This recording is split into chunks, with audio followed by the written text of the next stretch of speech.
Not bad.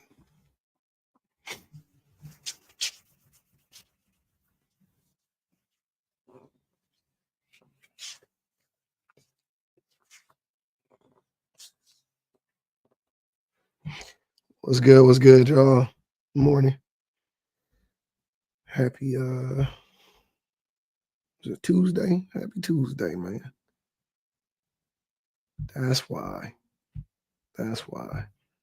I wasn't live yet. I remember doing it. And then I didn't. Bet. Yo. Good morning. Good morning. What's happening?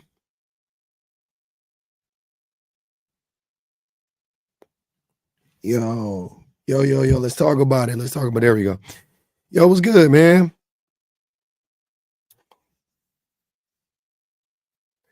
Red pill versus pink pill.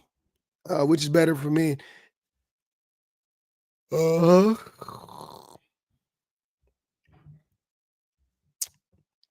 Thanks, butterfly.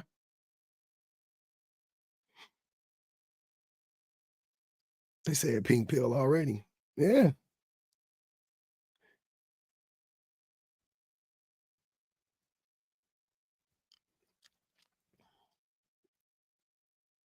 They need some horse trainings. Yeah, man. Red pill versus pink pill. So, yeah, let's talk about it, man. I can't wait. What is pink pill? Pink pill is feminism, essentially. Close. Not a cardigan, but something like that. Jacket. Nope. Jonathan Majors admitted to choking his ex. Nah, I didn't need to see it. I will watch it though, but I didn't need to see it to know that he did it. Of course, he was abusive to that woman. Mm-hmm. What is the definition you've heard of it?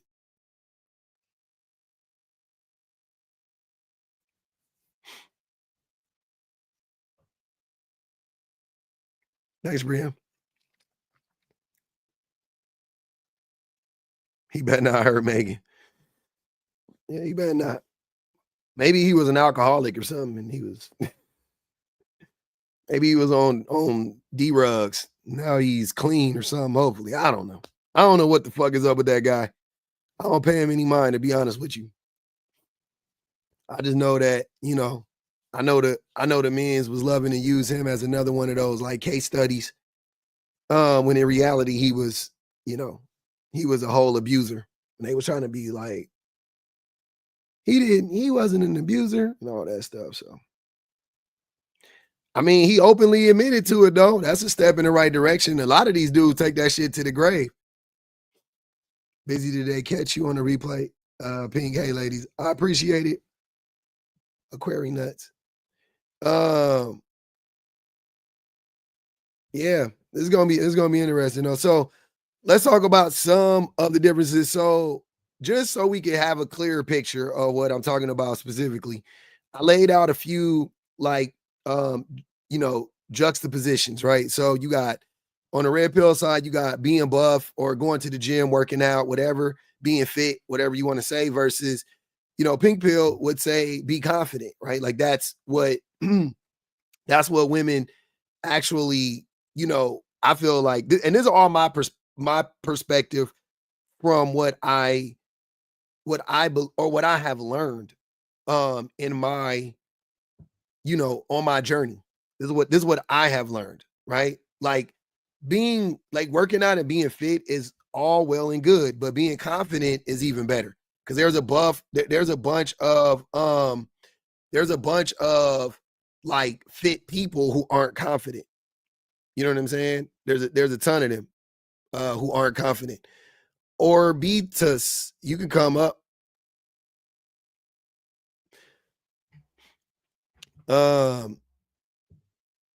Just because you're fit doesn't mean you're confident, right?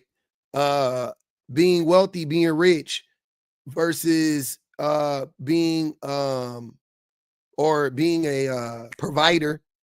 I said being rich. I meant to change that to being a provider. But so red pill would teach you to be a provider, and pink pill and feminism has taught me to be an equal partner. That's what I've learned is the thing that like my wife specifically, she taught me that that's the thing that's most important to her. Also, you would add to that being generous. You know what I'm saying? Because you could be wealthy and not be generous. And then, whatever the case may be. Yeah, you could say being rich versus being resourceful. Yeah, I like that one. That's a good one. But being an equal partner versus being a provider, I would say, is a better way of putting it. So I kind of messed up on that one. I should have changed it. I actually thought about it and didn't do it. Being a protector versus being safe. Being a protector versus being safe is also something that I've learned, being, like being pink pilled or whatever you want to say. Deconstructing my masculinity and misogyny, has, I think, ultimately made me into being a safer human being. And lastly, being masculine versus being a human. Now, being a human, there's a lot of things, I don't like vague platitudes. Platitudes are vague in practice. But when I say being a human, I'm talking about being vulnerable, being consistent, being honest, listening, expressing yourself openly, all that stuff. Now, my platform isn't vague. My platform is very specific. I am very specific in the things that I say. A man like you calling me vague is hilarious. A man like you calling me vague is hilarious. How am I vague? What about my platform don't you understand? What, I don't speak in platitudes. I'm very direct in the things that I say.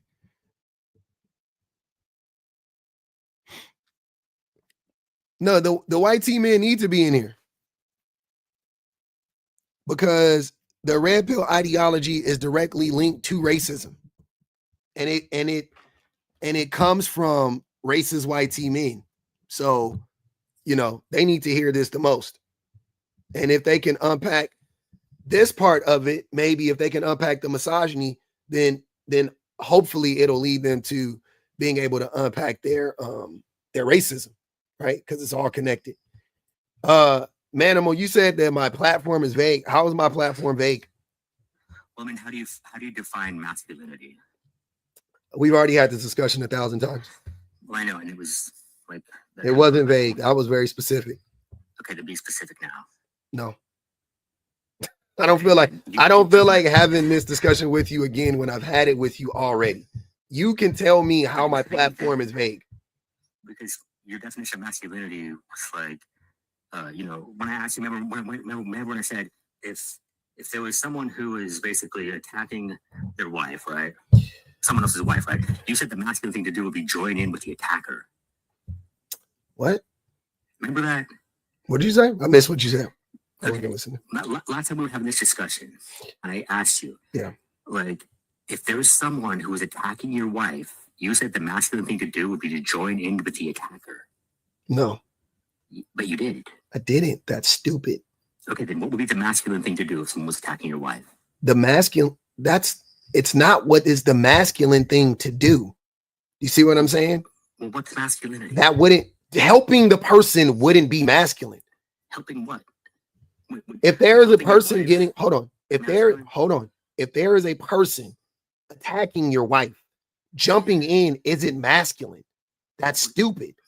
That's what I'm saying. And that's what I hate about people like you who don't understand what masculinity is, right? What you guys like, shh, be quiet. What you guys like to do is you like to just like attribute conveniently the things that you deem to be like strong and bold, and you say, oh, that's masculine. And I'm saying because masculinity is totally subjective. I'm telling you, that's not what. Oh, shut the fuck up.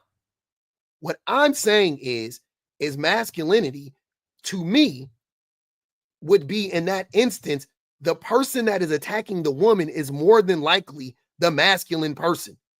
It's more than likely, it's going to be a man the vast majority of the time, which that's what I say is masculine. I'm like, oh, so who is most likely to be the attacker in that instance? A man or a woman? Everybody knows it would be a man. So I go, violence is masculine. And you go, no, that's not masculine. Why not? When that's what, when the attacker is more than likely going to be a man, that to me is something that I can commonly attribute to men and boys is violence. That's masculine. So it's not vague. Yes, it is, because you're saying that the masculine thing to do would be to join in with the attacker. No, that's what you keep trying to turn it into. That's dumb. So let's two situations. The dude can either run away or protect his wife. Which one's the more masculine thing to do? Neither is Neither is masculine. Okay, so what is masculine? I just told you, sir. No, you're being vague as fuck. I'm not being vague. Come on. Okay, then what is the masculine thing to do? It's not an either or. Not everything is either masculine or feminine, dummy. That's what I'm trying to tell you. The fuck are you not understanding? Can you just tell me what masculine is? I already did. Violent. Yes, violence is a part of masculinity. Yes. If you see a woman being violent, then that's. I would say she's being masculine. Yes. Okay, so see how that works? Super easy, right? Well, right, but again, so Jesus Christ. If a man. Okay, so if someone's being violent toward your wife, Jesus fucking Christ, let it go. The masculine thing to do is masculine is dumb. That's not how masculinity works. And this is what I'm saying. You can't have this discussion for two reasons. You can't have this discussion. Hold on. For two reasons, man. You can't have this discussion because you're too dumb. Number one. Number two is because I'm not even joking. I'm not joking. Number two is because you are disingenuous, right? Because that is not what it would mean. If you, sir, is brushing my teeth masculine or feminine? Exactly. Masculine. It's not masculine. Yeah. No, it's not. Brushing your teeth is just fucking human because everybody needs to brush their teeth. What the fuck are you talking about? Men and women both brush their teeth. Is eating food masculine? Hold on. Is eating food masculine or feminine? Eating food? Yeah. Is eating food masculine or feminine? Neither. Exactly. So not everything is masculine or feminine. So in this example that you keep trying to bring up, what is the masculine thing to do? That's dumb because it wouldn't be masculine or feminine. Shut up. It wouldn't be masculine or feminine to jump in and help your fucking wife. It wouldn't. No. Okay, so if that's fucking survival. That's like eating food. That's like brushing your teeth. That's like fucking drinking water. Okay, Jesus Christ. Like, what are you not understanding? This shit is so stupid. Think about it like this. There's going to be two different types of reactions, okay?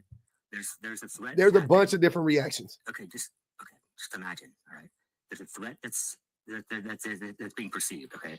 The one thing to react to the threat would be to run away from it. The other one would be to confront it, right? Nope. You can stand there too. Sure. There are different reactions. Yeah. Okay. So, one. Fawn, freeze, flight, fight. Sure. Mm-hmm. Right. And so fighting would be masculine or feminine in your view. Violence. Fighting is violent, right? So would that be masculine? Fighting would be masculine. Fighting. Hold on. Violence. And let me be more specific. Unwarranted, needless violence is masculine. The attacker is he is presenting masculine in a masculine way because he is needlessly attacking this woman. Now, this woman fighting back is not masculine. That is fucking survival. That's what I'm saying. There's okay. So what about the man? Hold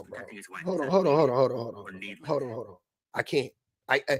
I hate when I'm talking and you're trying to talk while I'm talking because it shows to me that you're not listening, which is why this conversation is going around in circles. You keep doing the same stupid thing. I've already told you 3 different times. The way it works is if your wife is being attacked and she is fighting back, that is not masculine. Her fighting back isn't masculine. Her attacking him would be masculine. You helping her wouldn't be masculine. That's just fucking survival. The same way her fighting back would just be survival. Drop it. Move around now. Now, get back to my point. What the fuck are you talking about? You say my platform is vague. How is it vague? Because this is not proving it. So make another point. If you can't make another point, you can drop. Make another point or drop. Because that point is done. We're beyond it now. I didn't prove your point. I didn't prove your point. I didn't prove your point. Yeah, you're right. You're right. I did prove my point. I proved my point. Yes, I'm done talking. And you're proving my point even more. You don't understand consent as a man, which is also something that is very masculine. Not understanding consent, infringing upon people's boundaries that they have set for themselves. That I don't want to fucking keep talking about this dumbass conversation that I've already had with you for hours on end. And you keep wanting, look, you keep wanting to do it. You not respecting my wishes. Masculine as fuck. Not listening, masculine as fuck. Being undereducated, but being the loudest in the room, masculine as fuck. Talking while needing to listen, masculine as fuck. These are all masculine. These are all things I can attribute to masculinity. You are exhibiting all of them right now. Are you listening right now? Yes. I've listened to what you said, and I've already... You said to me, you've asked me the same stupid ass questions 3 different times, and I've answered it 3 different times. What is the masculine thing to do if somebody is attacking your wife? And I've stated 1,000,000 times it wouldn't be masculine or feminine to help her. Okay, but what would the masculine thing be then? Joining in, right? No. Joining in on the attack. No. That's what you think. What up, Yams? Thing to do. What's up? What's up, brother? Go ahead, man. I'm listening. Yeah, I'm just trying to figure out what you guys are arguing. Don't worry about him. He's stupid. If you have something to say about the prompt, can you just tell me what the masculine thing to do would be? So obviously you said that protecting the wife would not be. Go ahead, Yams. Please don't interrupt. Manimal, you are more than welcome to stay up here and have this conversation that me and Yams are about to start having, or you could drop. But I'm not about to keep having this conversation with you. Go ahead, Yams. Yeah, like, do you have contentions with the categories you're listing under Red Pill? Of course. What's wrong with being buff, rich, and being a protector? What did I read? The other side. Which side is better? Being confident, local, an equal partner, being safe, and being a human being, as opposed to being masculine, like being like a whole person. No, I mean, I think they're both positive traits. Would you contest that? Yeah, I would. Okay, can you tell me what's wrong with the left side of the prompt? Yeah, because just being buff does not equate to being confident. And also, if we're talking about how we interact with women as men, being buff or going to the gym or being like a gym bro or whatever is often associated with selfishness. Okay. Right. And those people tend to lack confidence, to be honest with you. I worked out for 15 years consecutively. Most gym people, and I'm not saying everybody in the gym. I'm saying most like gym people, like gym bros, they're very, very they're not confident. They have a lot of insecurities. Yeah, but you're not really making you're not really grounding the claim as to why it's bad to like be in the gym and take care of your physical health and have. Like, it's okay to be. I didn't say it's not okay to take care of your physical health. Being in the gym doesn't even equate to taking care of your physical health. Hold on. Be quiet. Be quiet. Be quiet. Being in the gym doesn't equate to taking care of yourself, by the way. Not necessarily. I'm saying taking care of your physical health, like the biggest aspect of it, I would say, is going to the gym. It's not. I promise you, I can name 2 things way more important than doing cardio and going to the gym and lifting weights that are way more beneficial for your health. I'm talking about physical health. I'm talking about physical health too. Okay, well, what would those things be? Eating and stretching. Yeah, I mean, diet goes hand in hand with gym. So no, they don't go hand in hand with the gym. Well, to make adequate results, you have to eat well. Yeah, you're making assumptions now. And what are you? And I'm not talking about putting on muscle. I'm talking about your liver. I'm talking about your organs. I'm talking about your heart. Fucking drinking a bunch of colorful potions and shit and eating 12 dozen eggs a day is not healthy. Just so you know, that's what I'm saying. So eating healthy, actually eating healthy, right? Not eating for gains or eating to lose weight necessarily, but eating for health, longevity is better than going to the gym and working out and putting on muscle mass and looking, you know what I'm saying? Like, that's what I'm saying. You don't, though, you could be more healthy being at home. And I would say that people who don't necessarily, who aren't obsessed with working out are more healthy. But people who take care of themselves are more healthy than people who are in the gym. You know, what about all the, look at all the gym bros, the golden age gym bros, Jay Cutler, fucking, you know, all of them decrepit, all broken down, 5 massive heart attacks. Listen, you're making a hasty generalization. I'm not. Your premise is, hold on, let me land the plane. Your premise is if you go to the gym, you're like entitled and selfish, and you don't take care of yourself. Most people, I'm not. That is the general. That truly is. That you can say it's not, but you would have to show me evidence of how it's not. When most people in the gym who are, like I said, I see this. I'm literally watching it happen to people around me who their spouses are complaining about how when they wake up in the morning, their partner isn't there and doesn't help them enough in the morning. And where's their partner? At the gym for 2 hours, for 3 hours, playing basketball, lifting weights. That's what I'm saying. Like, there is a balance. 45 minutes, an hour, that's all you fucking need. Stretch, drink your water, eat your food. You'll be fine. Whatever results you get from that, that's what you get. You don't gotta look like fucking Jack Reacher. You don't gotta look like, you know what I'm saying? Like, you don't gotta look like Reacher. You could. I know, but I think, yes, by stretching, you're not going to put on any muscle. There's no stimulus being put on your muscles, right? You don't. Who said you need to? Yeah, but yeah. So are you saying that? Here's the thing: like, being muscular is an inherent net positive, like you said, an inherent good thing. That's my point. Based on what? I'm contesting that. Being muscular, based on what? Based on scientific literature, you're going to live longer. Your heart health is going to be better. Blood pressure is going to be more stabilized. Your metabolism. If you're buff, that's not true. It is. No, it's not. By buff, I'm not talking about like a Mr. Olympia competitor. Then what are you talking about then? What do you mean by being buff? That's vague. I don't know what you mean. Sure. So I would just say like a healthy amount of muscle mass. Okay, then that's vague. And you can get a healthy amount of muscle mass at home, stretching, doing push-ups, doing dips, doing pull. You can do the same shit. Wait, you're wrong about what you're saying in terms of the fitness. You're just objectively incorrect, man. No, I'm not. Here comes the gym bro logic. Let's go. Let's hear it. It's not gym bro logic. It's just. I can't wait to hear it. You're saying essentially that somebody. I'm going to say what you said verbatim. Okay. You said that somebody in the gym is not taking care of themselves, correct? No, I said that somebody. That's not what I said verbatim. See? That's exactly what. That's not what I said verbatim. My wife was standing beside me listening. Then you and your wife don't listen very well collectively. 4 ears and none of y'all can listen. So I'll tell you what I say. That's not what you want to bet. Yeah. Okay. You want to bet? Okay. How much you want to bet? How much do you want to bet? Who's more healthy, a person in the Nah. Now you moving the goalpost. Do you want to bet? Because I can prove it to you. Because I'm recording this shit. I'll play it back. Okay, so you don't fucking remember. So shut the fuck up. And I'll tell you what I said. What I said was, I said that just because you go to the gym, it doesn't mean you're taking care of yourself. I didn't say that if you're in the gym, you're not taking care of yourself. I just said just because you're in the gym doesn't mean you're taking care of yourself. How do you go to the gym and you're not taking care of yourself? I just told you. I just showed you all the examples of the men that lived in the gym and died in the gym. You don't have to be going to the. That proves the point that just because you're in the gym, it doesn't mean you're taking care of yourself.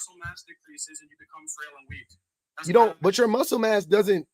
You know, doing Pilates, you get muscle mass, right? You put on muscle. You do put on muscle. You said you were in the gym for 15 years. Mm-hmm. What the fuck were you doing in the gym for 15 years? I was lifting weights. Okay, how much? What's your breakdown on your sets? I don't. Sorry, what the? Are you serious?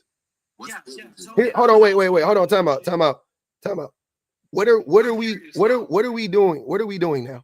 Okay, because you're saying that people that go to the gym aren't taking care of themselves, correct? No, I just fucking see. So you don't. Hold on. See how you don't listen? How you came up here hot and heavy? You were already wrong. I repeated what I said, and then you still misquoted me. That's not what I said. That's not what I said, because that's dumb. What split did you run? I could do. Exactly. Thank you, Yams. Watch. What do you mean? What split am I on? What split did you run? It's a very simple question. Are you How many times did I? What did I work out when I worked out? What did you do? Hold on. Dude, you don't even know what a split is. Hold on. Come on, bro. Hold on. Hold on. Yams, that's why Hold on. Hold on. Hold on. Hold on. Hold on. Hold on. Hold on. Hold on. We gonna do something real quick. I don't do this often. We gonna do this. This will need to happen.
The gym bro getting so mad.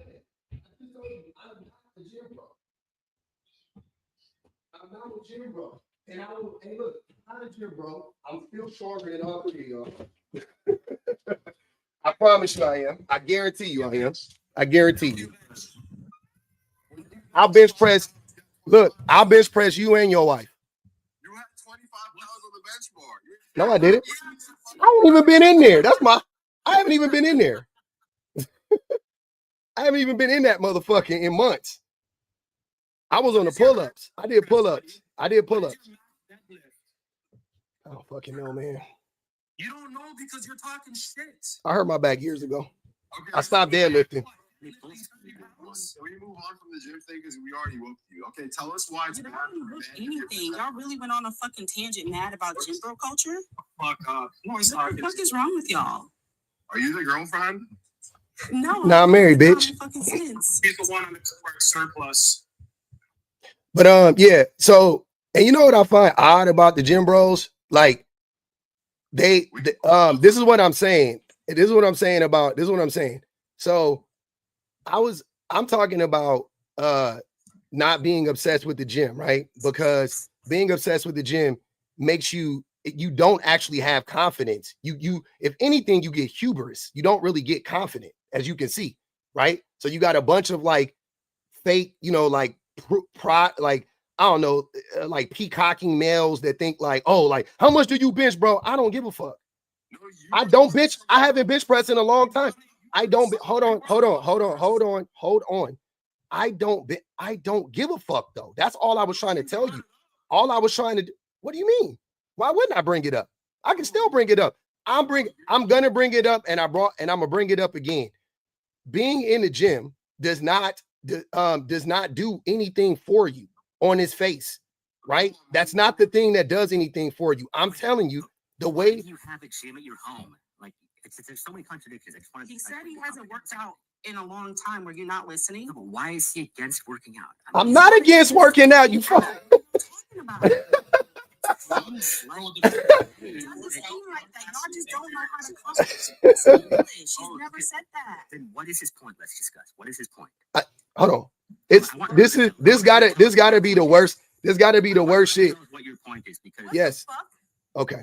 So when I tell you my point, you guys act like you don't understand what I'm saying. And that's the thing that's like so crazy to me. So did you not understand what I'm saying? What? Repeat. Bro, repeat to me what I have said to you, because the other dude came up here and couldn't do it. So maybe one of you guys can. Yeah, so you said going to the gym isn't good because you're going to develop a big ego. And Nope, that's not what I said. You said you can outbench us 25 pounds on the Yeah, that's what you heard, and I don't. Bro, give me 5 seconds, bro. Okay. You guys are fucking idiots. Listen, I'm gonna say this very clearly. Just going to the gym does not benefit your fucking physical health. You see the word, you hear the fucking word just? Just going to the fucking gym does not make your fucking physical health better. Holy fucking shit. No. You guys are fucking idiots. Does Brooke think that we're saying if you go to the gym, all you have to do is go to the gym and for a then guy. All right, anyway, can we move on? Hold on, did you- Why it's bad for a man to be a provider I don't think it's bad for you to be a provider. or protector? Sorry. I don't think it's bad for you to be a protector. I think the best way to be a protector, though, is for you to be safe. while still being weak. Do you think it's feminine to paint your fingernails blue as a man? Yeah, Yeah, why are you doing that? because I'm feminine. Why would you want to paint your fingernails? Do you think us men in the gym take you serious? I don't give a fuck about. Hold on, wait. I'm sorry. I don't care about what men in the gym think about me. That sounds gay. Us men in society will. I know, but hold on. You think about what you just said. Why would me as a man care about what men think about me? That sounds gay. And I'm not even joking. That's not even an attack. That literally sounds gay to me. It sounds gay. Like, why would I care about what men think? You know Think- who's more confident? Someone lifting weights, not a guy with fucking. Well, but I can lift weights though. I could box, I could lift weights, I could squat, I could bench press, I can do all of that stuff. What's your max bench press? I don't care. You don't know. I do, you know, it don't even matter. 15 fucking years and you don't know. Can I ask a question? Real quick? Yeah, you can ask me a question, man. Go ahead. Okay, so You're really fucking quick, weak, dog. what's the best way then to become safe? To be healed, to To be healed? Mhm.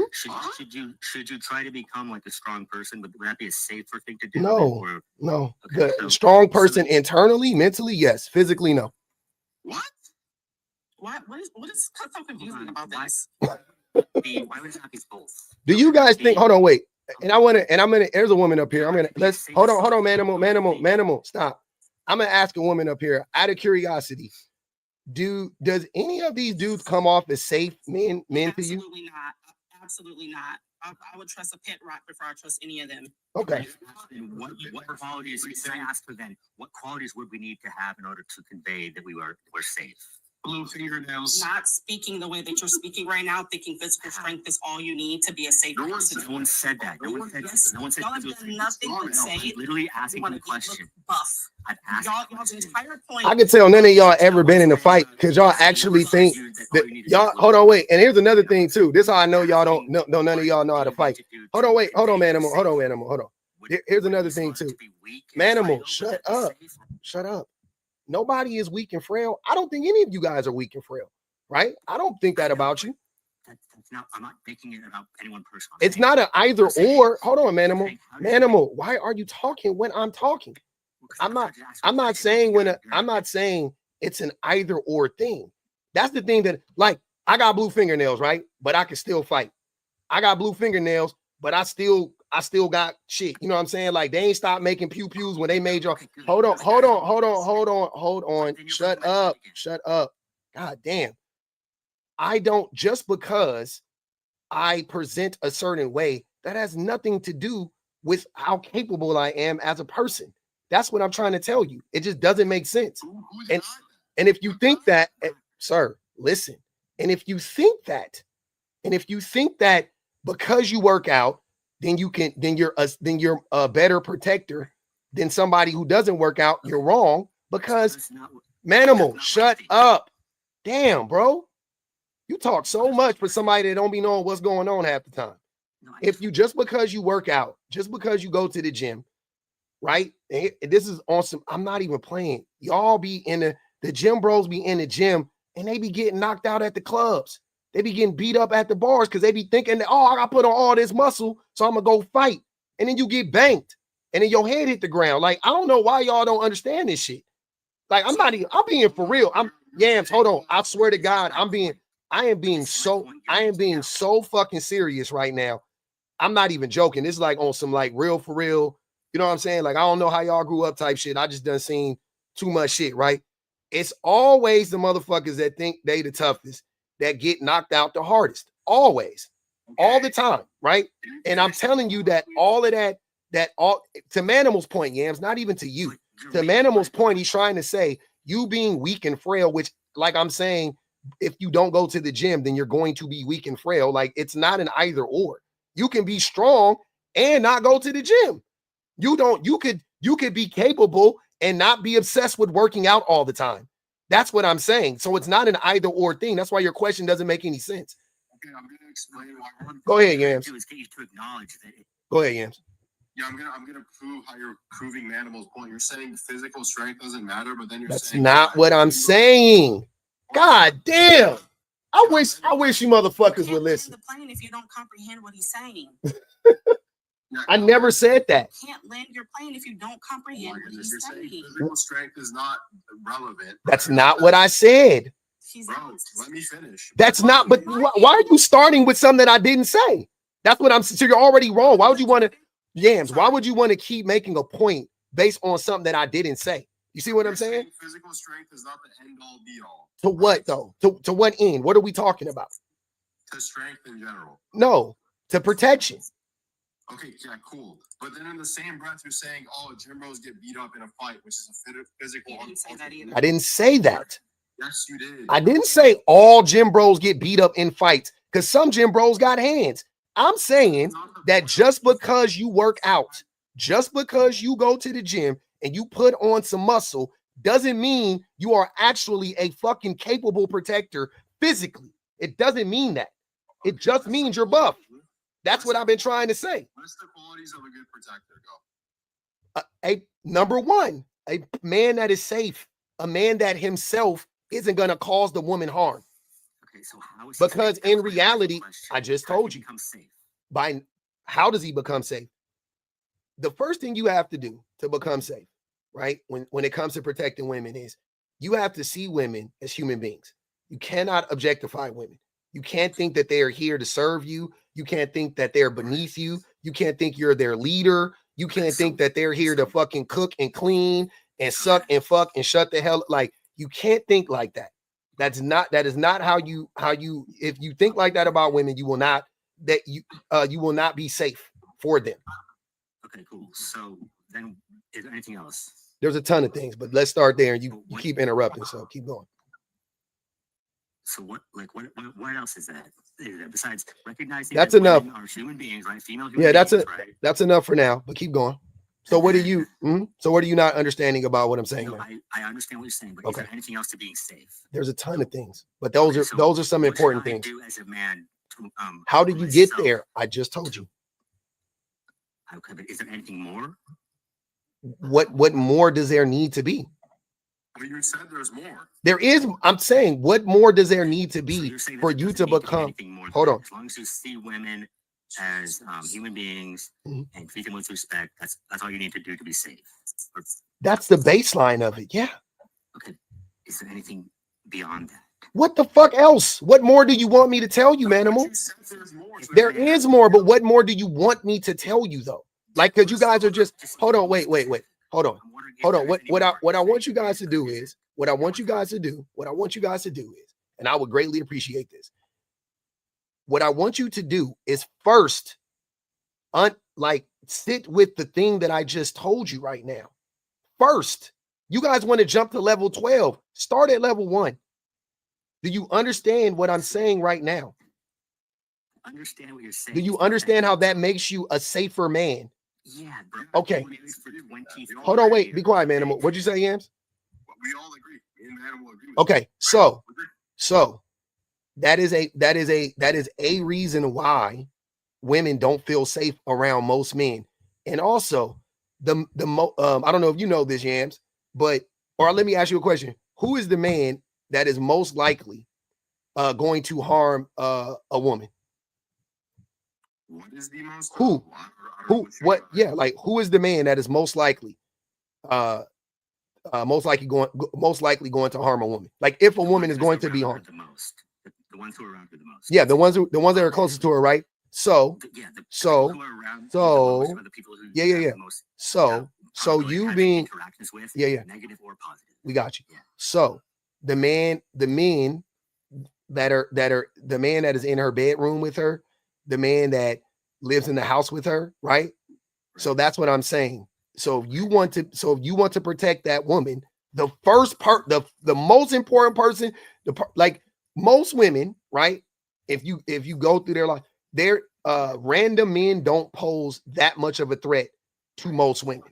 So we agree. We agree that men need to work on themselves, right? In order to be No, like, so men don't need to work on that's themselves. not no. I don't like that vague term because working on yourself to you could be going to the gym and getting buff.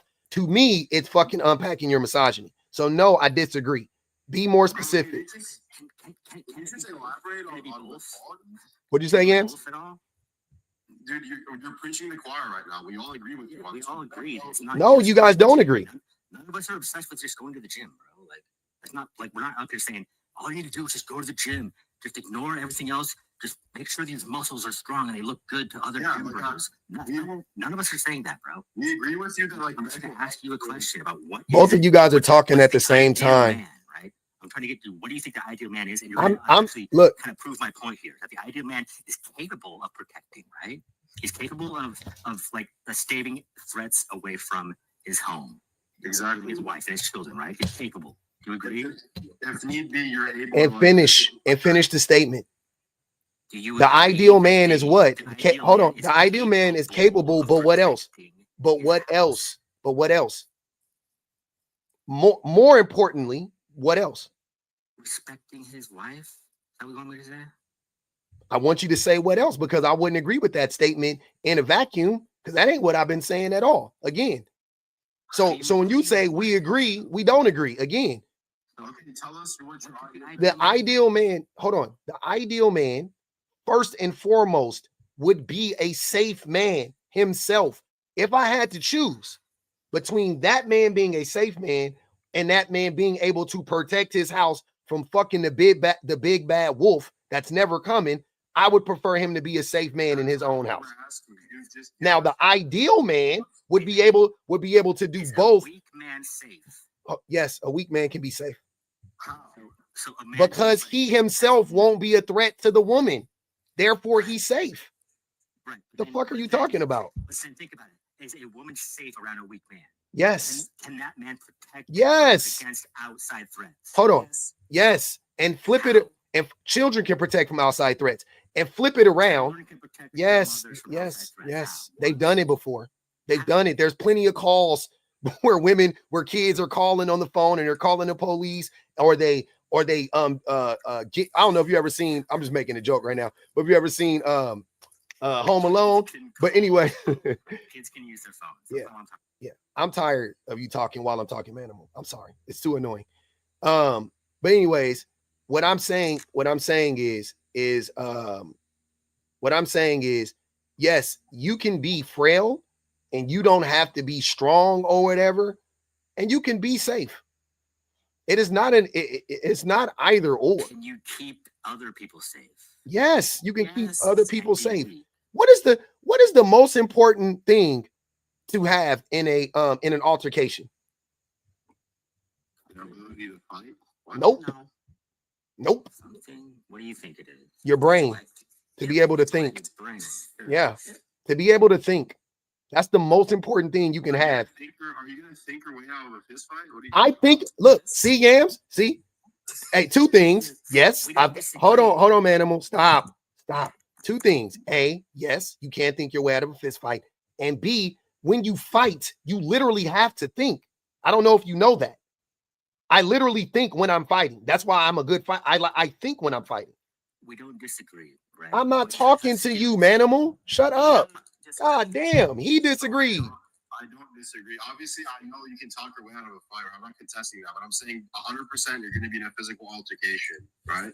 The most important thing is your ability to actually fight. That's my point. Fight. The best fighters are what, Yams? Are intelligent. Yes. What are the best fighters, Yams?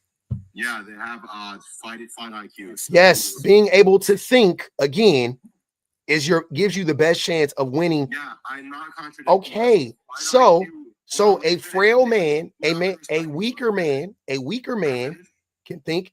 A weaker man can think his way out of a fight, even if it's physical. If he's a thinker. How is a weak man going to have fight IQ and fighting? I didn't say he could pick up. He could get a fucking brick. There's so many things he could do to defend himself. What are you talking about?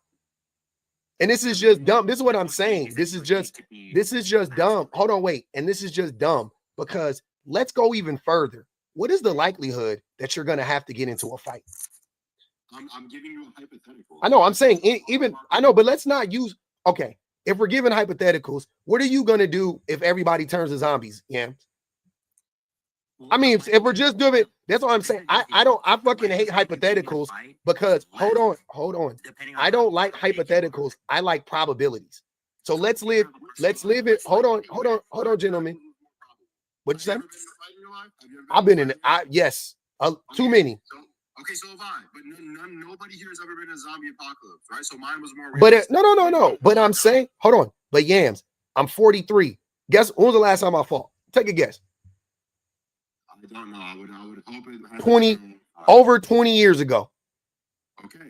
Okay, cool. So me getting into a fight in the next 20 years, extremely low chances that I'm ever going to fight again. Yeah, and zombie apocalypse never going to happen. Sir, period. Don't take it so literal.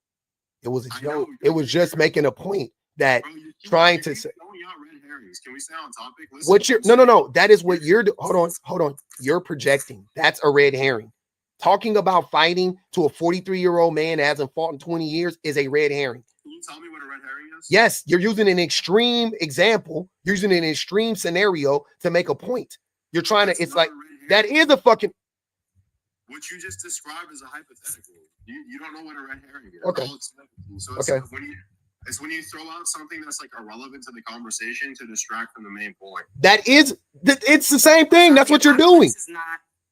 That was his. No. Listen. Hold on. Yams. That is what I'm saying. That is why I used a zombie apocalypse as an example because sir, you're listening to you're missing what I'm saying. They're both technically hypothetical, for the record. Technically, but mine's more realistic. But hold on. Both highly improbable. That's the point, Yams. I was getting into a fight highly improbable. Everyone's been in a fight in their life. And I haven't, sir. When did you get into the majority of your fights? Think about what deters violence. When did you get into the majority of your fights, Yams? As a man, how old are you? That's not the point. The point is that is the point. See, now you're. Hold on.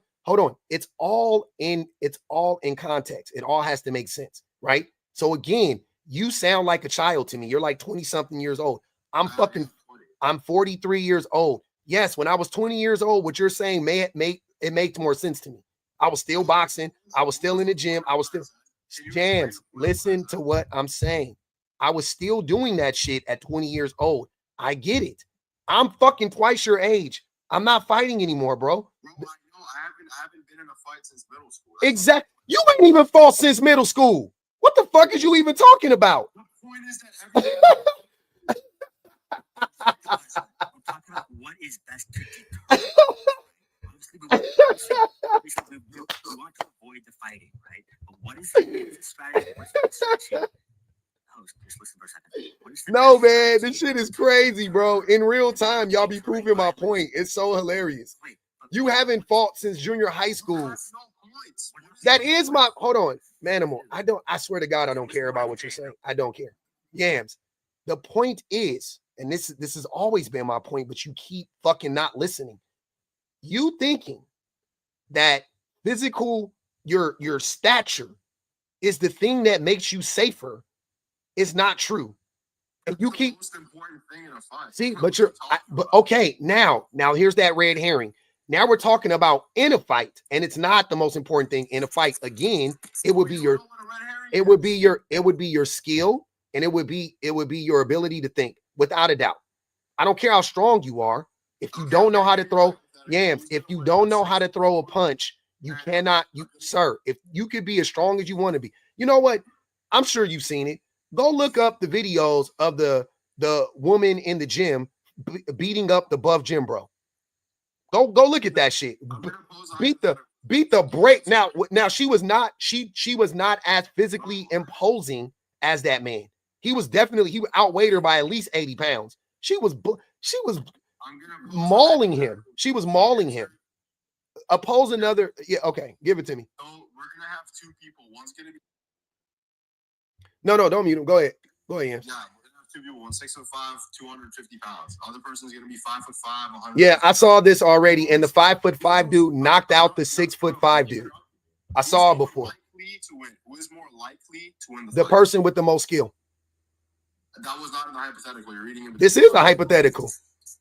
They have the same skill level, right? Oh, they have the same skill level, then obviously the bigger person. Yeah, why? Because he's bigger. Is that what happens on the street? Does everybody have the same skill level? Yes. See what I'm saying? See how dumb your logic is? And that's why I love playing the logic game with you guys, because you're not logical. That's not logical. Not everybody, we do not have the same fucking skill. Dude, the average person You haven't fought since junior high. I haven't fought since I was 3 years old. I do MMA. So what? You still ain't been in the fight. You do MMA and you ain't been in the fight. You just said you ain't been in. Hold on, Yams. Now you hold on. Now you're lying. Hold on. Now you're lying. So you do MMA, but you ain't been in a fight. I would consider that to be a fight, by the way. Yeah, when I say fight, I'm talking about a street fight. Oh, I wasn't. I was just talking about any fight. So you do fight. Sure or yes or no? Yeah, again, any fight, if you're including like sparring, yeah. Yes, that is a fight. Jesus Christ, that's a fight. Why would I need to specify that? Like, what are you talking about, bro? Would you agree that like a larger person is going to be like a deterrent to a fight? Like no one wants to go after the big dude. What state are we in? What state am I in? No, what state are we talking about? We talking about in California? Yeah, the bigger guy probably. If we're talking about in Texas, I don't think it matters. In general, people don't start a fight with the bigger dude. Hold on, you missing what I'm saying, sir. What state are we in? Are these open carry states? No, not any state. Is it open carry? What are we talking about? What state are we in? Oh, I see what you're saying. Bro, let's just leave like weaponry out of there, right? No, fuck no. Wait, are we not in America? There are 400 million guns in this country. Absolutely. I'm never leaving weapons out of it. Huh? So then it's the same thing. If we're gonna bring like pew-pews into it, like, are you gonna pick a fight with a person who is obviously strapped? Of course not. Okay, so it's the same kind of thing. The person who's I obviously don't think that's the same thing. Large and big, right? Are you gonna people are going to start a fight with that guy? See, this is how I know. Hold on, wait. Are you talking about me or are you talking about other people? No, not you. Okay, because I don't give a fuck how big you are. I'm gonna fight. That's what I'm trying to tell you. That's stupid. I'm not stupid though. I'm actually smart. That's what I'm saying. I'm not worried about somebody being bigger than me. That's what I'm saying. I'm not running up against dudes going, oh, he's bigger than me. He probably could beat me up. I don't think that. John Jones is he's the best fighter of all time. Why would I fight John Jones? Would I fight a dude who looked like John Jones though? Yes, I would fight a dude who looked like John Jones. Yes. No, would you fight John Jones? You said you would. This is stupid. Hold on, wait. This is what. Hold on, wait. Hold on. This is what I'm saying about the hypotheticals. Red herrings that you like to use, that you're trying to use right now. Why the fuck would I fight John Jones? What is You talked about being your hypotheticals being probable. It's not even probable. When would I ever fight John Jones? Why would I ever fight John Jones? That's stupid. It doesn't track, bro. Let me help you. No, you can't track. You said you would pick a fight with anybody, right? So I didn't say I would pick a fight with anybody.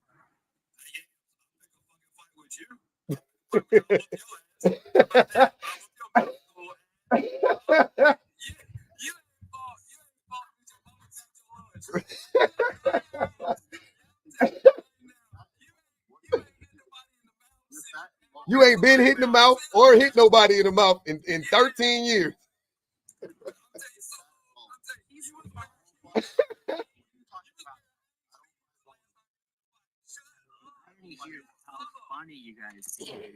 Hey, we just think this conversation is ridiculous, so we're laughing.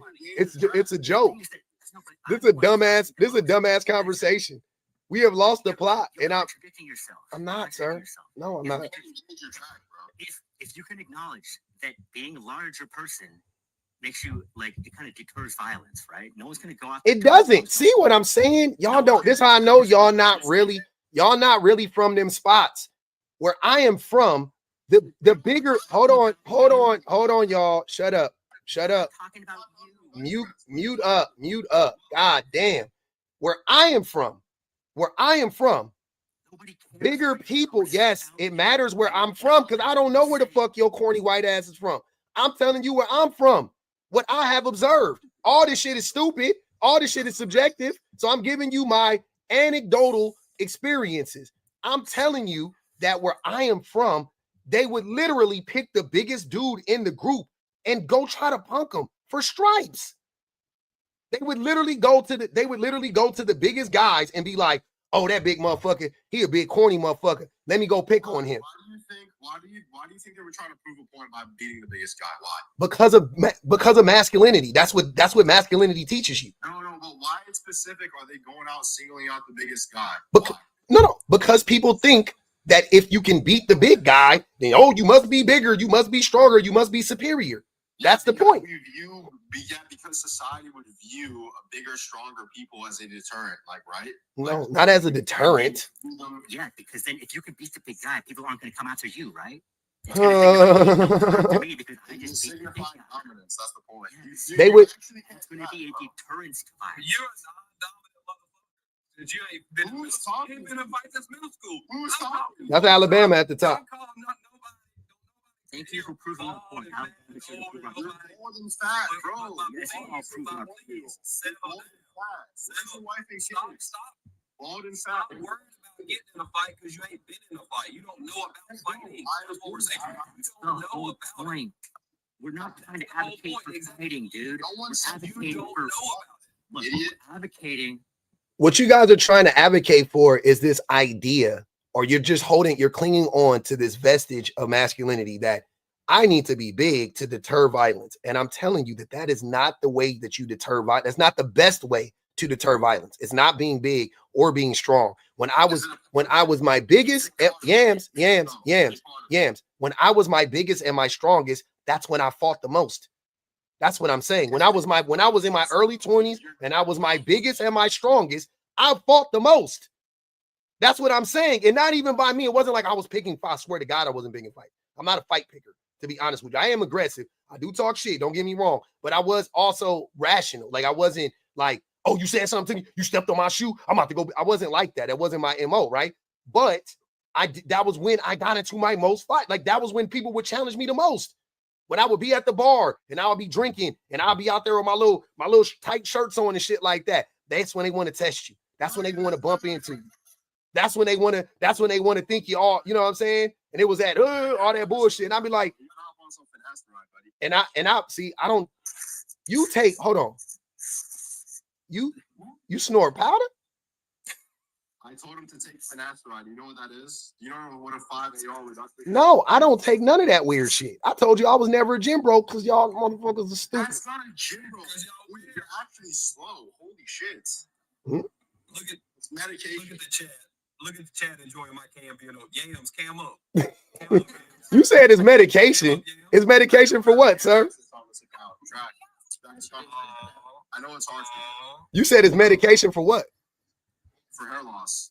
That's what Alabama needs. Oh, what he got a full head of hair? That shit is receding, bro. I said Nora with 3 hair loss. No, not at all. Keep coping. Okay, but here's what I want to know though. I got it. We gonna bring this back. I'm done with the gym bro. Can I say something real quick? I'm gonna get out of here. Go ahead. You can tell they're not from the real world. They're definitely from Huntington Beach or something. Because you come to Chicago with that bullshit, and you're the biggest in the baddies. You gonna get shot. Who just got the bed and ready to knock your ass out. You're not hitting on nothing. What are you talking about? They think this shit is like Mortal Kombat. Bitch, no. They do that in prison. What do you think? You would never survive in prison. Me girl. That's where I got it from. Cause I know so many dudes that was in jail and they got out and they just took that mentality to the real, to the free world, and they would be in the free world doing the same shit.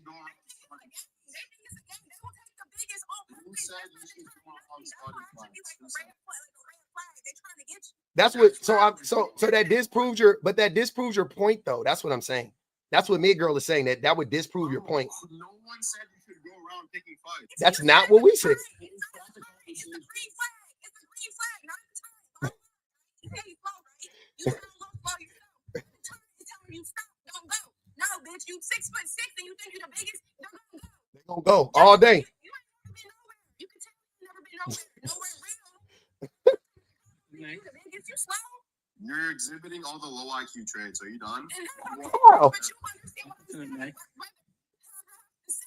we can use big words if you need to. Do you understand? Nah, you using the right words, Mid Girl. Don't let him knock you off your. That's why you feel like you need a gym bro. Wiping each other's sweat and not doing nothing in the real world because y'all getting knocked the fuck out in those. They in there high-fiving each other like, good lift, brother. Good lift, bro.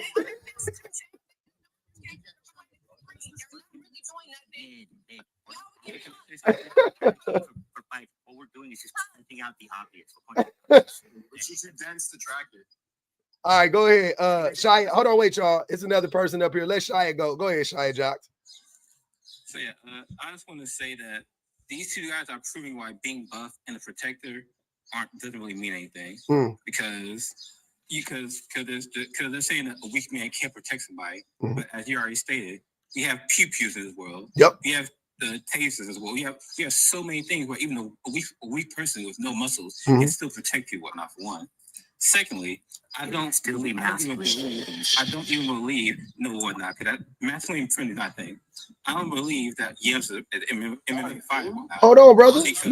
Hold on, y'all. Y'all been up here talking this whole time. This man just came up here. Let him get off some. Go ahead, Shia. God damn. Again, like, I don't believe that MMA fight or not, because if he was, he would understand that skills, like your skill level is the most important thing in a fight. Yep. Because if you don't know what you're doing, whatnot, a bigger person get taken out by a small person, whatnot. All day. I'm pretty sure. I'm pretty sure.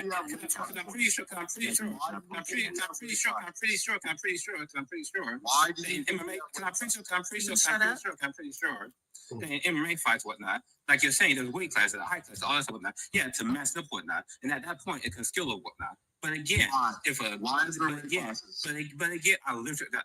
If the skill, hold on, wait, Shia. Let me ask you this question. If the skills are relatively the same, then weight would matter, right? But in the real world, when there's a video circulating, which I would hope all of us have seen by now, it's been out forever. It's a little short African dude, and it's a tall ass, look like fucking Zangief, white dude up there, at least 6'2", 6'3". The dude that fighting him is 5'4", 5'5", tops. Look like Spud Webb, I swear to God, dark skinned dude. The big white dude walking toward him, he swing, he miss. The little dude connect, and the dude fall face first. It took one punch. In the real world, again, in the real world, the skill will equalize the weight almost every time, bro. That's all I'm saying. No, stop saying we. Yams is arguing that. Go ahead, Shia. That's facts. Go ahead, Shia. Go ahead, Shia. The point is that, like, you gotta prove you gotta prove that y'all can't protect anybody. Like it's literally insane how it's like y'all keep talking and proving public that y'all don't know what real life is. But y'all act like this shit is like proving to us there's like the moves and whatnot. People, it's valuable. Bro, the impulse control is crazy. Because you can't pull it in one sentence. Even then, protecting people is valuable, and you're proving the point. See me talking though. Okay, you do my say one sentence, dude. You're not letting me say one sentence right now. Protecting people is valuable. You're not letting me say one sentence right now. Do you guys disagree? Protecting people is valuable. Oh my God. You're not. Why are you so? You can't. The most dumb, vague statements I've ever heard. Protecting people is valuable. I just want to get, yes, we know protecting people is valuable. Though we're not arguing if protection is valuable. We're arguing the way you protect people. How do you go about doing so? What is the most efficient and effective way to protect people around you? No, the most effective, the most effective way to protect people around you is for you yourself to be a safe person. That's if you do that, I will almost guarantee you will go through your life with no violence. No, it's not vague. I've already described what being a safe person is. Okay, should you be armed? No. Okay. Should you be armed? No. Go ahead, Yams. Should you be clothed? Go ahead, Yams. I want Manimal to shock off his points. All right, go ahead. Should you be clothed? Would that make you safe? This is stupid. Let me read these super chats. Aqua said, busy today. Oh, I'm sorry. Vanity said, Manimal is doing his dom shtick and gaslighting again. Whatever the exchange rate is, and put it on his head. Teresa said it only took them 15 minutes to prove the prompt. It was quick. Erica said, Amwad team that. When you not with your wife, who's doing the bending? Your favorite irritator said, Manimal, I hope you know muscles won't stop a bullet. Teresa said the WEF published the future of work 2025, and the most important core skills in the future are associated with women, the least essential with men. Ouch. Biku said men are NPC companion quests. Hold on. Men are NPC Manimal, please. Men, hold on, y'all. Hold on. Manimal, be quiet. Men are NPC companion quests and conversations. Banshee Baby says, men defending muscular men for 15 minutes straight is insanely sus. Wow. Teresa said, this man's first talk was short king Conor McGregor. I can't stand Conor McGregor, racist ass. All right, now we can get back to it. Go ahead, Yams. Yeah, so can Manimal shocking off his points? He's making the same point I was trying to make. Oh, okay, go ahead. Can you engage with the questions, please? No, I will not. Hold on. I want to answer Yams. First things first. I am done having this conversation about protection because we're not going to agree. Yeah, we're not going to agree because the idea of protection that I have is for men to be safe, and the idea of protection that you guys have is no, we want men to be unsafe, but we just want to make sure that we are. Hold on, you said your definition of being safe is just acknowledging that women should. That's not just my definition. You just asked me. You never. Okay, we asked you to elaborate beyond. And I elaborated. What more do you want? Hold on. Wait. Please, should a man wear clothes? The thing about it, Yams, is why do you think that seeing a woman as a human being is a small task for men? I never said it's a small task. I'm agreeing with you, right? Okay. I'm just saying you have to give me more characteristics as to what it means to be safe. But what do you think? Okay, why do you think safety entails so many things, though? I mean, it has like a lot of little stuff, like ancillary things. Characteristics to it? Huh? Did you not say there's a lot of characteristics? No. I was basically what I was saying was there are a lot of like little things I could attach to this, but I was saying the overarching. To know what those things are, to know what you don't though. Those are things you need, sir. Those are things you need to learn on your own. I'm giving you. You asked me, how do you become? Manimal did. I don't know if it was you or him. One of y'all asked me, how do you become a safe man? And I said, essentially, you need to unpack your misogyny, which you need to get to the root cause of your misogyny. Why are you misogynistic? Why do you view women in this light? Why do you think women are less than? Why do you think physical dominance is the most important thing? Yada, yada, yada. What led you there? Please, hold on. And then I'm not shifting shit. I'm telling you what happened. I'm not straw manning. I'm telling you what I said. Just so you want clarity, I'm giving you, I'm giving you clarity. How am I straw manning? There's no argument to be made here. Because nobody said that physical dominance is the only aspect. That is what you guys are alluding to. That's what this whole discussion has been about. First you said that's what we said. Now I'm saying I didn't say that's what you said verbatim. Sir, do you understand the idea of inference? You have, all you guys have been doing is inferring that physical strength is more important or just as important as you yourself not being a dangerous person. That is, you can say, oh, that's not what I'm saying, because it sounds bad when I say it out loud. But what the fuck are you arguing for then if that's not what you're saying? What is the argument here? What is the beef? You're minimizing the physical. People don't Can fucking you care. be quiet so I can respond? Like the question You was, can talk all day. You could be quiet. dude, the question wasn't posed to you. You can talk after me. Thank you.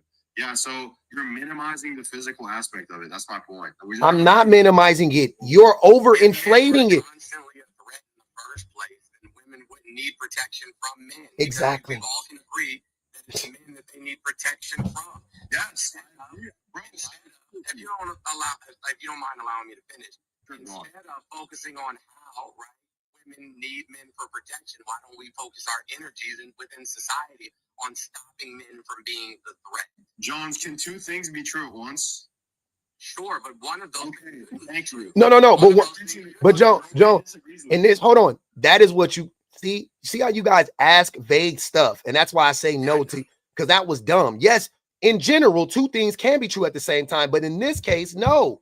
In this case, no. The way you guys are talking, the way you guys are so hell-bent on the idea that physical strength is the end all be all, and you keep acting like I'm telling you, I've already stated that you guys are inferring this. You haven't said it verbatim, but yes, you have. But my point is this. If you're this is what I'm saying, you're contradicting yourself, because if you think that I'm saying that physical strength is doesn't matter at all, then that's dumb, because that's not what I'm saying. I said physical strength matters. It can matter, whatever. I'm with all of that. Skill matters, physical strength. Yes, all of that stuff matters. But when we talk about, hold on. Yeah, so then you agree. What do I agree with though? Because you just said physical strength matters. I've been already said that. So then men should be physically strong. That's not what, see? See? And that's when they say the dumb shit afterwards. If physical strength matters, it's a reason. Then you're essentially inferring that men should be physically Right. As much as they're capable. Obviously, like some people are always going to be like. That's no point if you have no skill. Like, look, we're trying to just make the point that like skill and competence is always going to be valued amongst men, right? That's what we call masculinity. That's what we call masculinity. People sound like a fucking cartoon character, bro. Did you ever go through puberty? Well, you sound like a robot. Get a fucking So Mr. Jones, are you saying that my voice would be more masculine? Is that what you're saying? And what is you saying? You sound like a Hey y'all. Hey. Just hey. answer the question. Hey. The point is that Animal, why are you the only one that doesn't understand how to let other people talk? You gotta let. I got you. I just want y'all to let you guys can talk. I swear to God, I want it to go more cleanly than it is. And I've been trying really hard not to drop you, but you gotta let people talk. I swear to God, you got to. I will let you talk. I promise you. I want to hear what y'all have to say, but you gotta let other people talk. Go ahead, Jones, and then Manimal. Go ahead, Jones. Nah, you know who Manimal is. He's a super white supremacist. I already know about that. Damn. Why are you such a thing? I like So now you need to Tell me explain. more. What do you think? Faceless fine. Explain. You don't even know Manimal. What is You it do. about? I've been up here many times. You just call me a white tea supremacist. You What- are. Like, Yes, correct. based on what? You act like I've never seen you before. All of the things What have I ever said that's about anything racist, bro? about black people. Like, what did he say? This is me. It's specific. Hold Say on. one thing that's specific, Oh please. my god. Because you can't just throw out these claims and the host is just gonna sit there and be like, "Oh, that's cool." Yeah, host, that's crazy. What is How many specific? genders are there, man? I'm a lot. How many genders are there, man? Go ahead and tell me, bro. How is that racist? Tell me. What? Okay, so what you mean by genders is types of humans, right? How many types of humans are there? Man, how many genders are there? Girl, boy. Man, woman, girl, boy. There you There go. are two types of humans. There's male humans and female humans. And intersex What humans. words do you have, Jones, for the adult versions of those humans? Hey, I swear to Man and God. woman, right? Hey. That makes them racist. Hey, Yams, Manimal, Wait, Jones. wait. Hold on, y'all. Hold on. So white supremacy means that Hold on. You believe don't that hold on. there's only men and women. Yo, Jones, you are beyond dense, dude. Holy shit. Like, how are we gonna stand for this? Guys? I'm being totally slandered right now in front of 600 people at the You white slandering your fucking supremacists. self. And this is- I'm not crying about it. I'm trying to disagree. The people who are crying about it are people who are making baseless accusations. So Okay, please, so why you such give me some substance. Give me some substance, Here's guys. some substance. Here's some substance. Here's some substance. Go look at your profile. And you've got a video about the gender. Oh, who muted? Hold on, wait. Who muted Bama? Go ahead, Bama. Yeah, Mammal's got a gender spectrum video on his profile. Do you not, Mammal? Yeah, sure. What about it? You don't believe in the gender spectrum, right? What's the gender spectrum? It's in your fucking video, dumbass. Are you making content that you don't know about? No, I'm asking you, what do you Spectrum think? syndrome. Alabama. That actually exists. Tony, What do you mean? it is. How many genders are there, Alabama? No, I'm not here to educate you. I'm just here to call you a Peanuts, white supremacist. How am I? I'm tell you that you're foolish Where's and you're a the gym logic? cell. You guys, wait a minute. Wait. Gym cell. Supremacists. Because I never heard of gym you cell. can't tell me what's the difference That's between Oh, yeah. Oh, they what's, think the gym what's the is above difference everything between the else. genders. I went to the gym, so I can Wait, agree with women hold on. now because I went to the gym. Alabama. How does believing in two genders make you a YT supremacist? You fucking Yeah, goof. I need the logic. You're beyond slow. You're Hold on, beyond Yams. Hold on. Before you call people slow, right? When you're asking questions like that you don't know where, like you don't know why they're saying that, you should just ask the question in good faith. Because you just don't know. And that's cool. Like I could hold on, Manimal. I can respect I can respect that you don't know that and you are actually asking the question. You see what I'm saying? I could respect that. Hold on, But- host, can I talk?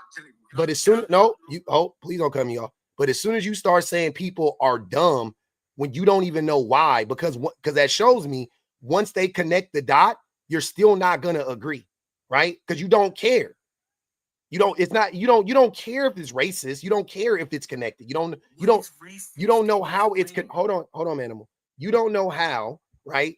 All of this, because I already stated this at the beginning, you weren't here, but red pill ideology, right? i.e. misogyny, is directly connected to racism. If you're a white male or a if you're a man and you are red pilled, you are going to also be, in the vast majority of cases, a racist. Like almost without a doubt. Like it's very hard to be one and not the other one, especially in this country. Red pill is fucking lame. Neither is Manimal. Like, what? They're Yeah, I'm not why are you wait. You are red pilled though. No, how? How are you not? Wait. So these things you came up here arguing for. These are like attributes that you gave to the red pill, right? No, these are what? This is what the red pill, sir. How many books have you read on the red pill? How many books have I read? I don't read books about. Okay, so you don't. So how many hours have you dedicated to studying the red pill ideology or movement? I know what it is. No. These are valid questions. How many hours have you dedicated to studying this? Hours? I don't know, dude. Like, Probably none, right? Okay. So my next question is, why the fuck are you trying to tell me what the red pill is then? If you don't even know. I can I can essentially summarize it for you. It's like the idea that men should like the only way you can get girls is by being buff and being in the gym and having money, essentially, and that you would treat women like shit. So why are you saying that this? You just said what? All right, Yams. All right, Yams. You got it, brother. Take it to your house. Said 10 on Mighty Mouse. I mean Manimal. That's 10 on Manimal head. I Am Queen said, I'm sorry, 15. Vanice said, Manimal, shut your dirty ass up. I Am Queen said, Manimal has no motherfucking impulse control, and he is irking my soul. Please add this to the collection play. I need him to shut the fuck up. That's a dub. Portia said, oh man, baby, because oh my God, 22. Teresa said, do they think they can beat a criminal in a fight? I think they do. Who do they think they are protecting women from in these hypotheticals? Do they think he's unarmed? I don't know. They might think they're Batman. I have no idea. Ellie said, greetings from Germany. I love that you insist on not talking over each other. When they freaked out, they went the full bigotry road, masculine, to be honest. Yeah, this is wicked work. Katrina said, ask Yams how he knows about Finistride. How do you know about Finistride? About what? Finistride, I guess that was the thing that you I appreciate the galaxy. The thing that you were I don't know what Finistride. For the hair loss. It was for the hair loss. Yeah, it's for the hair loss. Yeah, it's Finasteride. Oh, I'm sorry. I pronounced it wrong. Common medication. My dad's a doctor, and I'm studying exercise and science. Okay. Yams. Erica said, Yams, give up. You're a loser. God damn.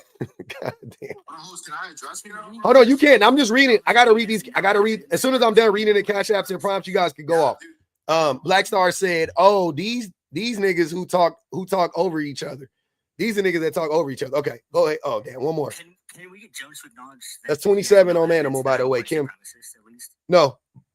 We can't. So no, Jones can address. We can address that at a later time and date. I'll run a whole look. Yeah, Manimal. I have no qualms saying that Manimal.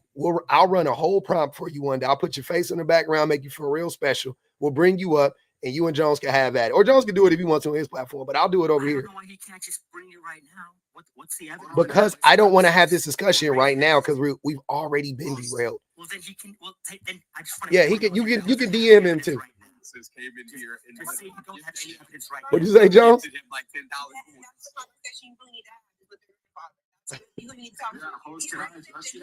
Yeah, hold on, you can, brother.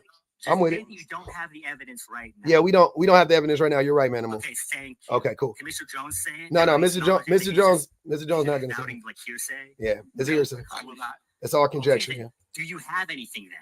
That's 37 on Manimal here. To support the claim that I'm some kind of Tony the Tiger, who's a known white supremacist, came in here and sent you a bunch of coins. That's your evidence. Someone gifted me. There's someone else who you someone who isn't even white. All right, yeah, host. Go ahead, Yams. Hold on, let your boy go, man. Go ahead, Yams. We listen. Yeah, dude, why are you letting people come up here and make faceless accusations? Oh, shut the fuck up. It's not baseless. I also think Manimal is a racist. I also think Manimal is a racist. But do you want? Hold on, wait. Yams. Are you defending a racist white T-man right now? Dude, I don't know, but the evidence you're talking exactly. Hold on, wait. Are you defending again? Like just 10 minutes, just 2 seconds ago, we talked about you don't know shit about red pill, right? You never studied it, but you were trying to educate me on it. So I'm curious. Are you now? Hold on. Are you now defending without any information whatsoever a racist white T-man? I'm asking you to give me the No. I'm asking you. Are you okay with? You don't know any. What do you know about Manimal?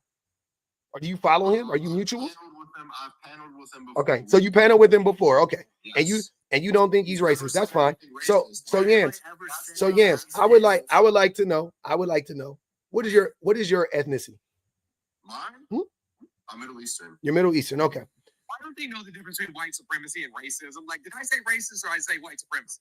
I think I said. Why don't they know that these ideologies that they hold are based in white supremacy? Dude, white supremacy is rooted in racism. What the fuck are you talking about? It's a part of You racism. think I'm a white supremacist? It's rooted in racism. Yes, that's what Yeah, I'm saying. it's a. It's even worse. Host, why do you keep Why are you trying to make me look like a bad person when I don't? I'm not trying to make you look like a bad person. You look like a bad person. They're saying, why are you defending a racist when I haven't seen? I'm asking you, sir. I got you. Hold on, wait, hold on. Wait, hold on. Wait. So hold on, wait. Out of in this situation, right? You have hold on, wait. Manimal, be quiet. In this situation, you have several black people saying this man is a racist, right? You yourself, hold on, you yourself, Yams, you're not a black American whatsoever. When we talk about the idea of racism, who do you think understands racism or white supremacy even? Like Jones says more specifically. Hold on, wait. I'm asking you,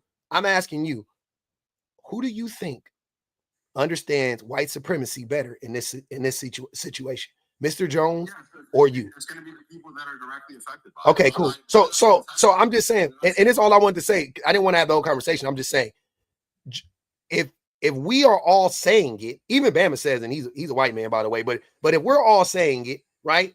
And of course he's gonna say he's not, right? That duh. I'm saying that on that alone, you should shut the fuck up. Like the smart thing, hold on, Yams. The smart thing to do is to shut the fuck up in that instance, right? And then what you can do moving forward. Hold on, no, after I'm done. And then what you can do moving forward is you can listen. You can listen and see if anything he is saying actually is rooted in white supremacy. That's how you do it. But you don't ask us to educate you, and you definitely don't go, I need to see the evidence. We don't got to prove nothing to fucking Yams 2.0. What the fuck are you talking about? That's what I'm trying to tell you. That's not, we don't have to do that. Now, Erica, now I want Yams to respond. Erica said, add this to the collection plate. That's 42. Go ahead, Yams. Let me respond to you, then read the super chats. Yeah, Already did. Already read them. Go ahead, Yams. Yeah, so you know what a appeal to majority fallacy is or no? Vaguely. That educate me. Yeah, so it's essentially you're saying just because all these people are saying this is true, you should just like accept it, right? If you're gonna make an accusation towards somebody, there has to be substantial incriminating evidence. You're just telling me, hey, bro, we're all saying he's a white supremacist, so you have to believe us. No. I didn't say you have to. No, but that's not. How does that make sense? But wait, that's not what I said. That's all you said. That's not what I said. What else has he said? I literally said Based on a feeling. what I would do is, if I were you, like if I were Yams, right, and I wanted to not be an idiot, what I would do is I would go, damn, all these black people are saying this white T-man is a white supremacist, right? So there's people in the comments too. All these black people, all these black people, and this white T-man that is up here, Bama is saying that Manimal is a white supremacist, right? Damn, that's crazy. I wonder why they are saying that. Now, instead of me being combative and being like, yo, that's crazy, what I should do is I probably should shut the fuck up and just start to listen and see if I could clock any of the white supremacist takes that he has, right? Am I combative for asking you for evidence? Yes, you were combative in the way that you asked for evidence. In the way that I asked for evidence? Yeah. What? Yeah. Are you not fucking understanding that? Now you're fucking dumb. Now you so confused, but he swear he the smartest. he swear this motherfucker just got done lying to us talking about his daddy's a doctor and he's studying fucking medical malpractice, and now you don't understand how you were being combative when you were like, oh no, hell no, it wasn't, no, get the fuck out of here. How dare you say that about him? I'm like, what? That was being combative, bro. You want to present the evidence or what? No, I don't. What the fuck? Okay, so then go make a I got a little evidence. Wait, I got a little evidence. If you want, I got a little evidence. You ready? Go ahead. This whole hey, if somebody calls me a white supremacist, I'm gonna be like, yeah, keep it pushing, pimping, and move the fuck on. I'm not concerned about what an opinion is on that or this because I'm gonna reflect on that. You have been pushing I need evidence and I need court of law and I need the fucking Supreme Court to say some shit. I need it to be in paperwork and I need a adjudication to come down to say that before I agree to any of that. You're being so pushing back on because you know that there's truth in what's being said. Obviously. You like it. Obviously. If I were to accuse somebody of murder, should I have? Oh my fucking God! We're not accusing him of fucking schmurder. We're accusing him of being a fucking white supremacist. Jesus Christ! Look, there go that red herring shit. See, all you motherfuckers do is project, talking about that dumbass shit. If I were talking about you committing, we're not talking about unaliving people. Jesus Christ. We're talking about him being a fucking white supremacist, bro. And so are you. And so are you. By the way, Yams. And this ain't hypothetical. This is reality. You're a white supremacist too. Nope. See, that's bullshit. I never said that. Manimal, hold on. We did it, Joe. We got that boy. They got that boy up out of here, man. Keo Marys came over the top. Vanity said Jim Bro is rooted in eugenics. It is. Keo Mary said for Yams, by the way. Yams, you got something you want to say on the way out? We did it, Joe. Get these motherfuckers up out of here, man. Hey, they paid 50. If you're new to the channel, they paid 50 to drop. You can pay 100 to come back, man. You a doctor, you got it. Bill Cosby.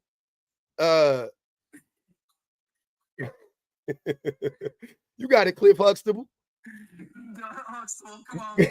Gonna ask your daddy for it. I'll send you a Jello cook.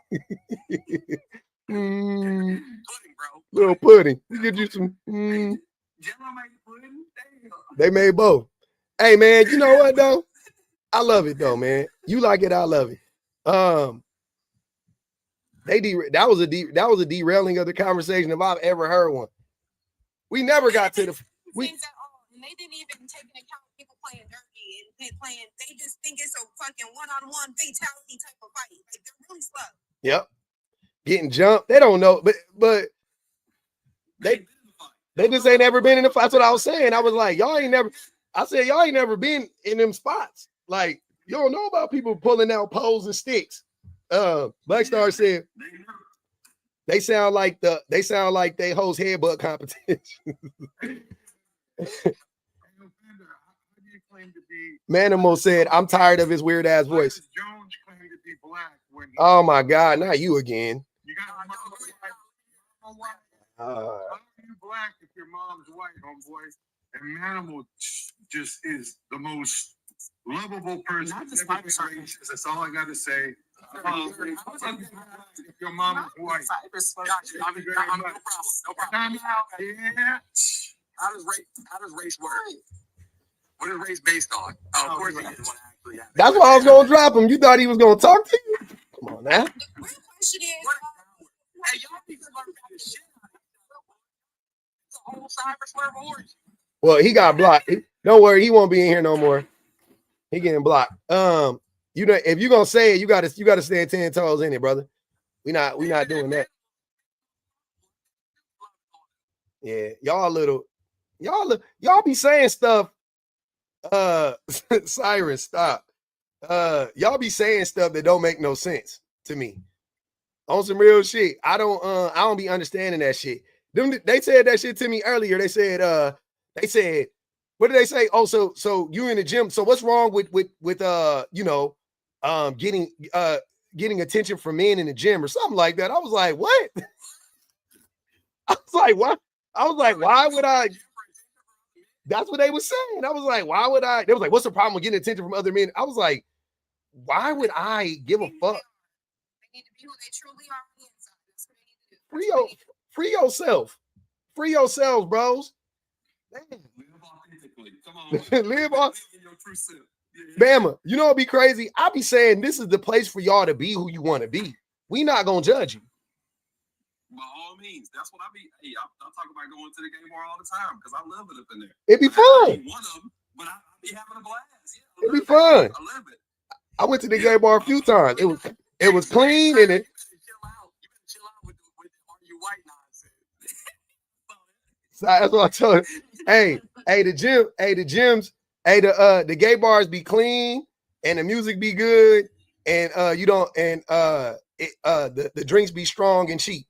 And ain't no of toxic masculinity up in there. Nobody Nope. trying to fight and shit. Nope. I These sirens number one cheerleader. Like Siren say something in the comments, I can co-sign it.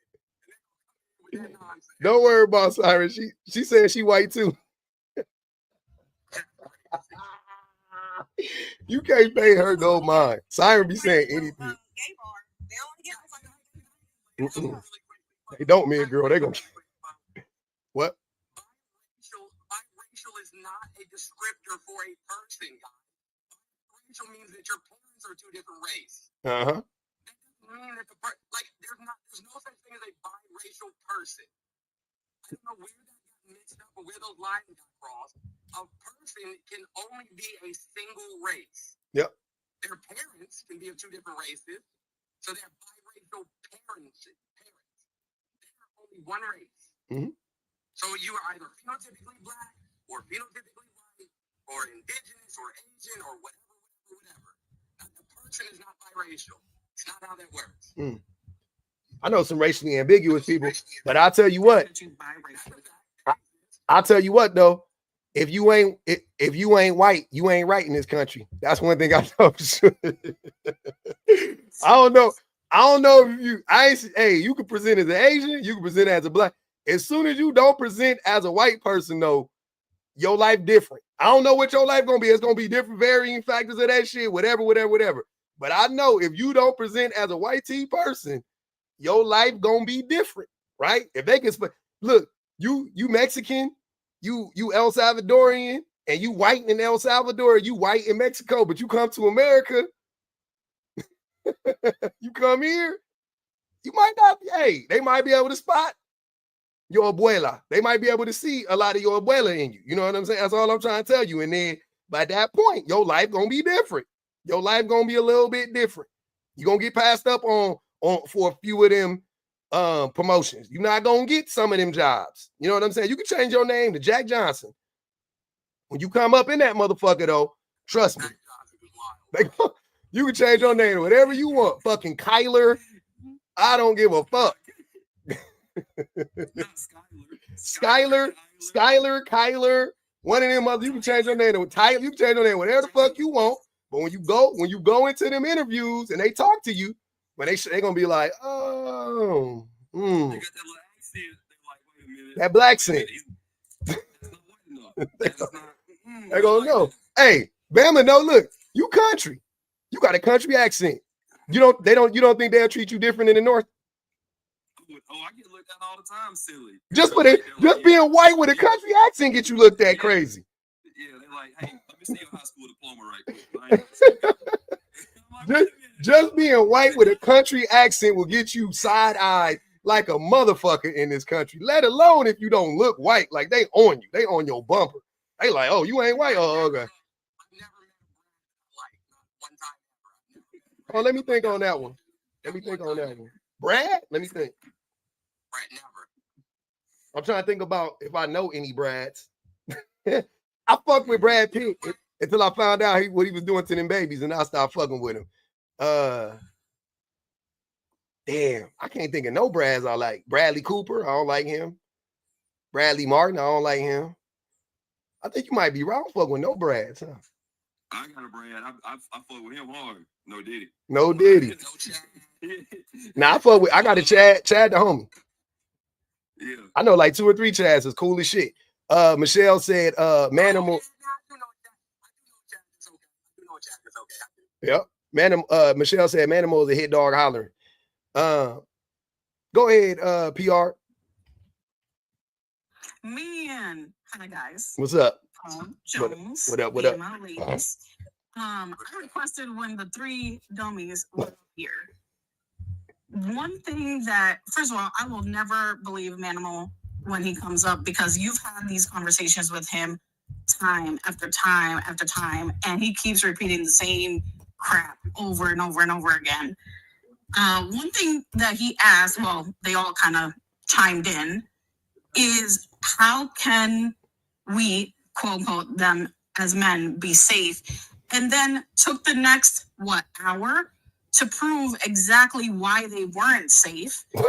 Because the one thing they could have done to make it all better was have a little self-control. And they could not do that for the life of them. The impulse control that was lacking Wild. was scary to the women's. I don't know if the men's knew that, but the way that they couldn't like calm their motherfucking nerves down, I know the women was Mean Girl was up here, she was agitated. Let's Discuss was agitated. The women's was agitated as fuck. So I was like, yeah, in real life, this would not, they would be like, Look, you think you big enough? That was the first indicator that they could have shown that they were even the tiniest little inch of safe, and they couldn't do it. damn, y'all failed.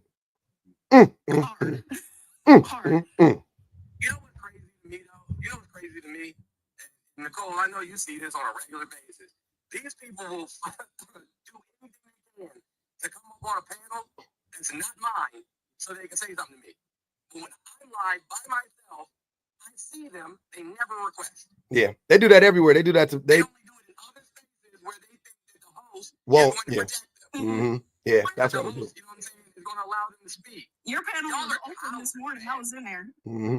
Yeah, they do that they do that. They everywhere you go, they'll be right behind you. They'll be in the comments saying crazy shit. They be in this, they in the live right now somewhere lurking, not saying nothing because they know they're gonna get muted if they don't come up. But I'll be in somebody else live. Not only will they talk Cash Money shit, but they will come up. Not only will they be in the comments saying, they'll come up and be like, oh, tell me about, then they'll bring up some, dude, those people too, they love to bring up like the most random shit that I never said, but they'll bring it up and be like, you said that your wife actually beat you. And I'm like, what? What? Yeah, you. This live is one of the only ones that I've seen where people will both call in from YouTube or get on his panel and just out of nowhere just spout some racist, homophobic, like anything, and then drop immediately. Immediately. Damn, they be scary. Usually they just come up here and threaten my life and then crash out. Well, they've done that too. I've seen it. It's really disgusting. If I see you, I'm gonna unalive you. And then 2 minutes later, they be going, I'm sorry, man. I was tripping, dog. I don't even know. We can beat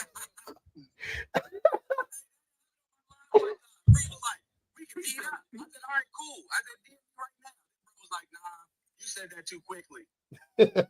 She said my hair regrow medicine was acting up a little bit. My hair regrow medicine had me wild out, man. Serene said, so we agree. That's what they be saying. So you agree with me? No. Uh-oh. Jones having road rage. Oh yeah, I came up here to do my duties. You most definitely had a scenario like that like 2 weeks ago, Pub. Was up here going hard on y'all talking about pew-pewing up somebody grandma's house, and then he came back the next day. He came back the next day apologizing. It was crazy. That was 30 rounds. Mari. But anyways, y'all, we got 675 people in the chat. We had 87K likes. Like, I've been asking y'all since I woke up, like, are y'all serious? Y'all can't be serious. Can we please? Can we? I know there's a gang of tough man people in here, so get to getting. Man, that's what I'm saying. Like, work them thumbs. Y'all be tapping all day. Y'all be texting all day. Y'all can get them likes up, please. Like that man that pissed you off. That's what I'm saying. Like, you can text that man for a cash app, but you can't hit the likes. Stop playing. You did not have to clock me like that. Y'all did not have to do me like that.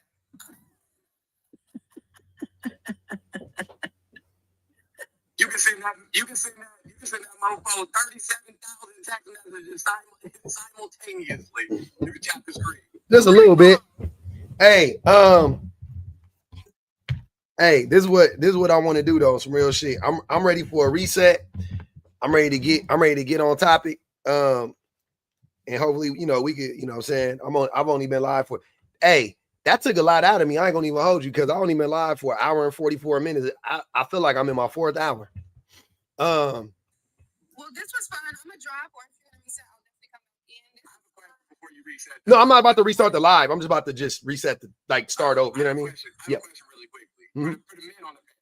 Yep. For the men on the panel. You know what I'm saying? Like, I can identify my toxic traits. I know what they are. Mhm. I told y'all the other day, like, when I cut off, you know what I'm saying, Mhm. my ex's phone because Yep. she told me to unalive myself. I was like, okay, for real? Yep. You're not going to text me no more crazy shit. Yep. Phone off. But now, have you ever seen that first text message and you're not sure if it's an angry text or not? So you just don't say anything back because you want to see what the next text message says first. I can't imagine that, but I ain't never had that happen before. I've done that. Oh, for real? You know what? Because I'm not sure. Maybe it's my tism, bro. I'm not even gonna joke with you. I'm like, I'm not sure if that was. I'm not sure if that was supposed to hurt my feelings or not. So I'm trying to figure out the tone he wants to say. Oh yeah, I never done that before. Yeah, that's great. All right. Who said that out loud? That's because public ain't been dating since before text message. I know exactly what the fuck my wife be saying when whatever she say, I know what the fuck she mean when she say that shit. I don't be guessing. Is this a bad text or I already know it's a bad text? I already know. So look, so Jones, for real, I've had that happen before, but anytime I'm talking to a woman like that, like in a romantic, the first thing I said is like, hey, if you got something to say, call me on the phone. Let's have a conversation in person. Like, don't text me nothing crazy because like there's no tone in text me. Even if it's happy, don't text me something happy because I'm gonna be like, all right, cool. And then she'll be like, I'm pissed off because you gave me a thumbs up. Don't, you know what I'm saying? Like, I want to be excited with you. So call me or shoot me a voicemail or something like that. Don't text me, hey, I got the job. Like it wasn't no big deal. You know what I'm saying? Hey, I ain't gonna even hold you. I think all my wife's texts, she mad at me. So I just go, I treat them all delicately. Like I respond, I be on my best behavior when I respond. One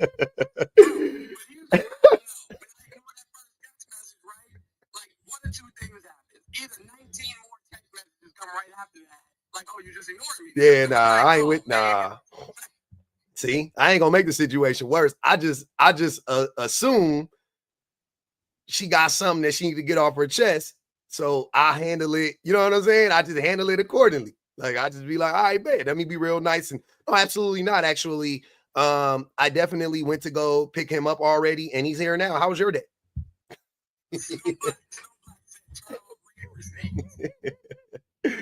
You got to use your brain, but she gonna clock that. She gonna be like, oh, so you cut off the receipts? You now you're acting like you can't respond to my messages. I know you saw it.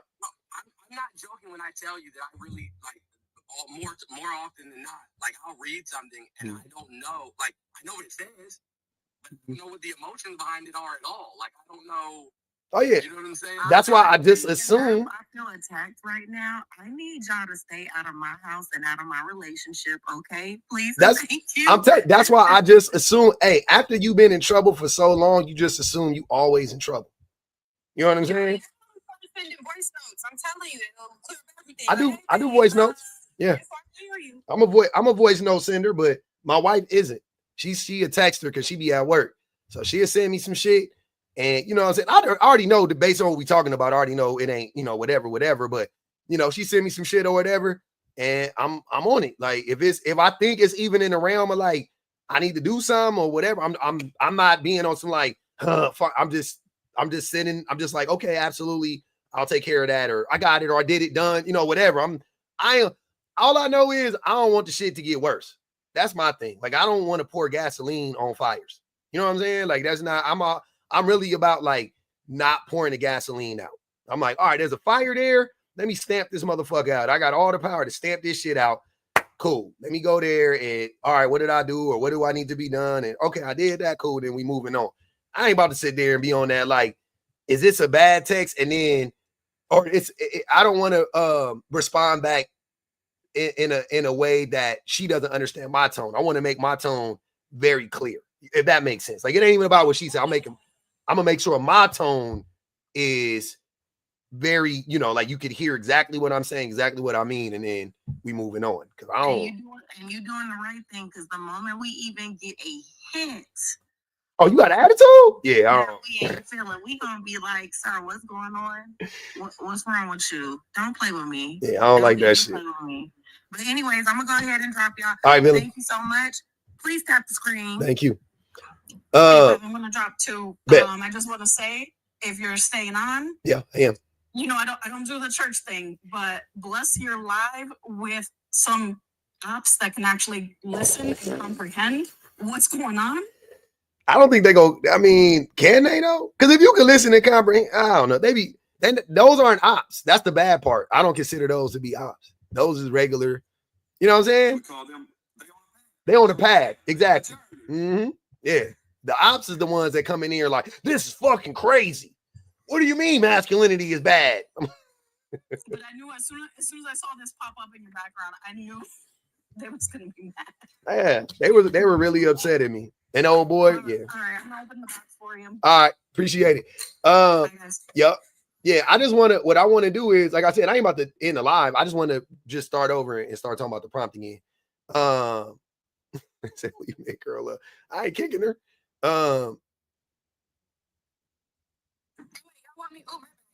No, they said don't. They said don't kick mid girl. I said I ain't kicking her.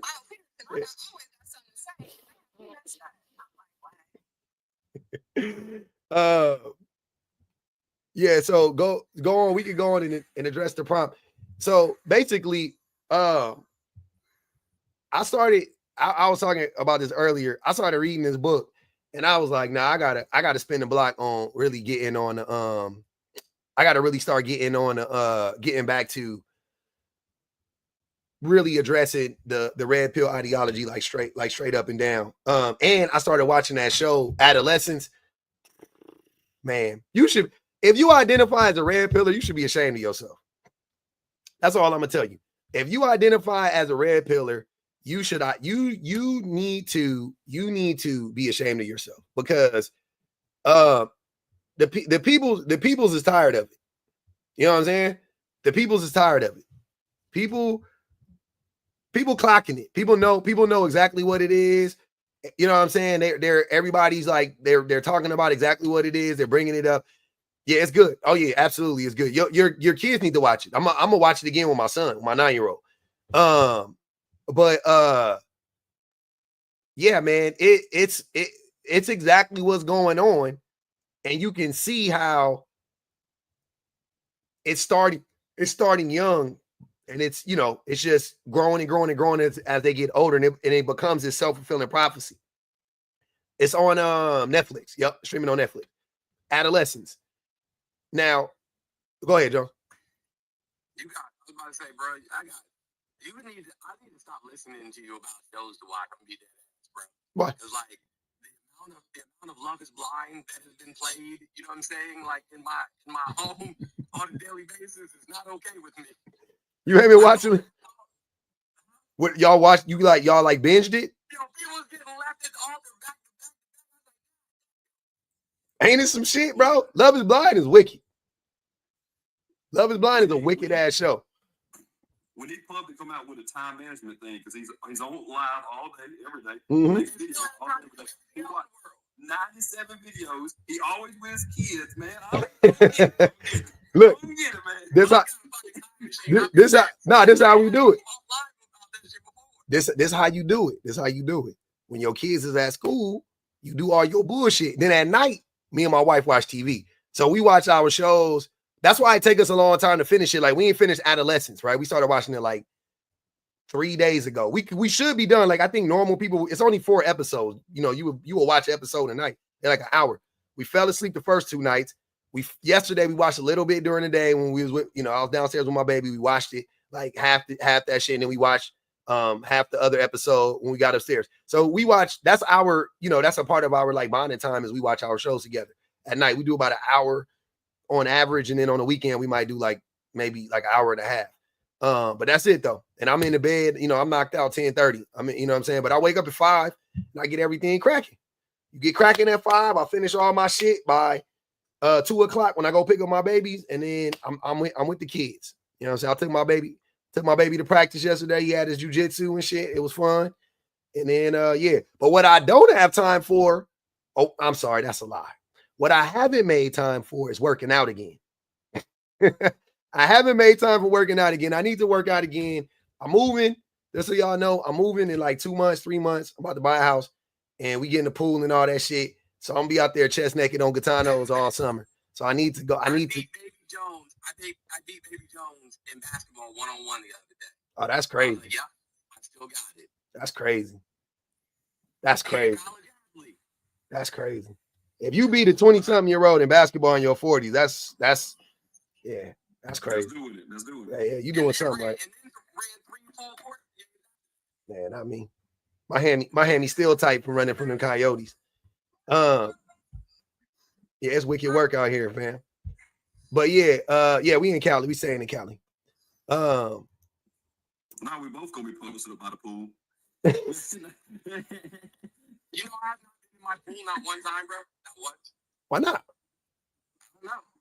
I mean, it's really been hot. But also, I don't know. I don't like not like swimming, but also it's not really like, I don't know, the biggest thing for me. I put my feet in the hot tub on occasion. Oh, I be in the pool. I'm a plum fool in the pool. And my baby stay in the pool. They live in. When we go to the Airbnbs on vacation and shit in the summertime, my babies be in that pool. If we up for 13 hours, they in the pool for 10 of them. So you just got to be in the pool all day. I love a pool. I love the pool. But yeah, I definitely want to.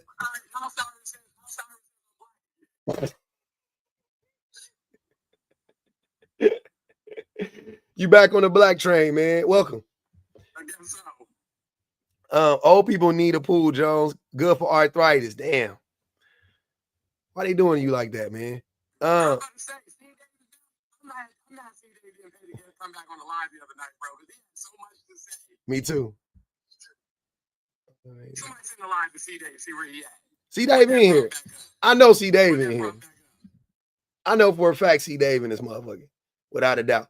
But called us liars every single day. And they never once told us what we lie about. Never. I'll be waiting for the lie. I'll be waiting for the exposure. But yeah, so I want to talk about this real quick. So if you want to, you could address the prompt, Bama. You know, what do you think about it? What do you think about, if you want, you can also add some ideology that the red pill pushes that isn't healthy and give like a anecdote to it. Antidote, I should say, not anecdote. Antidote. Yeah, I think that the biggest issue that we have in current society with red pill and how we get to the alt-right or whatever you want to call it is capitalism in itself, right? There's not enough to go around, and they think that there's a scarcity issue of these types of things, of being, you know, having a house, being rich, having money, right? Is comparison to being rich, just being able to not worry about your finances. Yeah. Things like that, being a protector because the world is so bad. The world wouldn't be bad if we didn't have bad things happening in the world, right? So that's the biggest thing about, if you're a safe person, then you've done your part in society. So if we're all safe people, it's just the concept of that is hard to understand.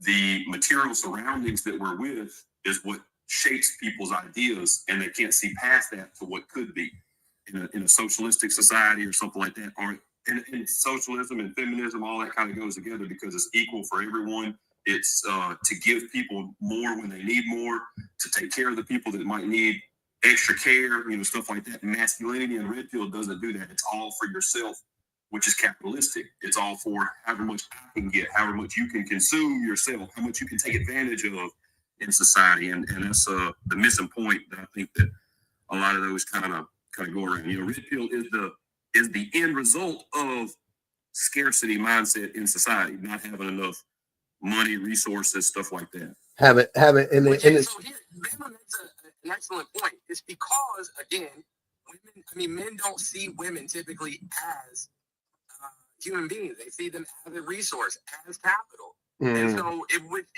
it makes sense that they would treat women the same way that they treat money, or, you know, material possessions. Or jobs. They treat women like job opportunities. You know what's so funny? I actually was just on this dating site where I'm not going to tell you what it is, but I got to the phone call stage and this dude was talking about, I have all these women around me, right? And they're all competing for my love. You lost me with that. I said competing. You think you're that. You think you're it. You can make babies and do all this. Oh, I have the stage left. I said have a blessed day because he talking about, of course I talk to other women. getting for my love. I love the honesty, love, but baby, I'm the prize. I gotta go. Mm-hmm. Like they just think, they really think it's that toxic, and they just keep all these women around so they can feed off of them when they want this type of energy or that type of energy. It really is energy that they love to feed off of. So that's just crazy to me. And that was recent. So I'm like, what the heck? I don't know what's with these red pillars, because he was about 38, so he should have known better. So I don't 38. 38, friend, 38. Old ass. All right. Ain't nothing worse than the old red pillars. Y'all be really confusing me. But I think that like the whole ideology is just rooted in this idea that that like, you know, women deserve less and men deserve every woman, right? Like women don't deserve the freedom of choice. Men deserve to be able to choose whatever woman or however many women he wants, and we should be able to get women in abundance and blah blah blah blah, right? I also think that like when you listen to what red pillars say, like they blame, to Bama's point, they blame everything, all their problems, they blame them on women. I almost sent this text to my boy today. I was reading this book, and in the book, the woman, the author was talking about, she like mentioned all of these phrases that like red pillars espouse, right? The things that they say.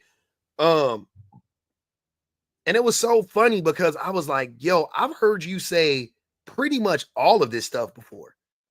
And it was just like scary. Like I was like, damn, that's crazy. Like talking about a gynocentric society, you know, acting like women are like on the up, like, you know, like it's flip-flop, like men are losing and women are winning, and you know, all this stuff, right? And I'm just like he literally has, I've heard him say some approximation of that, if not that, just flat out. Gynocentric, he was the first person that I heard ever use the term gynocentric society. And I thought that was laughable. I was like, what do you mean gynocentric society? Like, what the fuck are you talking about? Are you saying we're obsessed with vaginas? Then I agree. But we're not obsessed. We're not obsessed with the people the vaginas are attached to, which, you know what I'm saying? Like that's like unsafe. That's unstable for the women, right? But what he means is that we center everything around the needs of women, which just isn't true. You know what I'm saying? Like I wish we did. What'd you say, John? Not nearly. Yeah, not nearly. Like I wish we centered society more around the needs of women and children, and you know, so on and so forth. But instead, they're, you know, rooted, based around the needs of, you know, racist white T men. You know what I'm saying? Like middle class racist white T men specifically. That's what that's what society is built around. So you know, it's a what I find hilarious, and this is kind of like that red pill to alt-right to, you know what I'm saying, Nazi pipeline that Bama was alluding to earlier, talking about earlier, is that, you know what I'm saying, like the president of the United States and his wingman is JD Vance, vice president. No, not even. Oh, you're talking about Elon. You talking about Elon? Yeah, Elania. Melania. Yeah, like these fools got like 16 kids by like 6 different women, and out here touting, you know what I'm saying, like the nuclear family and family values and whatnot. I'm like, is this a joke? Yep. If these was black folks, they'd be losing their mind that they got all these kids by all these different women. Obama had a white woman before he married Michelle, and they ain't never let him forget it. I said, God damn, the man went to Harvard. Jesus Christ. Why y'all not talking about Trump? Let's talk about Trump escapades. Not Obama. Y'all crazy than a motherfucker. Yeah, Alania is a motherfucker. And you she said she didn't know that. Yeah. That man said that Obama talked about in his book. Talk about being with that woman. Said he was in love with her. Some weird shit happened to. He had like a weird interaction in a restroom with the dad or some shit like that. The dad said some crazy shit to him. It was wild. But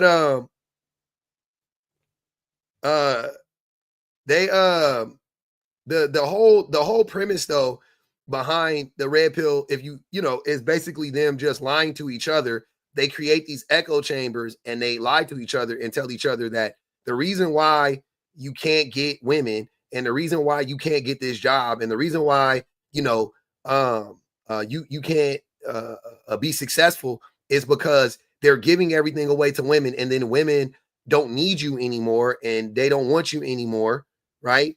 And then they start, and then it becomes this like self-fulfilling prophecy where we know that that's not true, but then that makes them resent women because they believe this lie about women, which makes them resent women. And then women, they feel the resentment that those men have towards them, which pushes women away further, which in their mind validates everything they feel about women, which then pushes women away further because they get further and further away from women. And then they start to exist on the fringes of society, so much to the point to where they start to carry out acts of violence against women.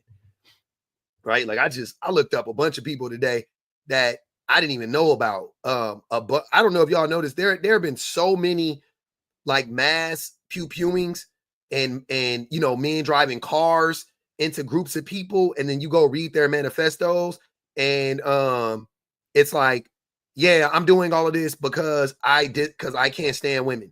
I'm just, you know, paraphrasing. It's like, yeah, women are the bane of society.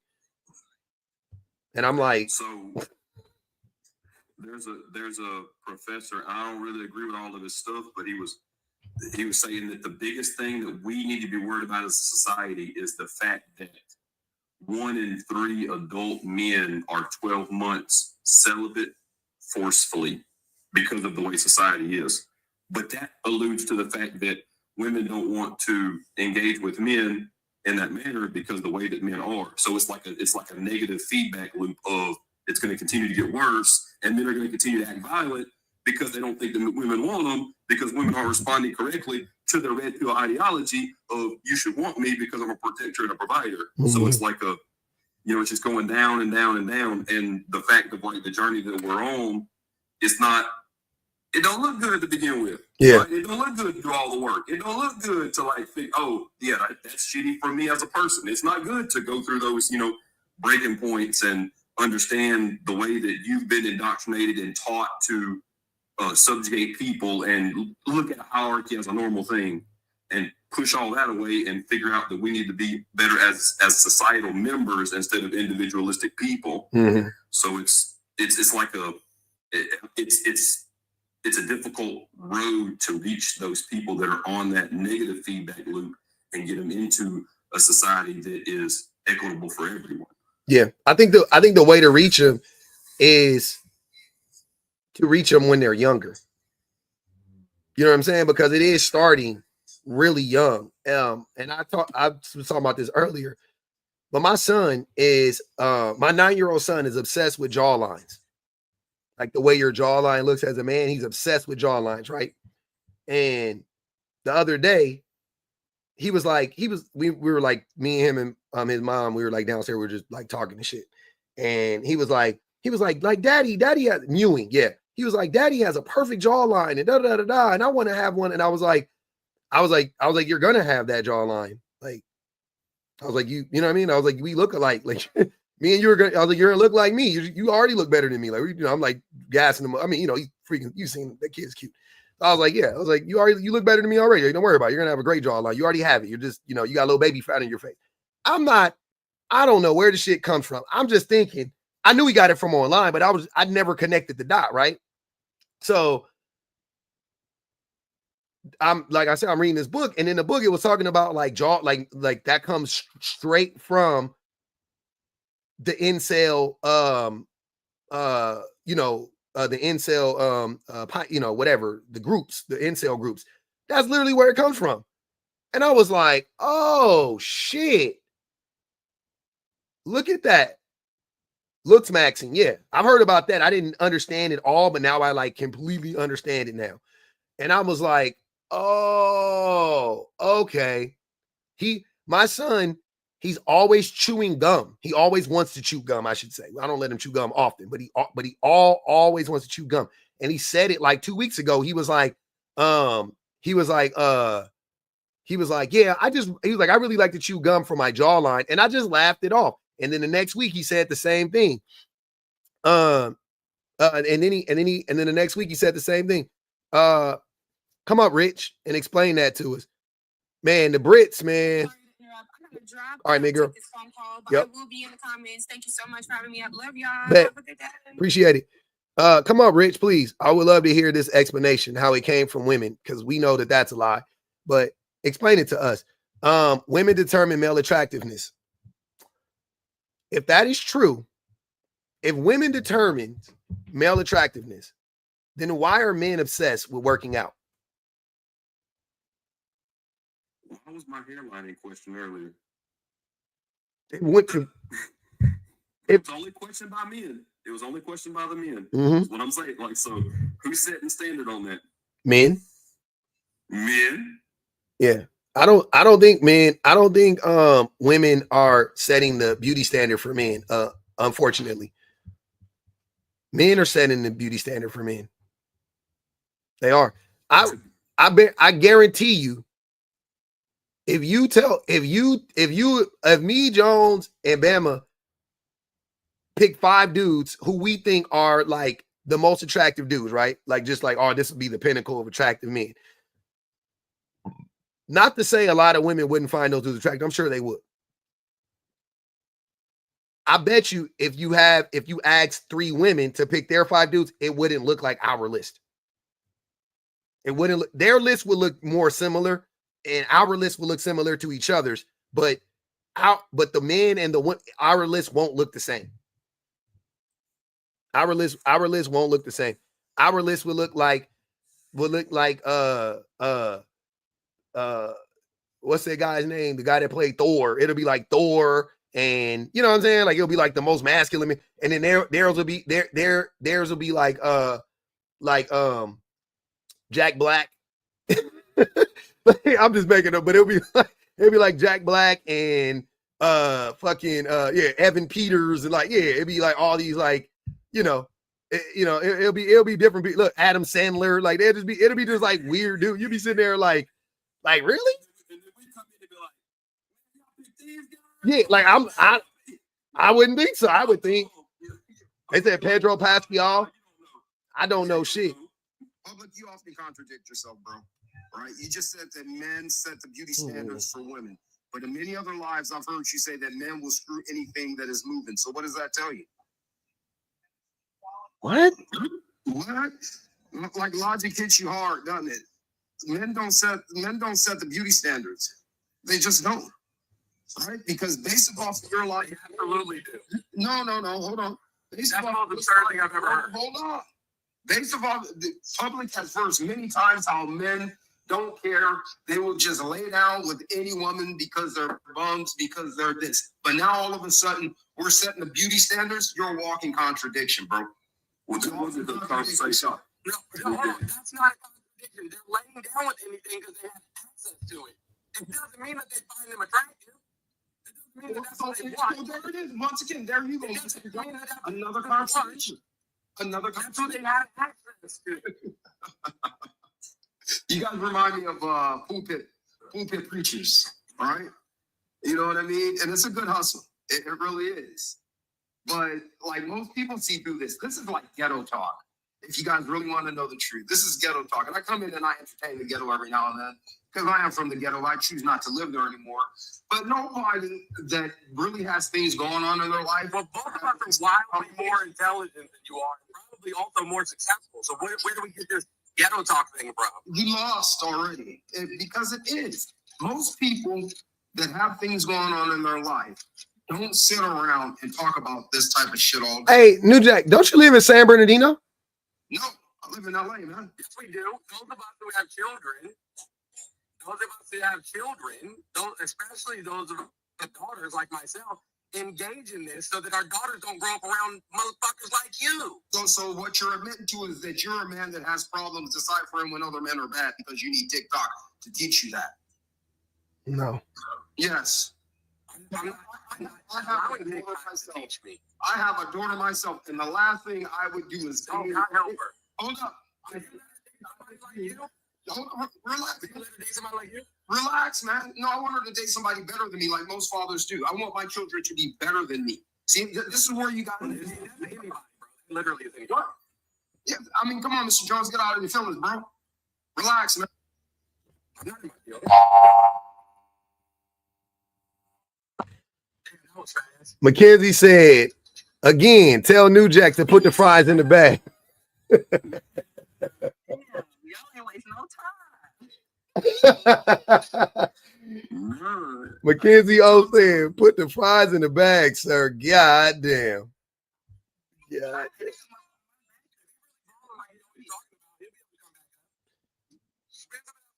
Money, bro. Yeah. Don't go skydiving this week. Go ahead, Shan. No, I said I was coming in on my backup just to tell him how dumb he sounded. Well, if men will sleep with anything, how do they set the beauty standard? What does one have to do with the other? I think Men will sleep with anything because they need access to the vagina, wherever it comes from. But is that the woman that they're gonna, be loud and proud about? Is that the woman they're gonna show off in front of their boys? Or like, come on now, y'all know this is a very common thing that men will sneak around and sleep with women that they find unattractive. Nope. But they won't want anybody to know that they slept with. That's not even true. What it is they find the woman attractive. They think that their boys won't find her attractive, so they won't show her to their, because they be caring about what other men think. I've seen that shit so. Which is all the more proof that there is a beauty standard, because it's not even about what you personally find attractive. It's what you think fits the standard of beauty that's set by other men. Like that just further proves the point. I've seen that shit happen so many times. Like I done brought women. I told y'all my story, though. I had somebody shame me for bringing somebody around. They thought it was unattractive. I was like, I don't care what you think. She cute to me. Like I don't give a fuck about what nobody think about what I find attractive. Like, how do I care? If I like the shoes, I'm gonna buy them. If I like the car, I'm gonna buy it. If I like the woman, I'm a dater. Like, I don't give a fuck. You can say that's ugly, and I don't give a fuck. That ain't got nothing to do with me. She's ugly. Cool. Yep. It's a running joke that like we be thinking our friends like man, their boyfriend or whatever, be butt ugly, and she be like, but I love him. Yep. He like everything. Like, we don't care what there's no equivalent to that on the opposite end. But men definitely follow a beauty standard that's set by other men, so much so that, like you said, they will be attracted to a woman, but will mistreat her or hide her or not want to be in a relationship with her because they believe other men won't find her attractive, which is extremely weird. Extremely weird. Especially, and what also will happen in those instances is if that woman is perceived to be or believed to be promiscuous, I don't care how, well, I won't say I don't care how fine she is. There's like a certain level of attractiveness where they like, I don't give a fuck. Like, I'll show up. You know what I'm saying? I had a boy that dated corn stars. You know what I'm saying? Like, I had like a group of friends, and it was like a period of time when they all were like dating corn stars. You know what I'm saying? But for the most part, like, men they don't want to show up with a woman that they have heard is like, they don't even know if she's promiscuous themselves, right? They don't have any confirmation. They just heard from they boys that be lying on their dicks all the time. Everybody ran through her or whatever. And then you talk to her, and that's another reason why men be getting so mad at like that whole I won't take her out to dinner because what do I look like taking her out for dinner when she let somebody else hit for less? Because she didn't. Because she didn't, dummy. That should tell you, like, your experience with that woman is you got to talk to her. You got to be nice to her. She's not dumb. She's not, you know what I'm saying? But then you're believing these stories about her that she been ran through and all these dudes, and it was just easy, and all they had to do was walk in with their wangs out, and she just bent over and busted it open for him. Like, what? Like, where are you getting that from? Maybe they're lying, and in your actual experience, that's not the truth. But instead of you coming to that conclusion, you decide, oh no, she's just trying to make me personally jump through hoops for no reason. Like crazy. And also, so what? That means she liked you. If that's the case, that means she liked you. That means she just wanted. Also, like, That just means she wanted to smash them other dudes. Community being. Yeah, I know.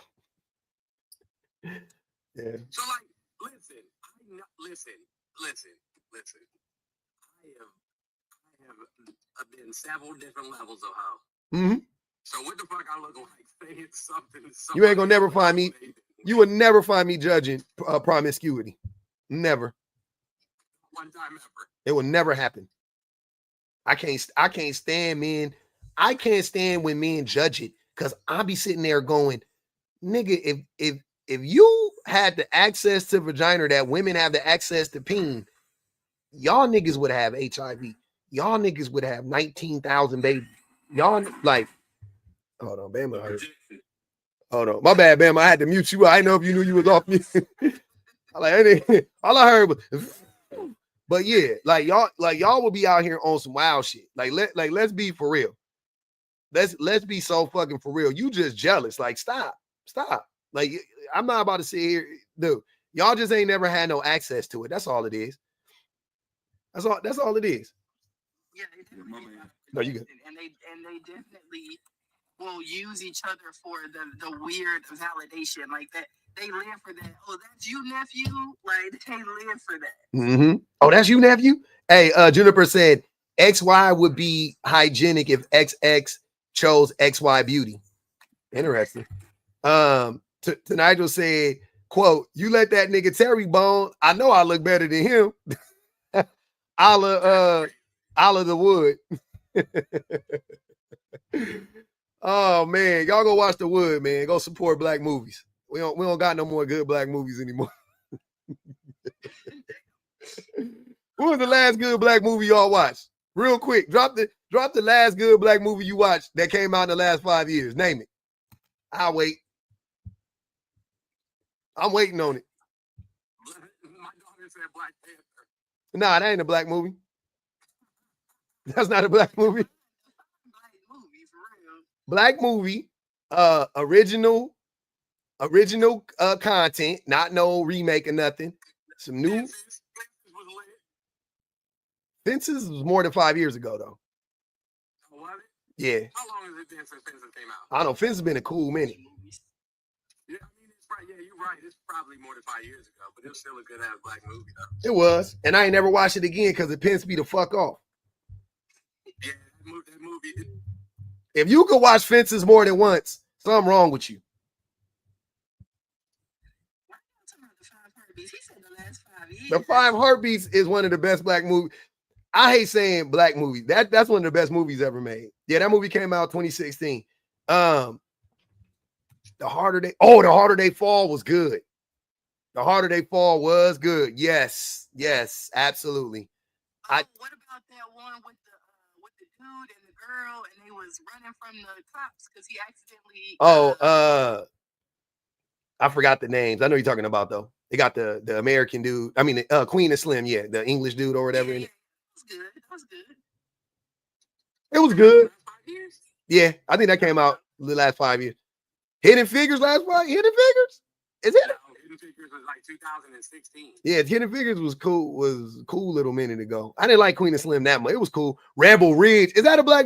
Look, man. Just because a black actor's in a movie, it don't make it a black movie. Rebel Ridge, a good movie. Like, really caught me off guard. I thought Rebel Ridge go. Clone Tyrone was a little goofy. Us was not good. I ain't like Us. I didn't like Us at all. I don't know what that is. Why ain't that nothing? Because I don't watch TV. I think TV. I ain't watched 1 hour of TV this whole year so far. Y'all like not an hour TV? That's good shit. You. So like I don't know the black movies. I also don't know no white movies. Oh, One of Them Days. I ain't seen One of Them Days yet, but I think I'm gonna watch it. I think One of Them Days is good. I ain't watched it yet though, but I think it's a good movie. I believe it. It looked funny as hell to me. Hey, Fences is rated 92% on Rotten Apples. God damn. God damn. They love to see our pain. Fences was too real. The reason I don't like Fences is because Fences is too real. See that? I just saw that one scene with Viola Davis crying, and something about him telling her. Rotten Tomatoes. I said Rotten Apples. Rotten Tomatoes. My fault. Yeah, Fences is too close. He too close to home. Let me put it like that. It was not a great movie. Who? Get Out. Get Out wasn't a great movie? Not to me.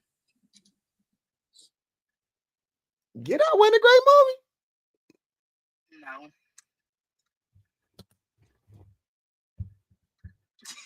I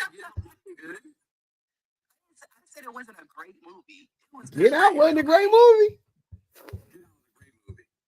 Ah, that's crazy. That's my word for it. I don't really watch movies, but maybe that's why I don't really think any movie. Sorry, what the fuck? And they said you lost your black card. Shit is not black. Period. Hey, saying somebody not black for not liking a movie is crazy. Because I'm not gonna take this disrespect. And they said, hey, I will tell you something about Get Out though. I never watched it again. I watched it one time. I ain't watched it again. I think it's great though. I never watched it again. I'm gonna tell you something. The way that I judge a lot of movies is how many times can I watch it? How many times can I watch it? And it don't automatically mean that it's not good if I don't watch it again, but Harlem Nights is the greatest movie of all time. Well, but you only watch that one once because that's as much as you needed. Yeah, Get Out I only watched it one time. I didn't need to watch it. Exactly, because it wasn't all that. See, that's that cap though. You watch it for the twist, but once you know the twist, you know what I mean? It is what it is for that one. I watched The Sixth Sense one time too. That was a fucking great movie. Oh, that was a good movie. I watched that 100 times. I haven't watched it 100 times though. Equalizer a black movie? Who directed? Who directed Equalizer? Who knows? Nah, that matters. It got black movie, written by a black person, directed by a black person, starring a black person, original script, not no remade book, not no remade shit, not nothing from the fucking multi-universe, none of that shit. Remade. And that shit, Queen Latifah being the Equalizer, I love Queen Latifah to death. Her being the Equalizer pisses me off. It could have been a woman, but not her. She's too old and stiff. Hold on. You're telling me that what's the name ain't too old? Denzel be moving good. Hey, Denzel be off that powder, moving good. Denzel do like this. They go action. Then they go. Denzel do what he do. No, Denzel, you be seeing him stand up there stiff, straight face.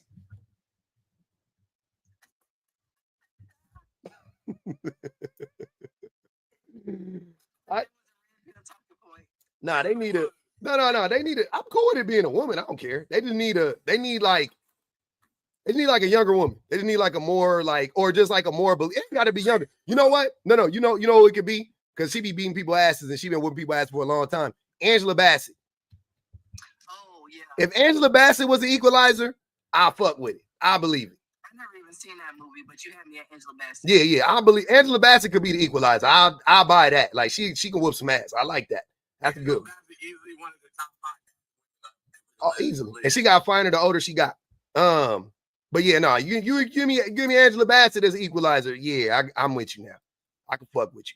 But it's the I seen an episode and Queen was just, I don't know. I was like, there's something about that. Oh, the British Woman for Woman King. Hold on, Viola? No, fool. She not British. Yeah, that's why I was like, what are you talking about? Because Viola was a star Woman King. I'll take also Viola. Lupita. Yeah, it's a bunch of it's a bunch. But no, I'm trying to think like older, like 50s. You know what I'm saying? Like think about women like in their 50s. Like, yeah. The tall one, wasn't she the one from Queen and Slim? The model? She fine as shit. Regina King also I could believe as, oh my God, Regina King in The Watchmen. Jesus Christ. Regina King in The Watchmen. Oh my fucking God. If that ain't one of the best shows to ever come out, I don't know what the fuck is. Go watch The Watchmen. That shit, oh my God. Regina King was whooping ass. she was whooping ass in that shit. I don't do nothing with Zoe Saldana in it. I can't. Don't ever put that woman. Don't put her name in no hats with me in it. I can't. She pissed me off to no end. She put her and Zoe Kravitz when they was just fine and I didn't know what they thought about the world. I loved them. As soon as they started talking and I knew it, I said, "Oh no, they them weird black girls. I can't. I'm not black enough for black people. I'm not light enough for white. Like they them black people. I can't. I'll be like, get the fuck. Ugh. I can't stand you motherfuckers. Y'all piss me off. Y'all piss me the fuck off. I said, goddamn. You would think that Zoe would be different with the Zoe not even white. She black. Yeah, I'm talking about Zoe Kravitz. Zoe Kravitz is black. She black on black, and she's still weird. I was like, goddamn, Zoe, what the fuck happened to you? Zoe Kravitz be saying very anti-black shit. Like, just peep her. Zoe be saying some weird shit, and she blackity black. Her mama black. Her mama black. Her mama black. No, I said she give me those vibes. She never said that, but she give me those vibes. Yeah, she give me those vibes. But her mama black. Her mama like, you know what I'm saying? Lisa Bonet black. Hey, and Lisa Bonet was woke in the 90s before the internet, and that's why that ain't the reason why I love. I ain't gonna even lie. She just fine. But she was woke in the 90s before the internet. And I was like, oh, okay. Her daddy is weird, though. Her daddy weird. No doubt about it. But he cool, though. I thought he was cool. I didn't know how weird he was. I never really heard Lenny say no weird shit. But I'm sure he say some shit. I'm sure he say some yeah. Yeah, his mama was fine. Lenny Kravitz's mama was fine as shit. Lenny Kravitz's mama was so fine. I don't know how his daddy pulled that shit off, but his mama was so fucking fine. Goddamn. Yeah. Yeah, that was another. Yeah, I don't know what the fuck, Lenny. I don't know how he raised her. Hey man, Zoe a cute name. Zoe a cute name, man. Zoe a cute name. Zendaya black as fuck. Hey, Zendaya is a real black person. I don't know about that, man. See, I don't know about that now. I ain't gonna put no smut on the name Zoe now. There's some cool Zoes out there, but she ain't one of them. The homie daughter named Zoe. I fucks with her. Zendaya really black though, and that's the thing I like about Zendaya. She is a nerdy black girl, but she's still a black woman. She's still black. I don't care who she date. I don't give a fuck. She can date 10 white men in a row. I don't give a fuck. Zendaya being black forever. She do. Oh, Zendaya. Oh, I'm sorry. Zendaya. Y'all love pronouncing them Y's differently, huh? Okay. Yeah, we do. So get it right. Okay. Yeah. Zendaya. Goddamn, I thought it was Daya. Y'all said it's Daya. It's Daya.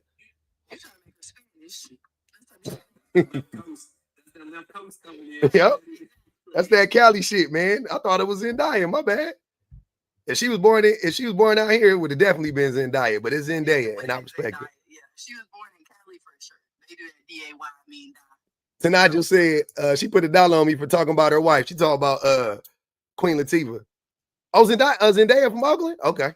That's what's up. See, that's that. Now that makes sense. It all makes sense now.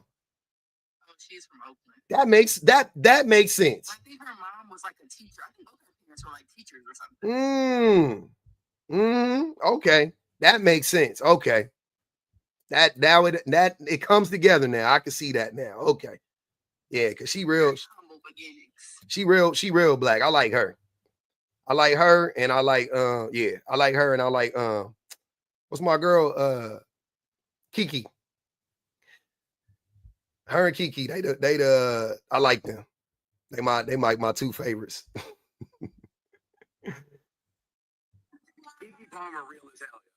Yeah, I like Kiki. She just funny. She a funny individual, man. She a funny person. I like her. Yeah, she hard not to like. Somebody don't like her though somewhere. She is from LA. I think that's another reason why I like her. There's some haters out there on key. I never seen. No, the men's don't like her. Remember when she had her booty out at the concert? Usher put smut on that girl. That they was hating on that woman, and I was sitting there going like, y'all focus on the wrong thing. We got to see them cheeks. This how I know y'all not real niggas. That's what I be questioning if y'all be really real niggas sometimes. Cause I was sitting, all I was thinking was like, damn, look at the yams. Talking about her baby daddy don't like her. Come on, y'all. Register. Okay, RNs. Yeah. Hey, y'all not RNs, man.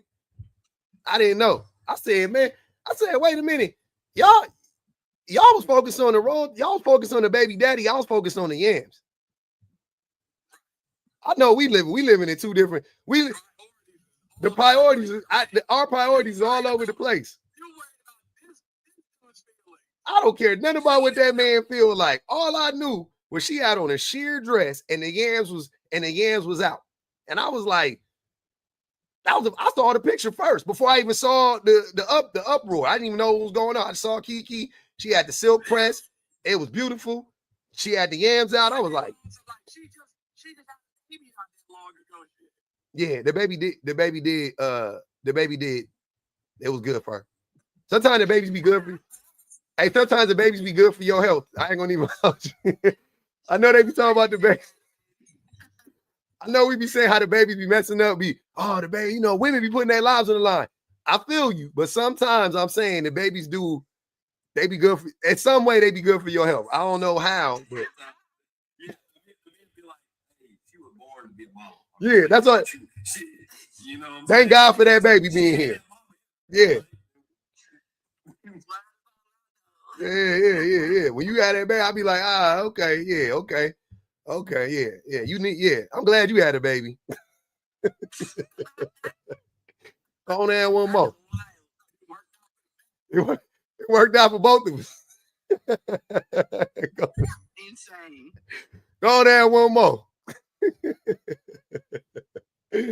Sometimes the babies be, they be good for your health. And it did Kiki good. You know what I'm saying? So ain't nothing wrong with it, man. Ain't nothing wrong with it. I didn't know. I didn't know the men's was hating. I seen it. I said, damn, y'all hating? Wow. I couldn't believe it. I couldn't believe the hate train that came after that. I was like, y'all mad? Damn, okay. Well, it is what it is now. Mm-hmm. No, she is not pregnant again. No, she's not pregnant again. I wouldn't wish a baby on my worst enemy. I wouldn't wish a baby on a pygmy. Yeah, that was a joke, y'all. It was a joke. That's a jokey joke. Let me rewind this. We need some sage for the live, because we're gonna have to cleanse the live, as a matter of fact. I don't want none. Even if you want a baby, I'm hoping you don't have a baby. That's how big of a hater I am when it comes to these babies. Even if you wish it, even if your wish is to have a baby, I don't want you to have a baby. Like, please. I would never wish that on anybody, on a man or a woman. A baby in 2025, it's enough babies out here, y'all. We good. We all babied up for a little while. We good. We can go a few years. Shit. Let this recession smooth over, and then, you know what I'm saying? Like, y'all tripping. The baby is more vasectomies, less babies, man. Y'all wilding. Y'all tripping. Yeah, babies is precious. Look, babies are so precious. What I'm advocating for is let's defend and protect the ones that's here right now. How about that? They already here. Let's this is my message. Mm-hmm. This is my message, and anybody can take it with it. We got enough people. Mm-hmm. We got enough love. We ain't got enough love, though. Mm-hmm. If you got some love to give it to somebody that's already here. You ain't got to go make and if you got to make your own to show love, you don't need one. You don't need one. You ain't ready for one. If you got to make your own to show love, you ain't ready. That's a bar right there. If you need to make a baby, that's tough. Nothing selfless about having a child. Literally nothing selfless about having a child. altruistic. Yeah. Oh yeah, I don't know where that came from. Saying that it's so selfless to have a baby. I don't know where that idea came from. Mm-hmm. For me, I think men made that up. Honestly, I think men made that up, Shan, probably to try to manipulate That makes women. sense. Like, oh, it's so selfless to have a child. You're like, no, it the fuck is not, nigga. It's selfless to take care of children that ain't yours. That's selfless. I would consider that to be a selfless act. Ashley said, two for no more damn baby. She said, yeah, this is a baby free live. I don't know what y'all be talking about. No, we not. This is a baby free live. I don't play that shit. I don't play that shit. You under? Except our babies that be on the live all the time. Yeah, no. If your babies is here, we love them. I love babies that's here. I love them. I'm talking about the ones that ain't here yet. The ones that's in the ball sack and the one that's in the egg sack. I'm cool on them. I'm cool on them. Your baby here is crying, is cooing. We love them babies down. Yeah, I'm a big proponent of protecting little kids. The ones that ain't here though, y'all can go on and save them. Y'all going to save them, man. Shit, go on away. You can wait. You been waiting? You can wait a little while longer. You be all right. Mm-hmm.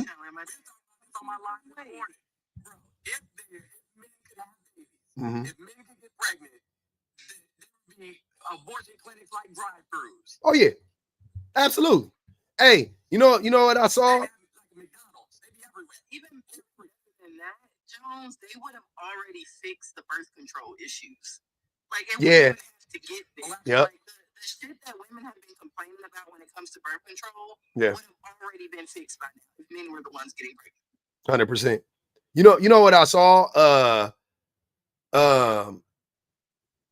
That how like the what's it called? Like they said like period cramps are the equivalent of having a heart attack, and the men's was crashing out about that. Like they did like some study. I only saw like a TikTok on it. I didn't read it, but it was saying like how that's pretty much what it said, and the men's was like no way, like they was like trying to make fun of it, I guess, or something like that. And I was like, yeah, this is what the shit I be talking about. Like the reason why y'all downplay it just proved that y'all just downplay everything that women go through and what women do, because y'all be wanting to put babies in women. Y'all don't care about women's cycles, and y'all be having the audacity to run around here and be like, men are stronger than women and da da da da. You know what I'm saying? Like, I'm like, what?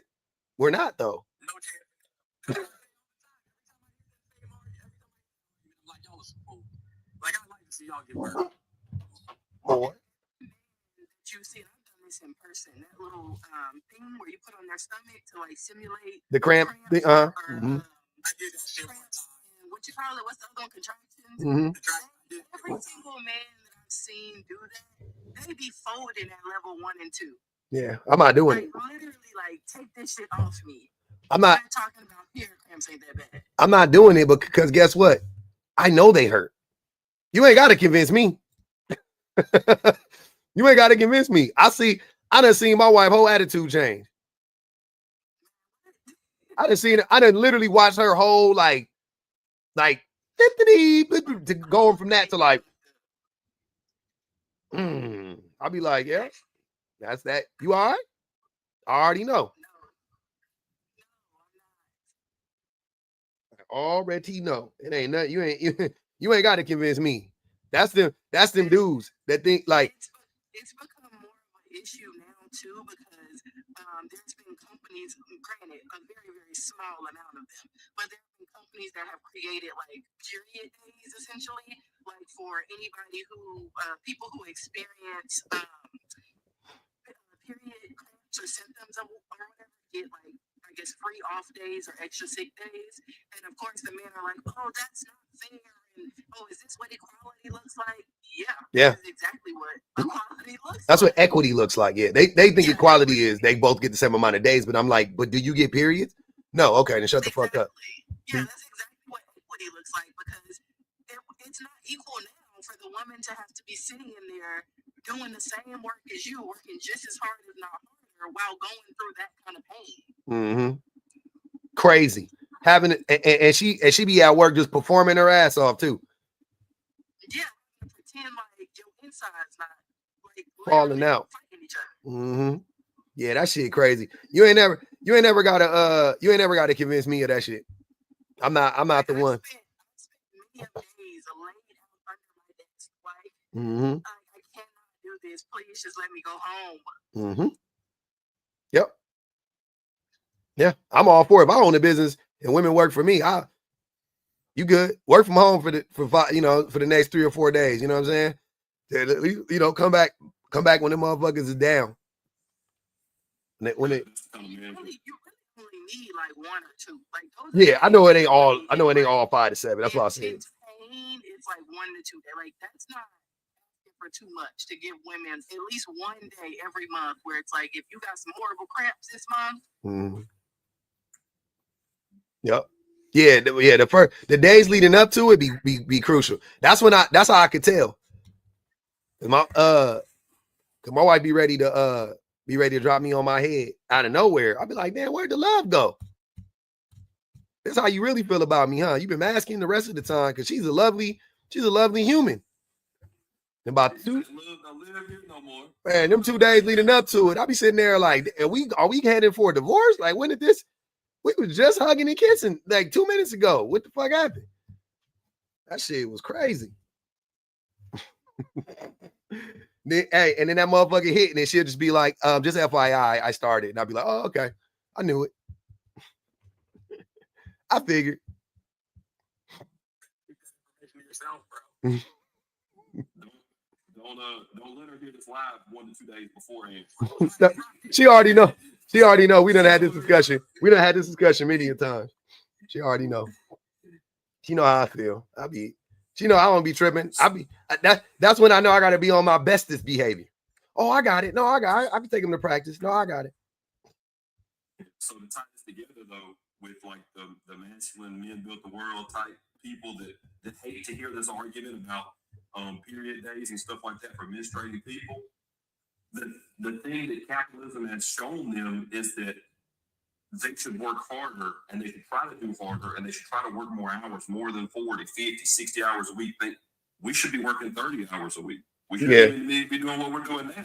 So in reality, if you stand up for period days, you're also standing up for less working hours, a 32-hour work week, a 4-day work week, all the things that, because we are so advanced as a society, we shouldn't have to be working 50 hours a week to take care of a family. And even that don't take care of a family in some instances. Mm-hmm. So like we got to like get this gap here. If men would be honest, they spend maybe 25 hours a week actually doing work.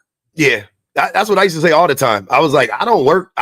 When I work, like, I didn't work that much. You know what I'm saying? Like my actual, like, hours of work. Like I work more now, like actual hours. I do more actual hours of work now than I did when I, was like going to 9 to 5 or whatever. Because I'll be at work for 8 hours, maybe 4 hours. I'm saying on average, it was like maybe like 4 hours of like real, especially you already know in sales and car sales is like, you get to the, you come in, you make your little 50 calls or whatever, you send your 100 emails, and then you just sitting back waiting on people to come in and waiting on leads to come in. That's it. You jaw jacking, you got your phone. I have my phone set up. I'll be watching movies and shit. I'll be online. Like, Come home and don't help with I've been exhausted. I'm exhausted. I've been at work for 8 hours, not doing shit. Not doing I know you ain't been on the back end, but we were playing spades in the shack while I was in Louisiana, working that job. We were doing all sort of whatnot, cooking. Mm-hmm. You know what I mean? And I was sending the group chat. This is the men that talk about building the world right here. I got 3 books. I got 3. You know what I'm saying? This is the men right here. These the ones. Oh my God, man. That's funny. It's always. Obviously, there's some labor-intensive jobs. Yeah. Of course. Like where people are working hard. I'm saying the vast majority of men that talk about, you know what I'm saying, like, how much they work, especially people that work in like corporate, corporate jobs and stuff like that. Y'all ain't doing no fucking work. And I'm saying, I watch y'all. Yep. That was we were in a nuclear plant. We were working a nuclear outage. I mean, we were We were good. We were hard hats, safety shoes, all this type of stuff. Clocking badge in and out, safety checks. We was the men that were building the world, and they're talking about, oh man, you cut me. You cut me on this. You cut me on this card game. You know. Mm-hmm. Yeah. Hey. That's the thing. The ones who are working those super, that somebody just said in the comments, the ones that are working the real hard jobs and shit like that, no presented. They ain't online. They ain't got time. I was going somebody asked me, is it just me? Asked, what is pink pill? Pink pill is essentially just like it's feminism essentially, right? But it's men, or not men, it's so the red pill is the idea that like everything that is going wrong in the world, right, that's happening to men is the fault of women, and it teaches men, it has like a group of beliefs, and that it wants to teach men, such as, you know, the way that you get women is you go to the gym, you get buff, you make a lot of money, you know, you become a protector, and these are masculine traits that women love, right? And the pink pill is a thing that teaches you how to be a human. So the pink pill will teach you you don't need to be buff. The reason a thing that happens when you go to the gym is you become confident, right? Whether you get buff or not, your confidence goes up from working out. Your endorphins goes up. You're happier. You're a happier person. That's why the gym is important. And I don't like saying the gym. We could just say working out, but that's what working out really is, you know, where it benefits you, to me, the most. Training. You said what? Training encompasses all of that. Yeah. So training physical activity. Yeah, physical activity produces endorphins in your body and your brain, and you're happier and you're healthier because of that, right? Which ultimately, and when you work out, whatever little progress or whatever progress you see, it gives you confidence. You're like, damn, and you have you're more sure of yourself, right? Whatever. That's the benefit of going to the gym. The looks are secondary, right? Being an equal partner as opposed to being a provider, right? As men believe, the red pill teaches, oh, you have to make money because women want you for your money. They want resources.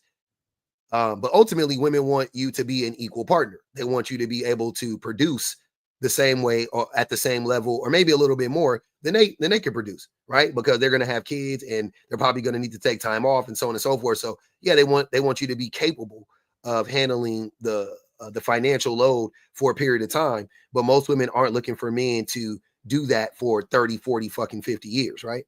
And they want you, most importantly, to be an equal partner in the home when it comes to the emotional and physical labor within the house, right? And then the pink pill will teach, the red pill will teach men to be protectors, meaning, you know, you have to, I guess, give women this like advice that they don't need, like how to avoid dangerous men, and you need to be well trained in martial arts, and you know how to carry a pew pew, and have this mindset of being like the, you know, Billy Badass or whatever. Whereas the pink pill would say, no, you need to be safe.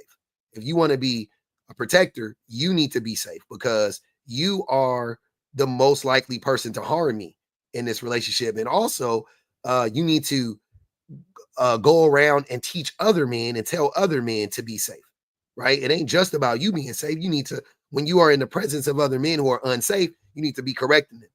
When they say unsafe things, when they make bad jokes and things like that, you don't laugh, you don't perpetuate the harmful ideologies. You stop it. When you can, you address it. And lastly, when the red pill will say being masculine, which is, you know, all of these things, but also just presenting in a masculine way, being stoic, adhering to these rigid characteristics that they deem to be masculine, right? But the pink pill would say, be a human. It'll tell you, no, it's okay to express yourself in a healthy way. It's okay to cry. It's okay to be upset. Doesn't mean you have to rage and turn into the Incredible Hulk, but it's more than you should be upset, right? It's okay to be upset at that. That's okay. It teaches you how to express yourself in more ways than just anger and happiness. So those are some of the differences in pink pill. And also pink pill is the truth, right? Like red pill is rooted in tropes. It just perpetuates tropes about women and men. Pink pill gives you the actual evidence. The pink pill would say, like red pill would say women are hypergamous. Pink pill would say, no, women date within their same socioeconomic class and status. Red pill would say women want providers, and the pink pill would say, well, actually, most women work.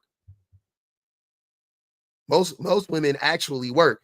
Red pill would say most men aren't dangerous, and then the pink pill would say 98% of violence is perpetuated by men, though. So it's not all men, but it's always a man. You know, pink pill would say it's all men. Red pill will say red pill will say red pill will say it's not all men, right? It's not me in particular, like conveniently, it's never them. So yeah, that's pretty much the difference between red pill and pink pill. Brain development, huh? All right. It's interesting. That is interesting. Not my friends, not my circle. Yeah, absolutely. Not my friends, not my circle. So I hope we all understand what that is. Anybody that had any questions about that, I hope that was a good enough explanation of pink pill and red pill. But it definitely gets deeper than that too. Definitely. Without a doubt. What's up, Joel? What's up? Chilling. How you doing? I'm doing great, man. How you doing? I'm doing good. I'm doing good. Right on. What do you want to address? I mean, obviously, with your background, the red pill is clearly the better option. You know? Is it? Yes. How? Why so? How so? I mean, versus well, yeah. Well, some of the things you have up there are not what feminism are not. You know, tenets of feminism. Feminism is more problematic to women. It's about as useless. I don't think there's another. Hold on, wait, Joel, wait. Back it up. You're saying these aren't tenets of feminism. They are. But if you're saying now, what I want you to do is, if you don't think these are tenets of feminism, don't give me some vague like spiel. Be specific and tell me the tenets of feminism. Yeah, so being human is not feminism. Being human, you know, could apply to masculinity as well. So therefore, it could not be a tenet of feminism. Being safe, everyone wants to be safe. That's not feminism. Men want to be safe. An equal partner, well, men and women are not equal. So maybe that is a tenet of feminism, but it's falsehood because men and women are very far from equal. And I'm happy for that. I'm glad that we're different because we complement each other because we're different. Being confident is a lot more associated with masculinity and the red pill than it would be associated with feminism. Yeah. So you haven't given me you're trying to refute these by just saying these aren't feminist tenets, but they are though.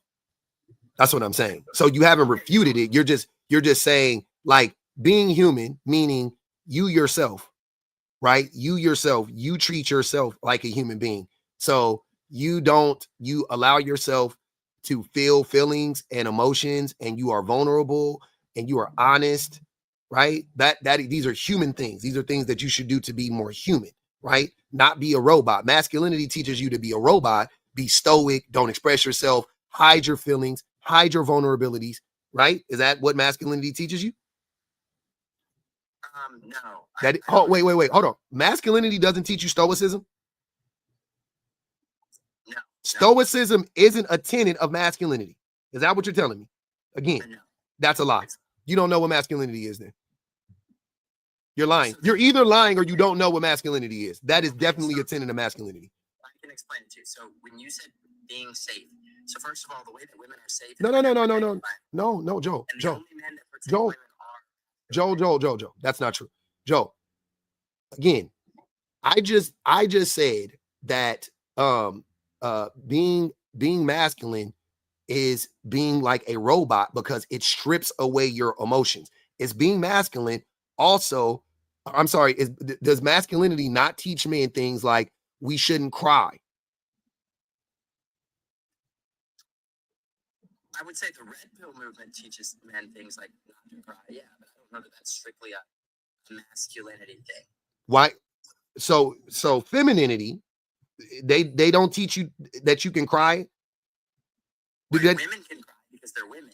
Men That's I don't. But sir, listen to what I'm saying. That would be femininity. So you can express yourself.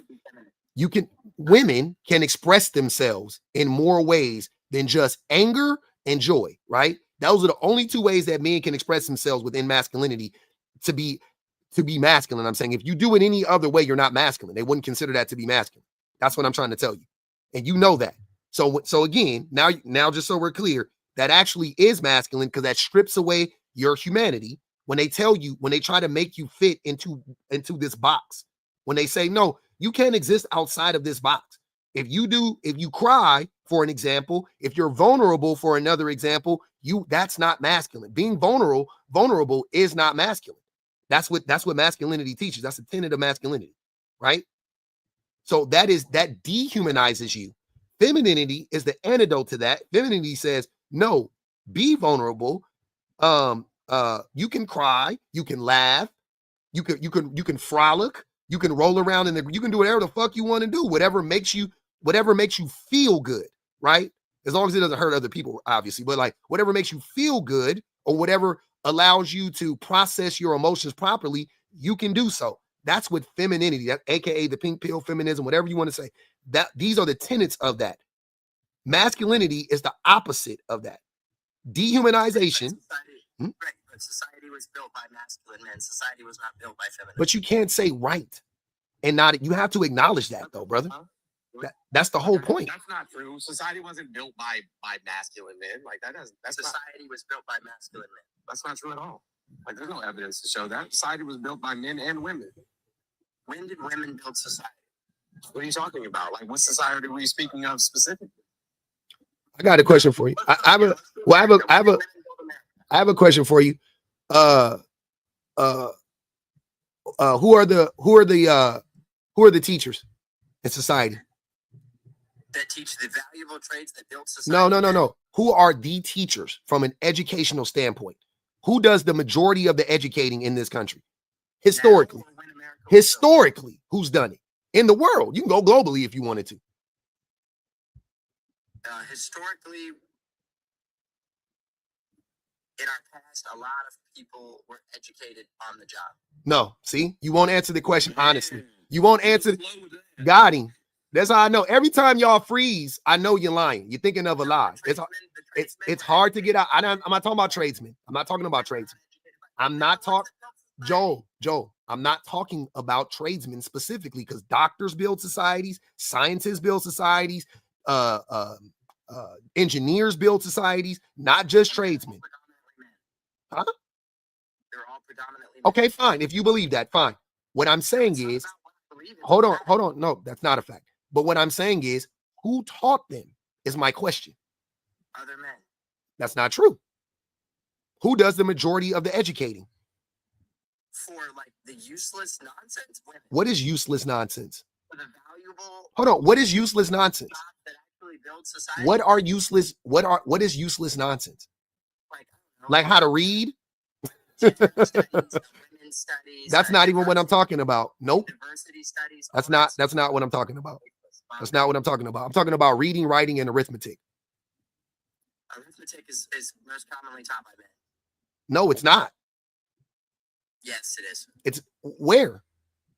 Kindergarten to high school. It's mostly taught by me. It's not. It's mostly taught by women. How did we land on the moon? Oh, black women? No, black women. But black men. Black women helped a little bit, yeah.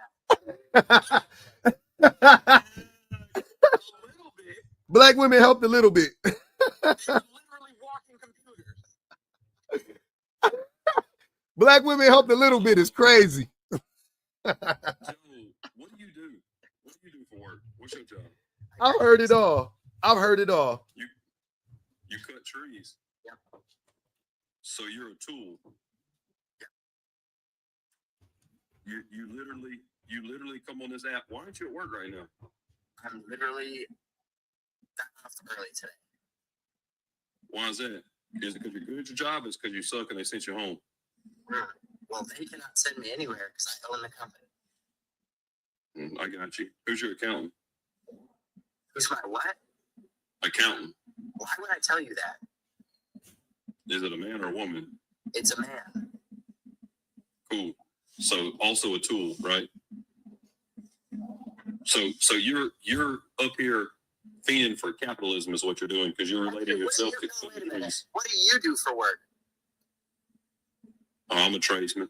Yeah, what is your trade job? I'm an electrician and I cut trees. So you're a tool. I know it sucks. I hate it. I don't want to be here. I hate the society. I wish that we would I change don't it. hate it. I make fucking $250,000 a year and I'm happy. Great. Why are you here then? Why am I where? Online. Since you're so fucking happy, why are you up here telling the public that he's so wrong for being a feminist or thinking that people are humans, thinking that people need to be equal? I would like to address that. I would like to address that. Earlier you said that people should be humans, but you said that men and women aren't equal. No. And those two things don't go I didn't together. say people should be humans. People are humans. That's not a debatable point. With human qualities, as in equity. Equity is As not an equality. That's somebody's opinion. It is. No, it's a human. I should want somebody else to succeed, even if I don't know them. I shouldn't want to tramp on them. Say what? I said I should want someone to succeed. I shouldn't want to tramp on them or create a society that disproportionately puts them at a disadvantage. I want people to succeed if they're working. I don't want people to succeed who don't do anything. So hold on. People are only as valuable as the amount of labor that they can produce. Correct. So what about disabled people? Well, I believe they have intrinsic value if they're disabled because I believe that God gives all people value. But if you don't believe So in people God, are valued only by the labor they produce. no, that's an atheistic standpoint. But I'm not atheistic. What? That's an atheistic standpoint, but I'm not. No, that's not. That is a That's in the book. To each as they have ability. and also you're not. The Bible also says if a man does not work, neither shall he eat. Hold on, wait. I don't care nothing about that. You have a Naziistic. You have a Naziistic standpoint. That is, yeah. You're talking about eugenics. That's Nazism. Where did you get that? What you just said. You just said that people who can't produce for society don't have use. That is No. yes. I said atheistic standpoint. No. To say that people who do not work are useless to society. That's what Nazi said. No, That's what Nazi said, bro. I'm not playing. Go look it up. That's literally what they said. Huh? No, they weren't. They were Christian. Nazis were Christians. Yes, they were. Nazis were Christians. They were historically. They were Christians. Hitler was fucking believed in the occult and shit. What are you talking about? He was not a Christian. Hitler was a Christian. No, they shut down churches that didn't. Yeah, they shut down churches that didn't support the Nazi agenda. They were not. But they were Joel doesn't believe a word he's saying. I just want you to know that. I do not believe that the Nazis were Christians. That's ludicrous. okay. I also don't believe in white privilege. You know what I mean? You don't believe in a lot of stuff that's real facts. He said the Smotsies weren't Christians. It's crazy. You said black women barely help getting us to the moon, and you said that Smotsies weren't Christians. I know we living in an alternate universe at this point. The universe is crazy. You guys don't know the difference between men and women, but I'm living in an alternate universe. Okay. I don't know if that's both social constructs and have nothing to do with male and female, which I don't know why you don't understand. Wait. In addition to that, knows the difference between male and female. Hold on, wait. I don't want to derail the conversation into that. I would love to stay on topic because I feel like we were on somewhat of a topic on topic.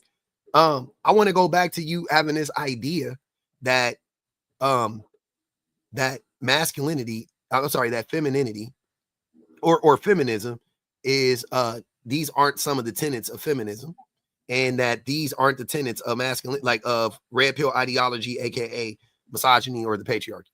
I'm very curious. So misogyny is very different. So misogyny and feminism are not the opposite of each other. Feminism Yes, they are. believes that women feminism believes that women are equal to men. Misogyny believes that men are superior to women. Those are not the same two. Those are not opposite ideologies. They are. No, because if they were opposites, then feminism would believe women are superior to men, and misogyny would believe that men are superior to women. No. Women want equality. That's feminism. Men want superiority. That's misogyny. Those Which are is the the same. opposite of each other. Which is the opposite. That's not misogyny, though. That's not misogyny. Misogyny is the hatred of women. The patriarchy is what he was describing. Yeah. Patriarchy is the system that you're talking about that intentionally subjugates women and places men in a superior place. Yeah. Misogyny supports patriarchy in the sense that it is a social construct that promotes the hatred of women. That I don't disagree that it's not feminism, but feminism is not equality for men and women. Feminism is about creating equitable resources for everybody. No, feminism is about women wanting Specifically equality. for women. Yeah, it's the idea that women are equal to men. It's equality. No, it's not. It's not Right. though. It's about Let me see if I can explain this better. Feminism says I want $5 because you have $5, no. and misogyny says I want $10 because you have $5. They're not the same. No. Feminism. Go ahead, BBB. Misogyny says you have $5. I'm going to rape and assault you. Take the $5 and leave your body on the side of the road. Let her finish. Let her finish. Feminism. Let me finish Let her because finish. when you were talking, I was not talking. Feminism says, hey, I worked for this $5. I deserve this $5, not because you have it, but because of the fact that I worked for it. But I also believe that you deserve your $5 too. And hey, those children over there who need to eat also deserve $5, even though they haven't worked for it, because equitably they can't work for it. So that's what feminism is. That's what feminism is, and that's what misogyny is. I have no idea where you're getting these ideals from. He's getting them out of his asshole. Well, yeah, it smells like it. That's where they coming from. Tonight just said, bitch, you ain't never heard of slaves? They sure didn't come from that community garden project that he said he was going to DM me to help with and never did. They definitely come You from don't even there. follow me, so you can't even see my DMs, Brad. My DMs are open to everybody, knucklehead.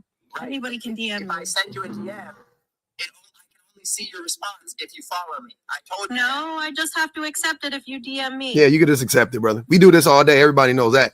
Yeah. Teresa said, Joe is rich with beige teeth. Drop. Tonight just said, Shan has also never watched Girlfriends. Got to keep your eyes on that one. Wait a minute, what did you say before that? Teresa said, Joel is rich with beige teeth. Question mark. Drop. She put 2 on your head. She said your teeth is beige, but you claim to be rich. That's what she's saying. And What's beige mean? off white. White, bro. Yeah. You see how my teeth? You see my teeth? So, like I'm not trying to be funny here. I spent $60,000 on perfectly white teeth, and they're perfectly white. You can insult me and call me stupid. You can say I'm a sellout and all that. That's your opinion. Yep. But objectively, my teeth are whiter than anybody's up here. That is definitely my opinion. Not whiter than Jones's. Jones shit. Hey, Jones shit bright as fuck. I ain't gonna even hold you. I ain't gonna even hold you. Jones shit bright as fuck, bro. I don't know. You see that nigga shit in person, you be like, God damn. Like I literally have perfect teeth. Perfectly straight, perfectly white. Hey, he said he spent 60,000. Where you get your teeth done at? Crazy. He said Columbia. For 60,000? Oh, he paid for some. He paid for some trim on the side of that one. Yeah, and took your fucking money. So, Hey, Joe, He had to pay twice because they robbed him the first time, and then I got my teeth done in Nashville. Oh, them white people got over on you. They saw you coming. That's your problem right there. You ain't got to Nashville too much. For those of you that know about veneers, you know that zirconia veneers are the widest and most expensive veneers that are available. I feel you. I have 34 zirconia veneers. Damn. They gave you the George Washington special. But your teeth are manifesting destiny right now. Got that boy on it. You're aware of that. Got that boy going across the Delaware. Them motherfuckers. That's a pioneer. We are pioneers. Hey, they got that boy in it. Hey. Yes, sir. Why is it that black people choose things to make fun of that are like not legit? Like, if you wanted to make something legitimately, like I have a pretty high voice for a man. Yeah. Because that's too easy. But that's only because he's 5'4". But hold on, but Joe, I'm not 5'4". Joe, are you mad? Hold on, wait. Are you mad? Hold on. Are you mad because black people are creative? No, I'm confused. Can I say something? Hold on, I'm confused as to why black people pick things that aren't really things to make fun of. because that's what black people do. If you was hold on, Wait till we make our way. When we make our way around to your blouse, I promise you're gonna be pissed off. I gotta say something though. Hold on, wait. Isn't the hold on, Joe, wait. Joe, I got you. Hold on, wait. What I'm saying is if you know, see, this is how I know you. I don't know how you wasn't raised around black people, but you black. Because I was raised in a good neighborhood. Oh my God, that we're not gonna even unpack that one right now. Hold on, let me get this one off, and then we'll go back. Joe, if you know one thing about black people, this is what it is. Black people will make fun of you for anything. That is literally our calling card. That's what we do. You rich, we gonna clown you. You broke, we gonna clown you. You beautiful, we gonna clown you. You smart, we gonna clown you. We gonna it don't matter. That's what we do. That's our pleasure. So that's what we do. Then why do we get No, so mad? you don't say we though. Public. Ah. You was like, hey, public, what if black people be doing? Or for being on welfare, for being locked up a lot. Why do you not like? I don't. But wait, hold on. But wait, I wouldn't allow. People are on welfare more, and they get locked up more too. They do, and Joe, I wouldn't say that. I wouldn't make fun of Wait, what did Jones just say? He said white people on welfare more, and they get locked up more than black people, which they do. Not per capita, but overall they do. Yeah. Not for their percentage of the population. Yeah, not per capita. Black people triple, but they commit crimes at a higher rate. They do commit crimes at a higher rate. The incarceration rate of white people. We 5x the incarceration rate of white people.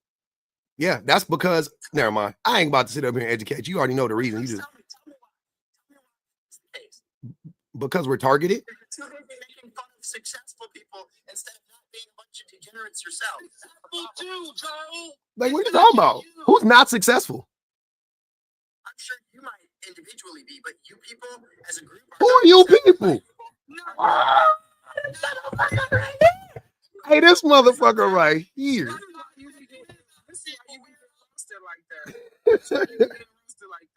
Between the you people and talking about incarceration rates, that is why people make fun of you like that. Like, there's no doubt in my mind. That's why.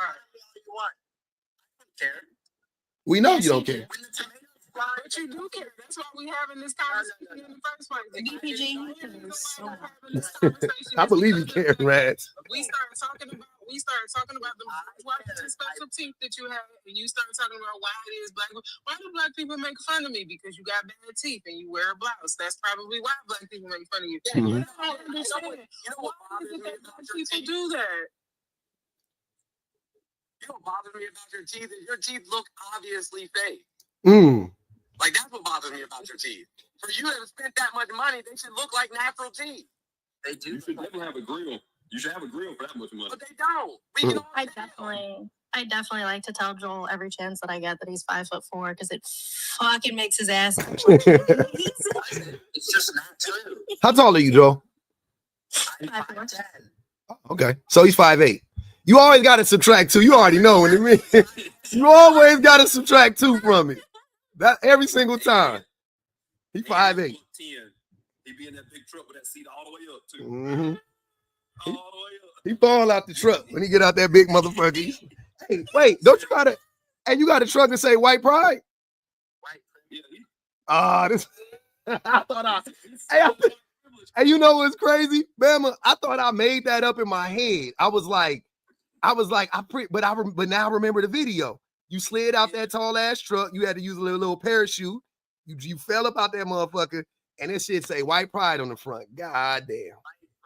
Yes. God Hey, damn. Joe, real quick, I got a question for you, like a little off topic. How much oil goes in a chainsaw? How much like motor oil? Well, you don't put motor oil in a chainsaw. You put chain oil in a chainsaw. Okay, Damn, see? that's it. He be cutting You feel trees. the red? How much goes in the chainsaw? Well, that depends on the size of the saw. If it's a pole saw, not a lot. If it's a big 392, a lot. It's all dependent on the red. He clearly cut down trees, Bama. We know that now, right? But he don't though. That's still there's no other oil that goes in a saw. Oh, No, you put mixed gas on it. Oh, okay. So two cycles. Why do you do that, Joe? Mixture. Why do you do that, Joe? It's 50 to 1. Why do you do that? Why do you put oil in the gas? Why do you do that? A 2-stroke and not a 4-stroke? Why is it a 2-stroke? Since you cut trees for a living and make $250,000, I would think that you would know what a $500 piece of equipment operates inside of your business. I would like to know that. Saws are a lot more than $500. I don't know where you're buying saws for $500. Then that doesn't help your case. That doesn't help your case. That doesn't help your case. Why do you put oil in the gas in a 2-stroke chainsaw? Because you don't put oil separately in the engine like a 4-stroke. Why don't you do that?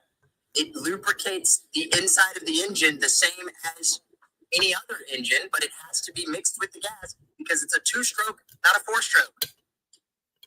I don't even lie. Listening to y'all talk about stroking is crazy. What do you use for What do you use for a harness? What? He loves that A question. harness. What do you use for a harness? For a harness? Just whatever the Home Depot sells. I'm not a brand. I don't got secret. Does not sell climbing harnesses, so you are not a tree guy. Yeah. I don't. I cut them from the bucket truck, cuz. So you're a bucket baby. You're not even a real tree guy. How dare you Yeah. question me and you don't even Cutting trees and First off- bucket or otherwise. What? First off, Balance measuring I'm a- contest I've I'm ever telling you, I'm a princess. Don't call me a baby. I'm a princess. You're a bucket. Get it right. Hey, these are only harnesses I know about. What y'all know about these harnesses?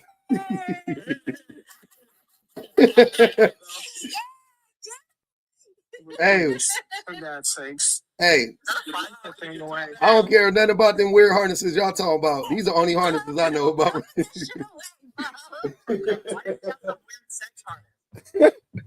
A weird sex harness? Why is it weird? Wait, how was a harness weird? Like, what are you talking about? He's before he can't read. Mr. Jones, if I told you I was a farmer and you asked me, what kind of hoe do you use? And I'm like, I have a tractor. Till with my hands. Would you consider me the same quality of farmer as somebody that works with their hands? Yes. Farming. Still fucking hard work. Man, how are we on this type? I don't give a fuck. I live in the concrete jungle. I don't give a fuck about cutting down no tree. I'm gonna call the city to come out and do it. The city will only do it if it's on city property. Nah, they come out and cut these trees, brother. They done did it before. Did we go from talking about feminism to just there's like feminism? Yeah, I don't give a fuck about cutting down no trees, man. Ashley said, Joel's teeth says the British are coming. Hey, Portia said, because he said you. What's the discussion supposed to be about? Oh man. We're supposed to be talking about Hi, I miss you. Hold on, wait. Before y'all get up here and start dating, let me finish this stuff. Portia said, because he said you people drop. Your favorite irritation said Joel is the type to let his ash accumulate so he could have some connection to whiteness. They said that boy don't put on no lotion so he could be whiter. Why would letting my ass accumulate? Ash. They said that. Yeah. Yeah. Cherish Pool said, invite Alabama to the cookout before Joel coon ass. All right. Oh damn. Tonight just said, get that. Bama's not conservative. Tonight just said, get that Caucasian out of here. Man, that's a black man. Y'all don't do that. Joel, somebody said I miss a white tea supremacist. Crazy. Oh my God. Kind of wild. It is kind of wild to say. How can I be a white tea supremacist? Wait, how is he a white supremacist? How is he a white supremacist? He a black white supremacist. Yeah. I'm not, obviously, you guys he presents as black within society to you guys, whatever. Mm-hmm. But I'm asking, black. He phenotypically is black. That's He how doesn't present as black. Phenotype is based on himself to the world as a white man. Phenotype is based upon preservation. What? All right, so you're asking us. Wait. We know. Hold on, wait. Time out. So you're asking us, why do we think he's a white supremacist? Yes, I'm glad that the host is smart. Yeah, because he has a truck that says white pride. Is that enough evidence? Hey, white pride, white privilege. You tell me the difference. But do I need further evidence? I need more evidence than that. I need further evidence than a black man driving a big ass truck that says white pride on it. I need more evidence than that. Can you tell me why like he has that on his truck? Why? A, he doesn't because hold on, wait. I'll tell you why. I'll tell you why.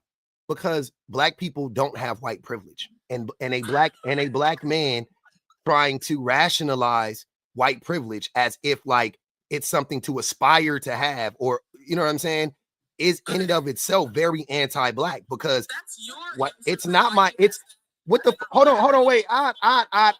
What we not about to do. I don't know you, SJ. I don't know you. I've never seen you before. Yeah, but yeah, stop. Asshole. What I'm saying is, you asked me. Oh, we can tell, honey. Oh my God. You asked me for my answer. I gave it to you, and your response is, well, that's your answer. No fucking shit, Sherlock. You asked me for my answer. That's my answer. Well, yeah, that's fine. You can. So all you're gonna say is, and here's what I'm saying, and SJ, SJ, right? Because your interpretation is fine. I really don't care. Then why the fuck did you ask me then?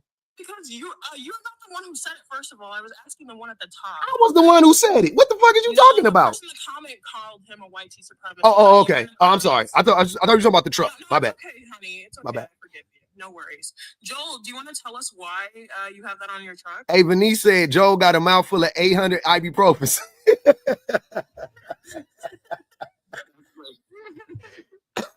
black people wouldn't know what drugs look like. Ashay, have you had conversations with Joel before? Oh my God. Damn it. They wanted you to explain it, Joel, but it took too long. We did it, ho. Hey, Teresa said, tell that rich man with brown teeth to pay to ring his bitch. Oh, I'm sorry. Tell that. Oh, hold on. Wait. Hold on. Who was I supposed to drop? Teresa. Hold on, Joel. Joel, come back up, man. My bad. Come back up, brother. That was my fault. That was for SJ. Teresa said, tell that rich man with brown teeth to pay to bring his bitch back up.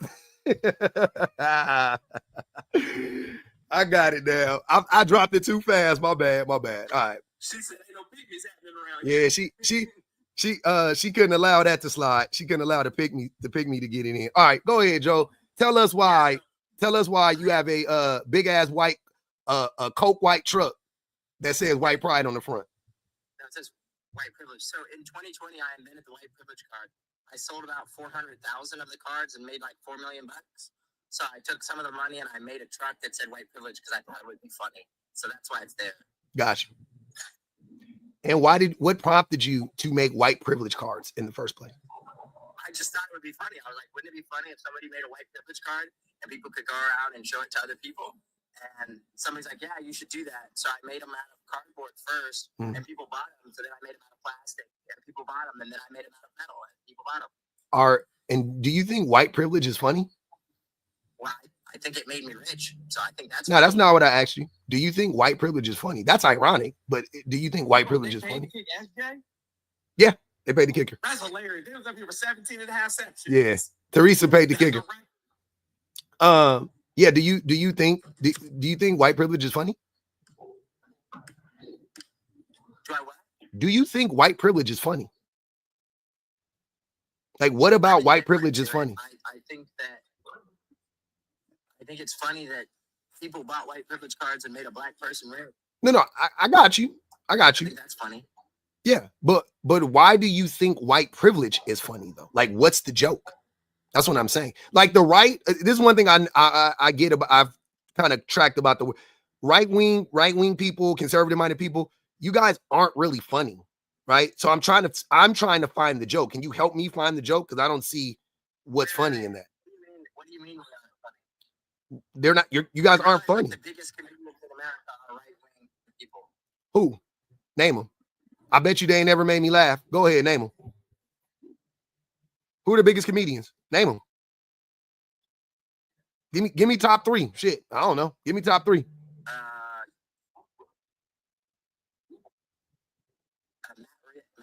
Never made me laugh. Keep going. Gillis, Andrew. Never made me laugh. Never. Keep going. Shane Gillis never made me laugh. Matt Rife. Andrew Schultz. Yeah. Thank you. Exactly. Thank you for proving my point. Thank you. Thank you. Thank you. Absolutely. I could watch Matt Rife. I could watch Matt Rife for 5 hours and I wouldn't. Hey. When I watch Matt Rife, I be watching him like this the whole time. I'd rather eat wallpaper paste. I ain't never. He's getting paid to make people laugh, and you're not. So he's getting paid. He's not funny though. Andrew Schultz is crazy. Andrew Schultz being a top tier comedian is crazy. I didn't know Andrew Schultz was top tier. Cherry said Joel's life is a humiliation ritual. It is. Minstrel show. Crazy. So Joel, what you said about the white privilege part is you don't think it exists. What? You don't think that Joel don't think that white privilege exists, right? Okay, do you think? Yeah, you don't think that? Do you think Kevin Hart is funny? Fuck no. He's funnier than all of them, but Kevin Hart not funny either. Dave Chappelle funny? Not anymore. Dave Chappelle's funny? Not anymore. He was. He ain't made me laugh in like 3 specials either. Who's made you laugh in the last 3 specials? Cat Williams. You don't think Cat is right leaning? Cat is not right leaning. Cat supports Trump and told a bunch of illegal immigrants at one of his shows to shut down. This was America. When did that? Cat supports Trump. When did that happen? Yes. What? When did Cat support Trump? What are you talking about? Cat Williams does not support Trump. Cat, if Cat Williams support Trump, you got me, because I ain't never heard him say it, and I'm an avid Cat supporter. I heard Cat say grape is never funny. I heard Cat talk about women. Cat talk about women in his last special. Listen to the first 15 minutes of Cat special. You talking about that man is right leaning?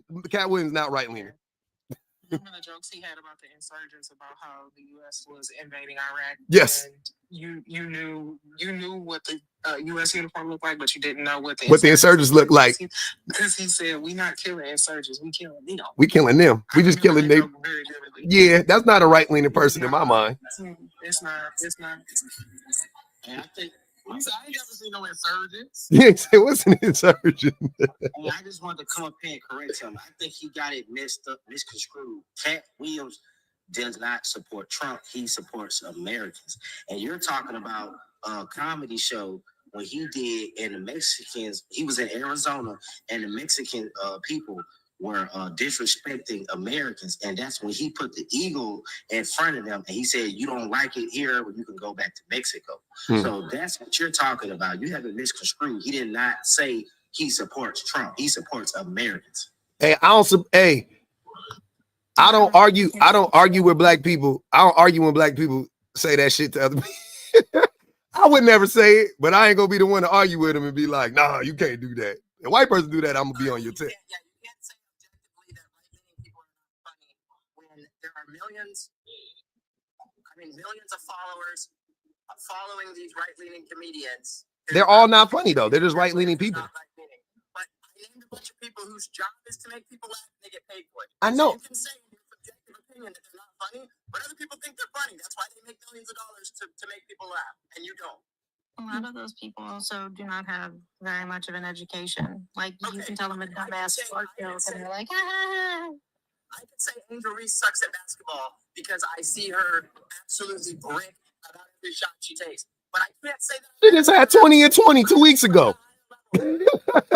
You don't even watch women's basketball, bro. Angel Reese just had a dub and a dub like 2 weeks. She's in her second year. She had like 22 rebounds the other day. What the hell are you talking about? Angel Reese is good as hell.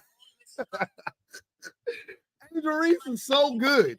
Angel Reese is really good at basketball, bro. Like, what are you talking about? You tripping? Stop, bro. That's that right lean. That's that bullshit, man. That's that bullshit. You do not watch. You don't know nothing about. You not black, bro. You just look black, like Jones said. You look black. You do look black. You ain't black, bro. You not black, fam. You not in the culture. You outside of that shit. You somewhere else, fam. Her field goal percentage is 40%, bro. That's Jones, she in her second year, bro. She in her second year. She's a sophomore. She's a sophomore in the league. Aren't you like 6'4"? Who? Jones, aren't you like 6'4"? Nah, bro, I'm like 5'11". You're 5'11". Yeah, my son is tall. I'm not. Okay. Did you play basketball? Yes, Did you play in high school or college? both. Okay. If you played college basketball, you're better than her. No, I wouldn't say that I'm better than her. No, you would freaking dunk. Can you dunk? When you were I'm too old for that now. Could you dunk? when you were in college, Yeah, now. Who's in the entire WNBA that can dunk? you know, dunking is not mean you're better than somebody, right? Okay. Can you jump? I could jump. I could probably still. I think I could. I know I could grab the rim because I did it the last time I was at a basketball court.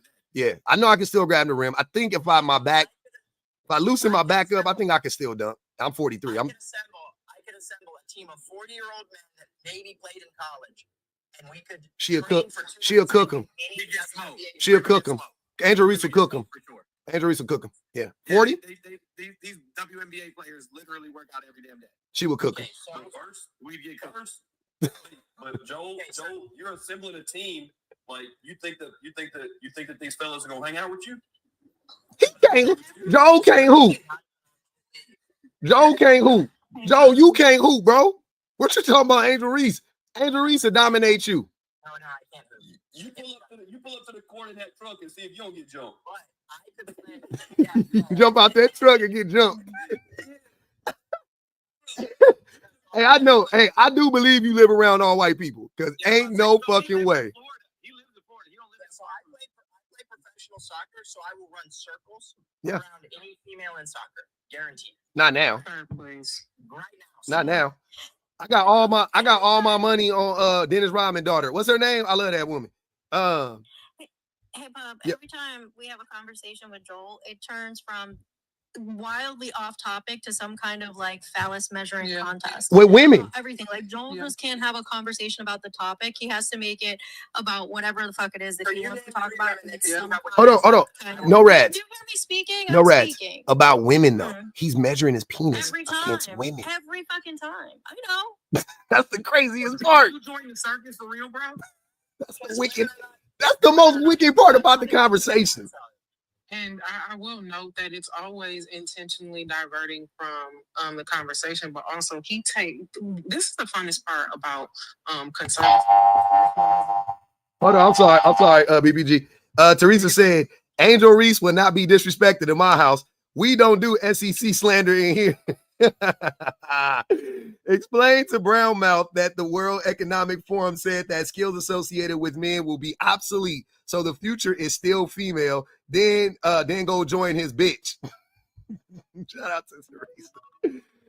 Hey, man. Hey, bro. On some real shit. the way y'all be really thinking y'all could beat these women's in sports is really, look, yesterday I was talking about who was we talking about yesterday?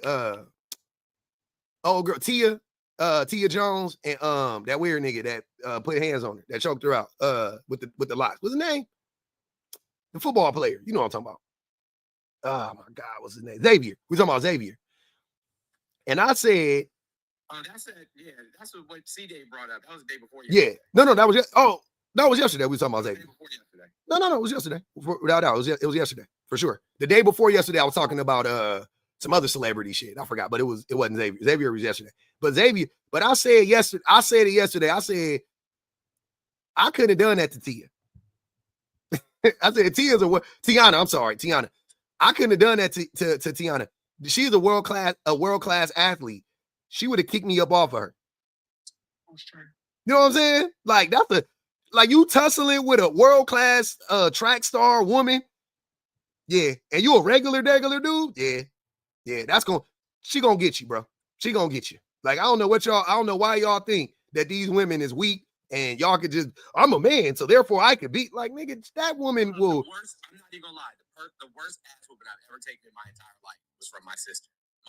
Hey, how old was you? My sister, literally, I had a concussion and a headache for like 2 months straight, bro. How old were you, Jones, when it happened? I was like 14. She was like 12.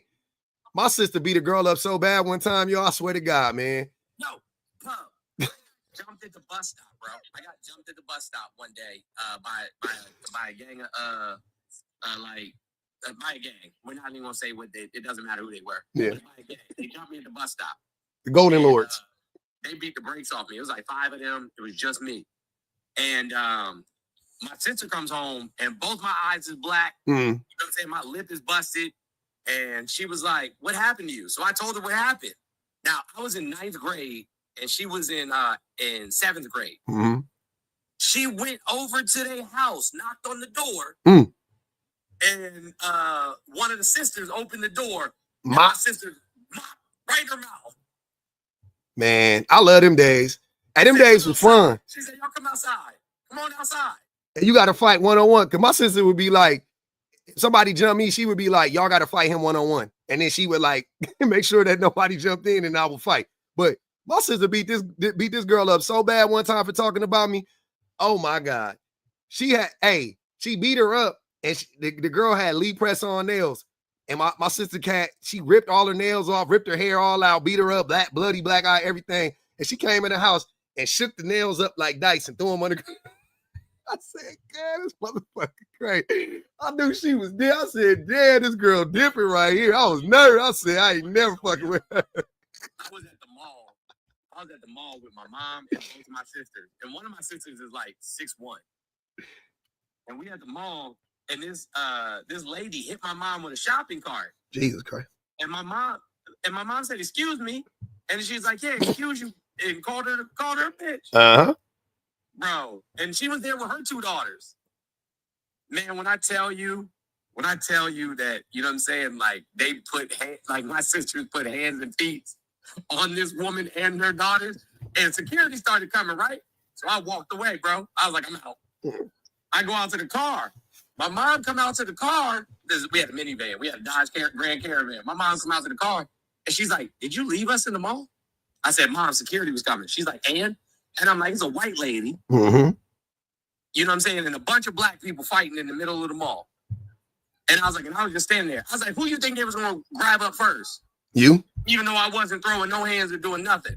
I said, "I'm just waiting right here." She said, "Cool down, continue to wait right here." And my sisters got in the bed and left me at the mall. Oh, that sounded about right. I love that. Most respectfully, BPG, you are absolutely beautiful. Mm-hmm. I just wanted to tell you that. Mm-hmm. I was trying to show y'all. I found this bookstore. Somebody referred it on TikTok, but I found this bookstore. If you in Detroit, downtown Detroit, it's called Source Books. And as you can see, I'm always blowing my check on books anyway. But put 2 of them back. It's really nice. Put 2 of them back. I'm grown. Okay. Put 2 of them back. You don't need them. Pick your favorite 2. I found Fear of Black Consciousness. Mm-hmm. What else do I got?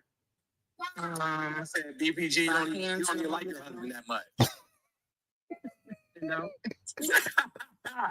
religion of white men, and dang, I'm mad Joe left. Black women taught us. I think this is gonna be. Oh, that's the book for him. He need that shit injected in his brain directly. Specifically, he ain't gonna read it.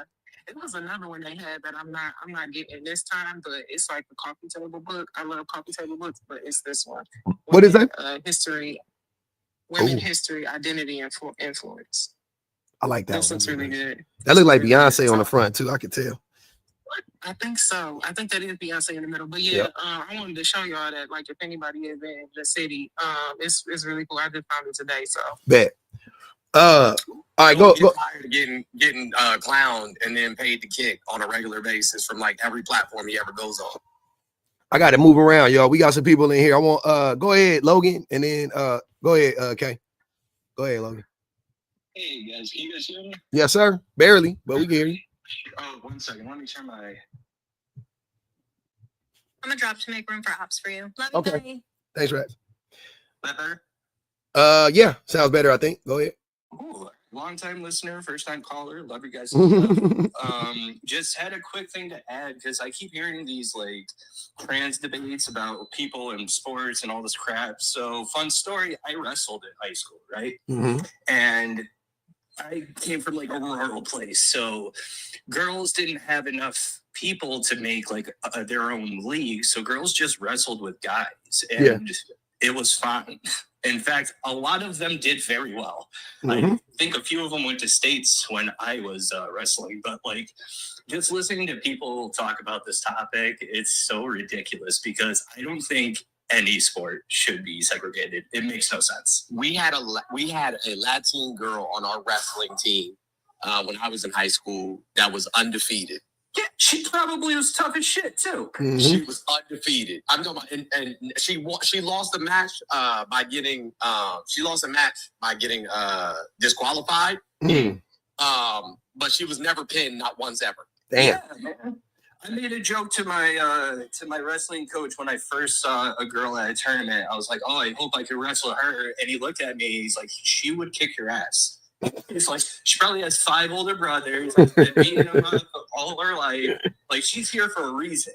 And I'm like, "Okay." Yeah, and she was. They were all good. Like, listen, people perform at the where they can perform at, and I think that separating people by gender is dumb. So definitely put in women. Anytime I see women in like anything that's like a male dominated space, I assume that the woman is like exceptional. I'm like, oh yeah, she's like.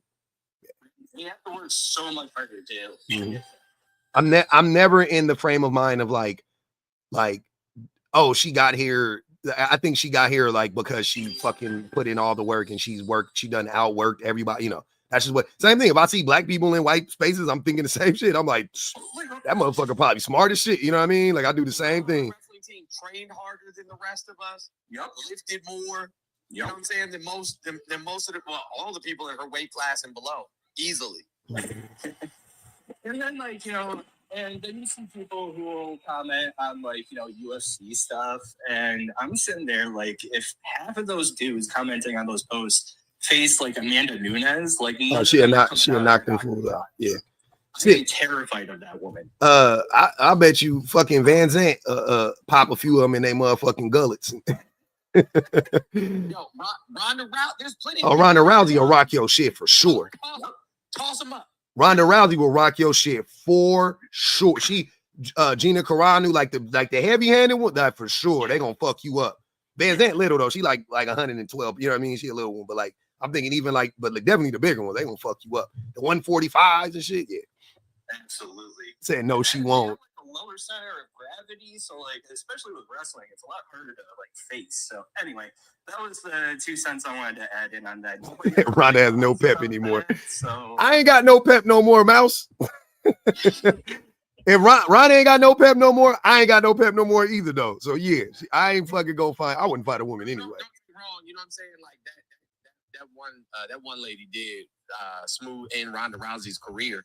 But Ronda Rousey, like, people didn't even want to step in the ring with her for quite some time. Yeah. Oh, who you talking about? Nikita?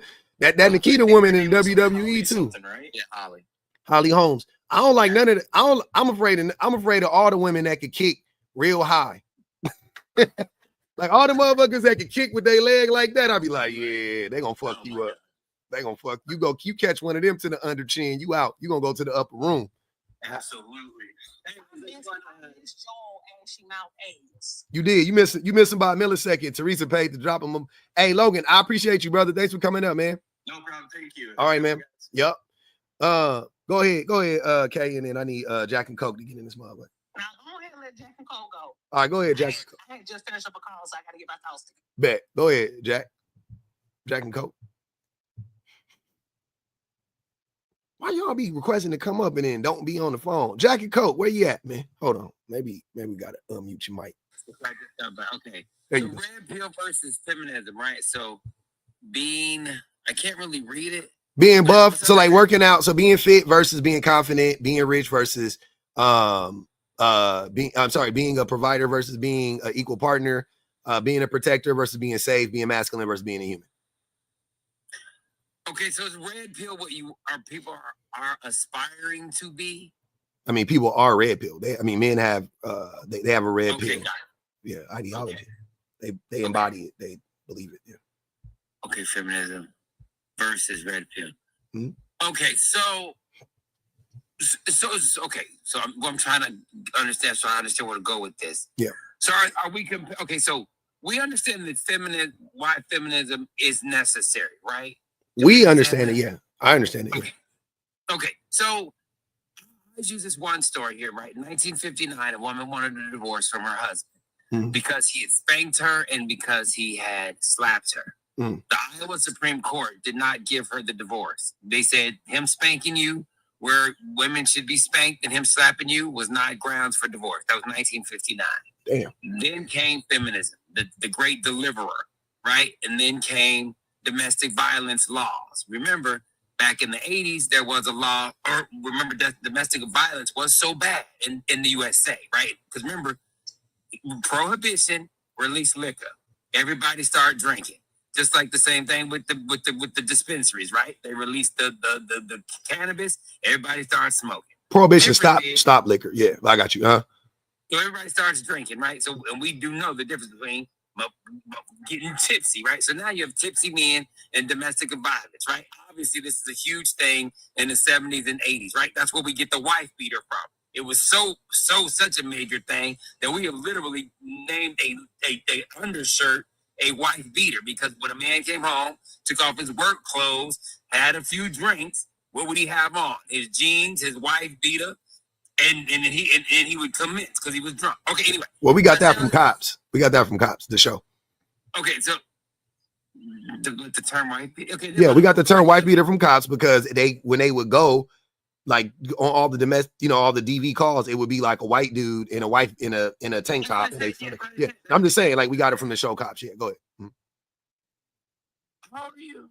43. Okay, yeah. I didn't have Cops. Before Cops, I when it was just regular trailer park men coming out in wife beaters. Like before you got. Anyway, that's neither here nor there.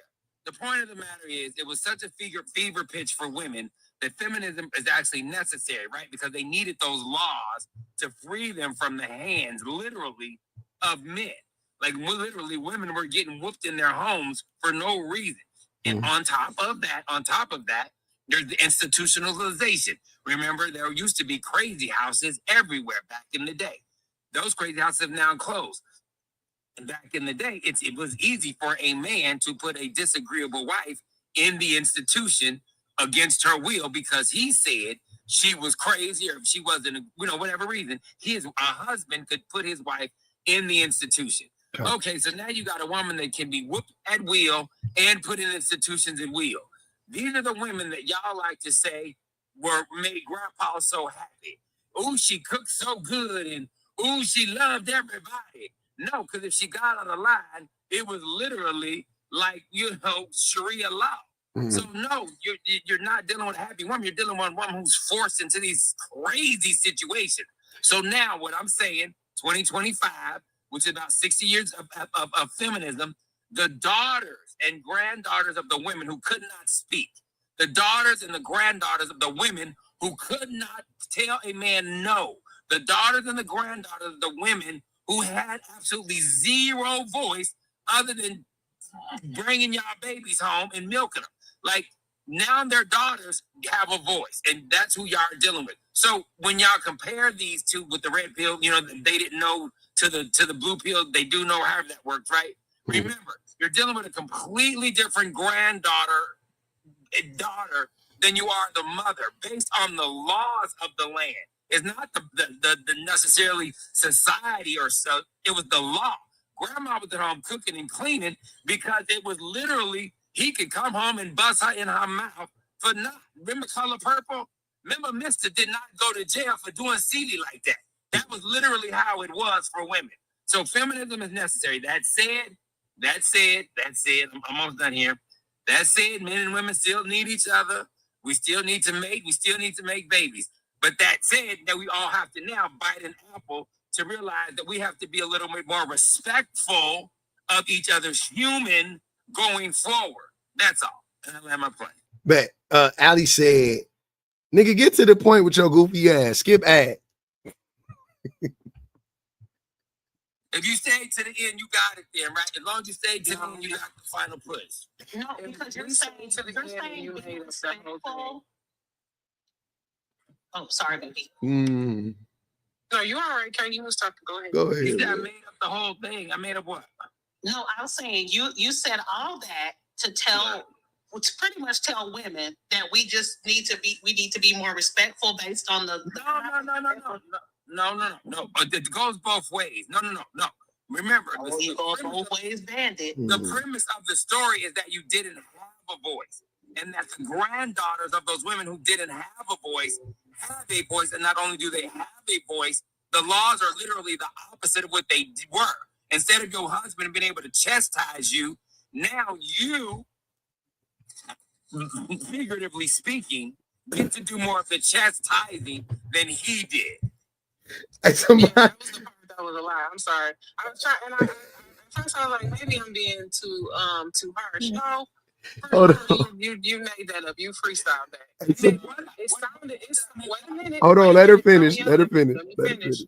It's just like you said. If we wait to the end, then we'll get some BS. I don't know what it was you said, but particularly talking about how the laws of the land now support women and they are able to quote unquote chastise their husbands. How women, of old weren't allowed to do these things and didn't have access to getting, help and all of that stuff. Yes, there are more resources now, but even with laws in place, women still aren't getting protection from these types of men at all whatsoever.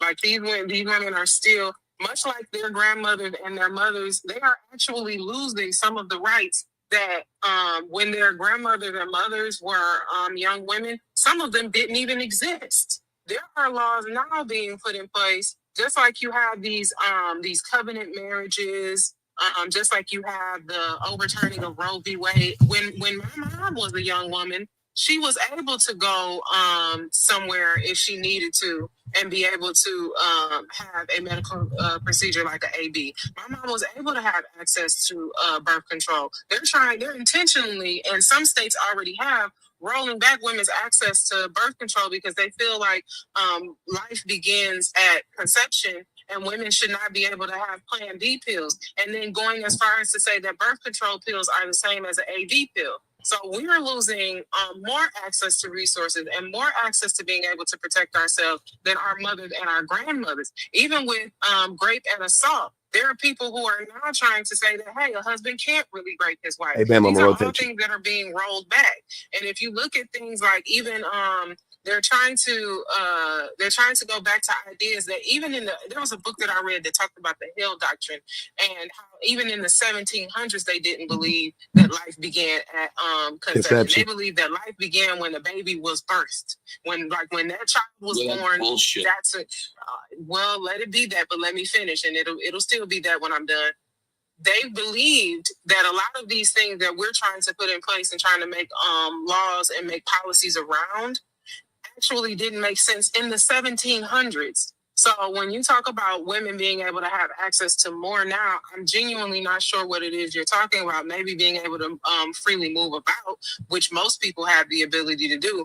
But if you're talking about policy that protects women, yeah, those don't exist. Real quick, PR Pinup said Jack needs to be in jail for the essay on his profile. He in a banana hammock thong. I feel violated. 10 on his head. And somebody in the comments said, "Put the coke down, Jack." Hey, listen, hold on 1 second, Pop. I know y'all better leave me alone in the fucking. they've been on your head. And they've been on your bumper. They was on your bumper in the comments, dog. I was crying. Hey. Let me do a quick rebuttal. Wait, you got it, Jack. I'm gonna let you go. I just want to make sure that my people, y'all seen that text I just shot y'all? Okay. Go ahead, Jack. Okay, you too. Okay, on the birth control thing, let's be clear. You can take the pill. I'm in Arizona, where all the YT women are. These are the same YT women that used to crawl through my window to get to my brother. So the YT women are having way more fun than the BLK women, but they're also taking the pill. They're not rushing to the clinic to get the baby pulled out. That's the difference. So when y'all go to saying that they're pulling the rates or whatever from people, they're not pulling anything. You can take a pill. All that little pro-life thing is saying, which I don't agree with, because I agree with a woman's choice, whatever. But you need to stop pretending that it's really difficult to take the pill that I have been watching girls take for now 30 years. Like, it's not that difficult. You just don't want to take it. And then the rebuttal to that is, hold on. And then the rebuttal to that is well, it gives you ovarian cancer. It messes you up, yada, yada, yada. And then my response is how many black girls do you know that has had that problem? And then your answer is, wait, are you asking how many people? Let me finish. I just let you finish. Let me finish. And your response is, well, I don't know any. But it can't happen. It can't happen. So instead of having any type of precautions to having babies, you say, fuck you, give me the baby. Give me the baby. I'm not going to take no pill. Give me them damn babies. I want the babies. I'm going to screw who I want. I'm going to do what I want. And I'm not going to worry about it. You men need to take care of it. You men need to do that. You men, hold on. I'm almost done, and you can have it. But it's what you said. The whole point, my point is that the women were not able to speak. According to you, women are still all trapped and messed up. When obviously you're not, because y'all cause more trouble than anybody.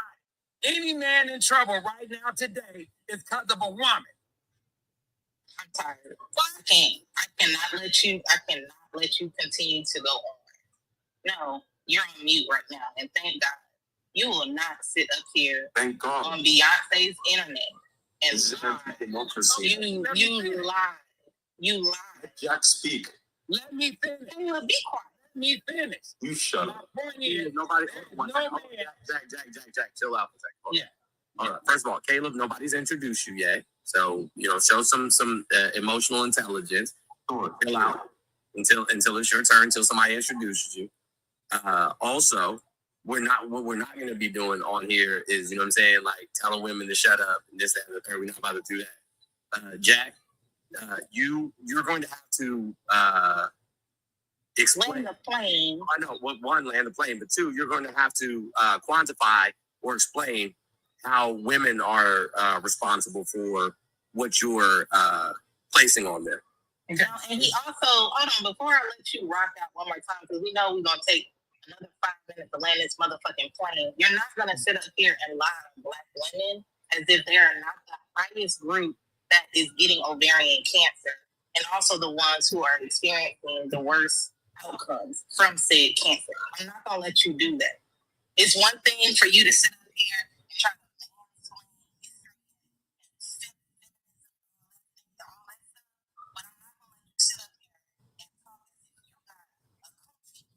I'm not gonna let you do it. If you want to like research and investigate and learn truly about like how it affects black women, do the research. But don't come up here trying to. Can you read that before you keep talking to this? No, I can't. Well, let me. No, we don't care to hear you read it. You're on mute, sir. Literally.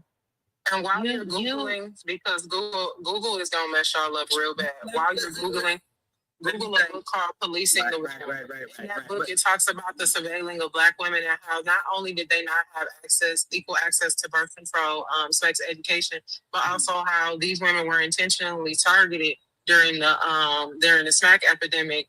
And people were saying that they were remember the whole rebuttal about smack babies and how you can't make direct eye contact with them and all of that other stuff. While Black men were being incarcerated at high rates, Black women were also being incarcerated at high rates, but also their children were being taken at high rates, and they were being surveilled at high rates. They had doctors who were breaking doctor-patient privilege because of the fact that they were accusing Black women of using smugs while they were pregnant. So these aren't things that are just like some made up statistic. And even though you live in Arizona, where you feel like maybe women have access to birth control and access to reproductive care, which I'm sure that you don't know, there are lots of states, including Arizona, including Mississippi, including Alabama, including California, including Washington, who are intentionally rolling back women's access to those things because of the fact that traditionalists and conservative ideas are telling men like you, who are, dare I say, a little stupid, that these things are also the equivalent of women having ADs. Okay, ready? My turn. Okay, so according, hold on. Oh, you can have as soon as I'm done. I'm done here because obviously I'm dealing with people who have a coochie. Okay. Coochie. Let me say it and I'm done, ma'am. Let me say my piece and I'm done. But wait. Hold on. Let me make my point and I'm done. I'm not talking to y'all because y'all think y'all can talk to everybody. Stop talking over me. Facilitating the conversation. Because you lying because you think you. All right, Caleb, you want to go ahead and get in here, buddy? Sure. You want to go ahead and get in here, bud? Yep. All right, go ahead. I wanted to say that feminism is answer. I'm done. Black women have the lowest rate of ovarian cancer. We'll team up together. Women have the lowest rate. Black women have the lowest. They do not. That is a lie. Anybody who works Feminism is very problematic. It causes a lot of problems. Just like in Washington, where I'm from. I was about to say, you can come back on public comeback because you don't like listening to women. Get your ass home. Go ahead, Caleb. Can you have a civil conversation with me? Sir, go ahead. We said, go ahead, Caleb. We were trying to clear the floor so that you can go. All right. Okay? So, relax.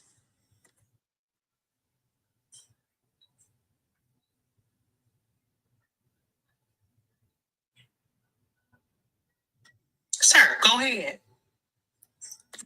All right.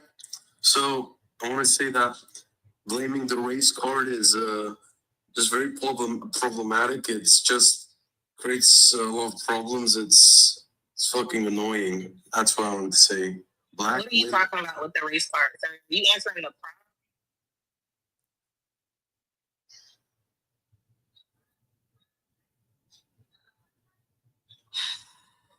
Did he leave? He just wanted to come up here and spew his hatred for Black people. Yeah, honestly, he just wanted to do his racist stuff and get it off. It's annoying when y'all come up here and y'all talk about women's bodies and what we can do, shoulda, coulda, woulda, did, and you don't even know the facts. It is annoying. I would let you have the floor and speak your piece if you were coming with facts and evidence. Googling in the search bar who has the lowest whatever, just to like further prove your bias, it's not gonna work. It's just not. I'm sorry.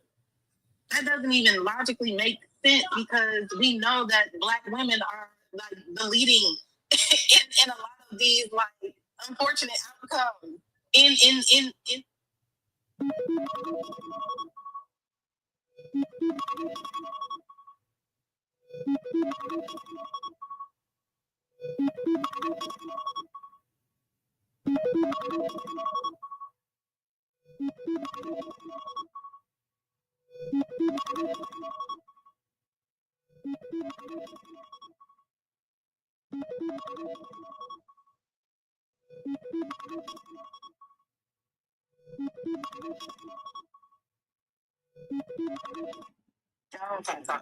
But I was busy saying. Let me just say, so y'all can have this. Okay, so it said, bro, I know you heard me talking. Oh, sorry, go ahead. Oh, that's funny. I only did that just to prove a point. I really wasn't saying shit. But that's funny that, you know what I'm saying, as soon as I tell you I was talking, you got quiet. But when the women were trying to speak, you kept talking over them. That's nuts. I was making a point. What are you talking about? I had made a point. Go ahead, sir. We're listening. Anyway, this is the here. What it says that the black women have the lowest rates of ovarian cancer, right? And it also says women who use oral contraceptives for 5 or more years, 50% lower risk of developing oral cancer. So not only do black women have lower cancer rates, if they use oral contraceptives, they would be even lower. The fact is, y'all just want babies, and that is proven by facts, not my opinion, by facts. What is your fact? What is your point? It's not a fact. And that wasn't the argument in the first place. The argument wasn't whether or not black women were using birth control. First of all, the point that I brought up was talking about women having access, about women being able to have access to resources in the same way that their mothers and grandmothers were, because that was the argument that you were making. Is the same access. What do you mean access? They don't pass out welfare checks anymore. You're arguing based on being upset and pissed off at something that happened in the 80s and the 90s. That's what you're upset about. Talking. What is wrong with you? Because I wasn't speaking while you was talking. At all. Actually, I wasn't. I really wasn't. It was painful to listen to, but I promise you I was not speaking while you were talking. It's absolutely false. I wasn't speaking while you were talking. Absolutely false. And what you said was false and stupid, but I listened. I understand. I get your frustration. I frustrate a lot of men. I get that. I receive that. But the reason why you're frustrated has nothing to do with me personally. The issue that you have is probably with a mother, an auntie, a cousin, or a baby mama that you had an issue with. It ain't me. Birth control. You can't get with after your child is 5 years old. My kids are not 5. Kids not 5. They wouldn't be born if you would have birth control. You can get my kids would still be born. I was married. As much as you, again, and this is the thing, this is how we know that this is projection. Because you are trying so hard to fight a battle because you think that if you reach into a bucket and you grab out a black woman, that somehow you're going to be able to conflate us with the stereotypes that are already in your head, that the bias that you have will be confirmed by any black woman that you just picked out. Unfortunately for you, you just picked out the wrong black woman. That wouldn't be the case for me. I would probably still have kids because I wasn't on birth control when I had my kids. Why wasn't I on birth control when I had my kids? Because my kids got a daddy at home. What about the welfare checks now? What about birth control now? What about stop doing that? You can leave the argument. It does not have to be personal because it's not. The conversation is a broad conversation about whether or not women in general have access, about whether or not women in general have the same level of resources. It's not about whether or not women in general are able to. No, it hasn't. It hasn't. That's not how ghettos even work. I'm gonna say it again. He can come back when public come back. Yeah, he's too much. He's too like you can't have a conversation. You don't know how to listen, and you like fail to just shut the fuck up when somebody else is talking. You think this bad girls club? You got to be baddies. Baddies. You want to be Natalie Nunn so bad. No, what about Tanisha? Tanisha, the OG bad girl. Can I also say that the NIH does quote that Black women are more likely to not only get the diagnosis of ovarian cancer, but also within the late stages of ovarian cancers versus white women. So when y'all say stuff like that, it really frustrates me because it's harmful. It's very, very harmful, especially when you're not putting context to it. There are a lot of people, even in, and I've said this before, even on my live, there are a lot of people, even in like popular cities, who still have to drive like good lengths to get adequate assistance from like comprehensive healthcare systems. Like you can live in the suburbs and you still have to drive 30 minutes, and that's if you on the bus line. That's if you have a car. That's if you have money to get in an Uber ride. That's if like those things matter. When you start spewing out like nasty things like, oh, if you would just take the pill, your pill has failed many people, sir. The pill has failed, not just the pill. And Plan B only works if you're only like under 200 pounds is when Plan B works. I think it's 150 actually. Yeah, like 155, like ish. Gavin came up here super quick to put 20 on Pub's head because he left us with that damn alarm. And that is irritating my living soul. I only came up here to get on public because I know y'all got a whole live going on. Well, one, I came up to get out in comments because there's 700 people in here. We got 229 comments. Yes, I'm back on y'all heads. Yep. Just because I was at work don't mean that y'all could be in here dilly-dallying. Nope. You're not going to defend me, though? Lux, you're not going to defend me? No, never. No, I'm screaming. You're not going to defend me? You're not going to defend me, Lux? Wait, what happened? I missed it. You didn't see all of the people in the comments talking about I just got off the phone with a 1 hour recorded interview. Nah, man. Nah. I'm not gonna lie. And we're supposed to be family. That's crazy. That's nasty work. That's Put on the spot, and I'm coming here to get on public head. That's nasty work. That was my bad. Hey, I knew the alarm was going off too. I was in the car. I was driving back. I went to go get my son. I said, damn, that alarm been going off for 2 minutes. It was. I was like public. I know. That's my alarm to pick up my other son. Somewhere on the other planet. I got all my alarms set to pick up my babies and do all drop them off, and I got everything, you know, cause my ADHD, you know what I'm saying? I'll forget sometimes. I'll be on the phone and look up and oh shit, it's goddamn 7:55. I'm supposed to drop y'all on it, you know. So I set all my alarms. The only other thing I came up here to do is get on the comments again, but for a different reason. Why we at like 230 subs? Let's check. Before TikTok went away, we was almost at 400 subs. What happened? Hey, somebody mute 1804. Why? You're gonna take my spot. Don't worry, I'm gonna drop it. What do you do? Y'all go ahead and subscribe. Don't start. I need y'all to start subscribing. It's like $4 a month. Go ahead and send your little $4. Go ahead and like up the live. Go ahead and bang the cash up one time. It's taxes season. Y'all still got the rest of y'all taxes. Y'all did not blow in my autumn kids. Go ahead and send $5. Go ahead and share the live with a pick. Whatever. I gotta rewind and watch Jack and Coke shit. All right. Go ahead and get 1804 my spot. Bye guys. Enjoy Listen, that's exactly why. You know what I'm saying? If you have my phone number, I mean, if I have your phone number, that's why I sent y'all pictures of Jack and Coke, you know what I'm saying? Banana hammock. None of y'all stood up for me in the chat. Y'all just let this shit rock out. I missed it. Hey, Teresa said 5 on the motherfucker that interrupted BPG because this article exists. Femicide in the United States, a call for legal codification and national surveillance. Man, we really need that. Tonight said, nigga, do you want to be with your brother? I don't know what that was about, but I guess that was some weird shit going on. Go ahead. V-Ray, good. What's good with you? Hey, man, requested accidentally. 1804, what's happening, man? Bro, Mr. Jones, why do you hate on me, man? Bro, come on. Bro, the man sounds just like you, bro. I'm sorry, bro. They would sound nothing alike. And they were saying you sounded like Jack and Coke, man. Bro, they were saying you sounded like Jack and Coke, man. Oh, we don't sound nothing alike. Not even a little bit.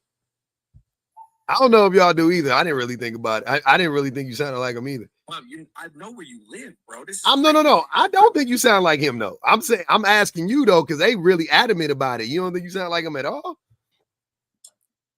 I just want y'all to know that, like, you know what I'm saying? I grew up in Washington, D.C., in Park Slope, Brooklyn during the crack. Like, I can fight. Hey, man, he just They just saying you sounded like him. I didn't think you did though. I ain't gonna even hold you. So It was a twinge. It was when they said it. Before they had said it, I didn't think about it. Then when they had said it, I did hear a little twang. It was a little, but not much though. But you don't think you do at all? Okay, that's fair. I respect it. So what are we talking about here? Red pill versus. and we supposed to be family though. And we supposed to be brothers. This is crazy. He was Timu Jones is nuts. Base flower. Yeah, that's what we talking about. That's the prompt, brother. Right. I gotta pick one or like what? I mean, if you want to, but really it's more about That's factual. Me and Puff do sound more similar than me and Jack and Coke. That's a fact. okay, I'll accept that too. I don't know. I don't know what it was with Jack and Coke. I didn't really think y'all sounded alike. You know, I really didn't think about it until right now that all of y'all collectively sound like T-Boz. Okay, that's it. The singer?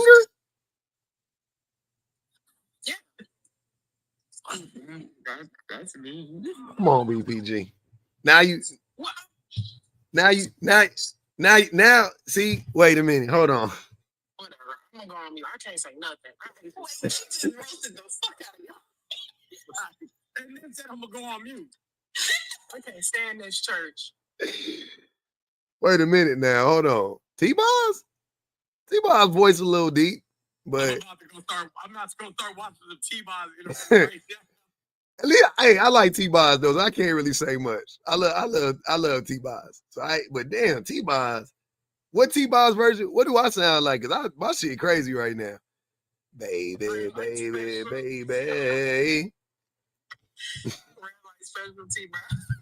I got so much love in me. Let me see your best Tootsie Roll.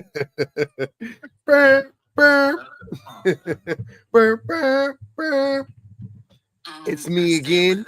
Chat. I stand by BPG with some comments. Even if they might be a bit mean, I stand by. Hey. And then Kay came for me and muted up. Didn't say another word in the comments. Hey, T-Boz said, whoo. And that beat dropped and that shit was over. Hey, go ahead. 1804, you still absentee father? Go ahead. See? Great. Cool, then leave me alone. Hold on. That's cool, then leave me alone. Hold on, that's crazy how you think. Cool, then leave me alone. Don't make jokes about that, bro. It's not a joke. Like you want to make you know what I'm saying? We want. No. Shit. Hey, father to father, bro. Don't make jokes about that. Okay. Shit. Let's just keep it real. But I'm gonna answer the prompt. You feel me? Because you going on board. You feel me? Because I know you wouldn't say that to my friend. But anyway, you know. But to the prompt, right? The only thing that I'll take from a red pill is being masculine. Other than that, I really don't care for it. Like I can't lose my masculine. You know, I can't lose that. Being masculine. It's a part of being a man. Didn't we already say that you was sassy? Like you do sassy stuff? What, having earrings and having that doesn't take away my being masculine. That doesn't take it away. You risk your masculinity for a nose ring, but not for women to have. He got two of them. Whoa. His nose ring? Hold on. He got two. Y'all going off How board. does that make sense? Listen, I have nothing. I'm not against women. I mean, I have sisters. I have daughters. I'm not against women. I have a mother. Why do you need sisters and daughters to not be against women? There's plenty of niggas that hate their mama, their sisters, and their daughters first. Well, that ain't Family me. first. That ain't me.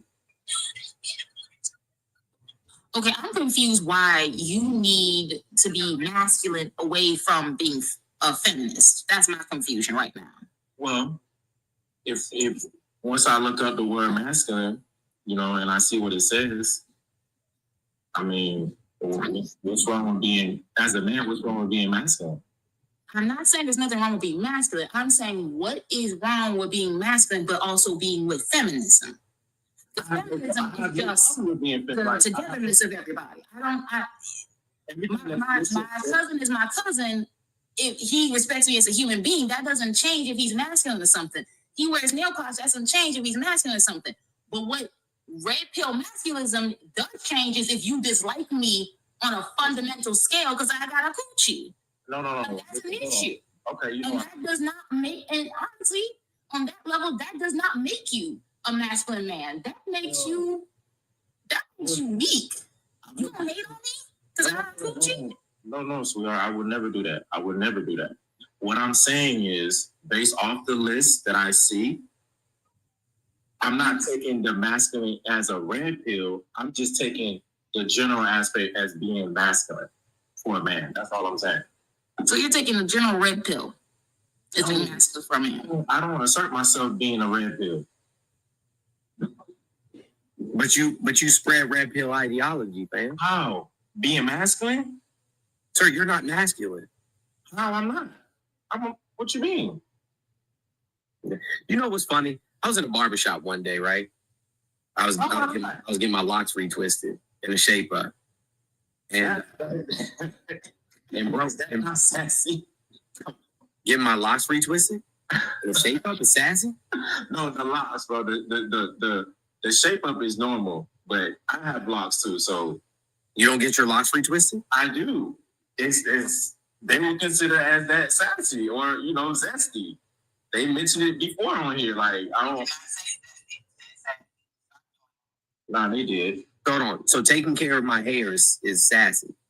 Listen, one of the lives that I was on here, I think it was about the nail polish, and then I got on here and I was like, and I showed myself, and I displayed that I have two nose piercing, earrings, dreads, certain clothes that I used to wear, and when they saw my long hair, they were like, oh, zesty. That's like all the way. And I'm like, okay, well, I guess it is then. Okay, that's fine. So, bro, we was having a conversation about, like similar to the conversation we're having here. And bro was like, you have your fingernails painted. You know what I'm saying? So, you don't have any credibility in this conversation. And then my son quickly pointed out that bro got a fucking piercing in his cheek. Like literally has a stud in his cheekbone. I'm gonna give credit to Bub because previously being on his live, I really had a negative output on the nail polish. Hold on, you have butterfly locks? Say that again? Yeah, butterfly locks? I don't know what that is. Okay. I have regular locks. I don't. No, sorry, trolling. I don't know what butterfly locks are. So I couldn't tell. Okay. Anyway, they have little curly tendrils coming out of the locks. No. But anyway, like I was saying, I had a really negative output on nail polish because I was uneducated on, just the whole, meaning behind it. I really thought that it was like, at first, like, oh yeah, you're homosexual, blah, blah, blah. And, I was really ignorant in that phase. So, bro, you have your nose pierced twice. Like, I'm giving you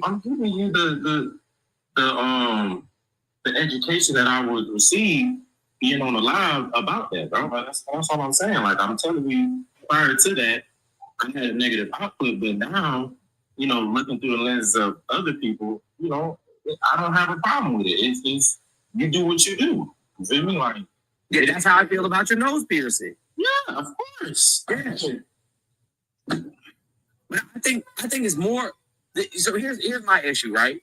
Like, I feel like you can't have a conversation about masculinity and like what it means to be a man, and then like leave your children behind. Damn, you keep stating that, bro. Like it's like it's the only argument that you keep bringing on. And to be honest with you, it's really giving me the vibe like you talking bad about me or you talking down on me, man. Like it's giving me that vibe because I'm with my kids now, so it's like I don't understand why do you keep bringing that up? Like, what's your point? My point is, right, is that Like, you have all of these opinions of what it is to be a man and what masculinity looks like. You know what I'm saying? This idea that, men, hold this social status as leaders, but don't exude or exhibit those behaviors. I do. Well, I did. You did, but you stopped. Let's reiterate that again. Okay. Yes.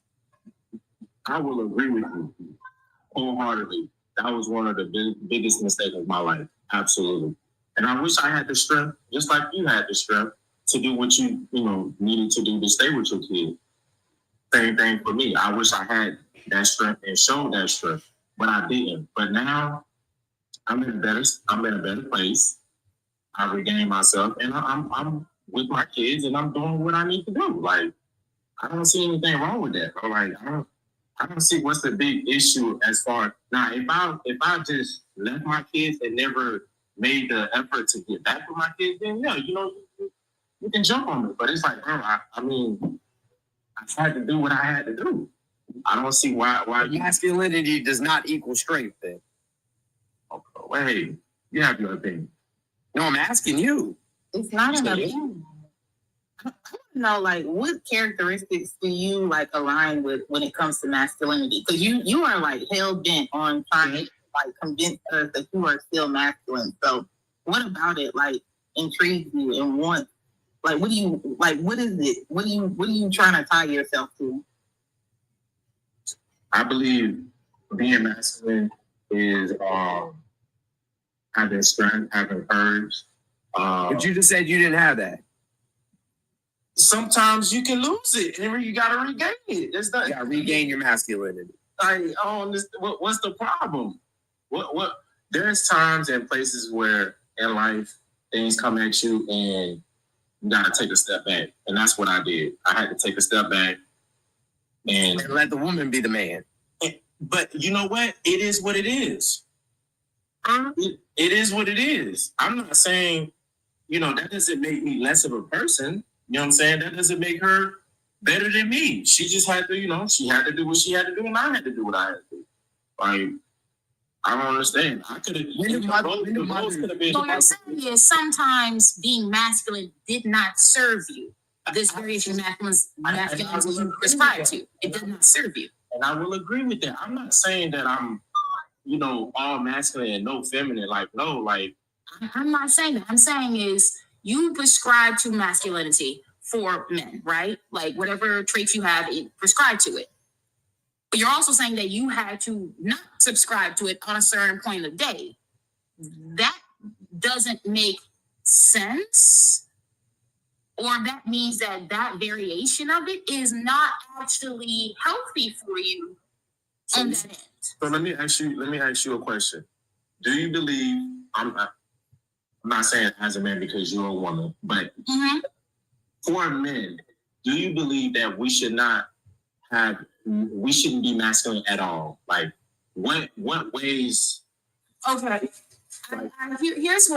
here's where I'm gonna say this, and this is my part, and this is my personal belief, and I'm gonna put an asterisk on what my personal belief is. I'm a 90s baby born in New Orleans, okay? So let's put that asterisk right here for my personal experiences, whatever comment's gonna say. Gotcha.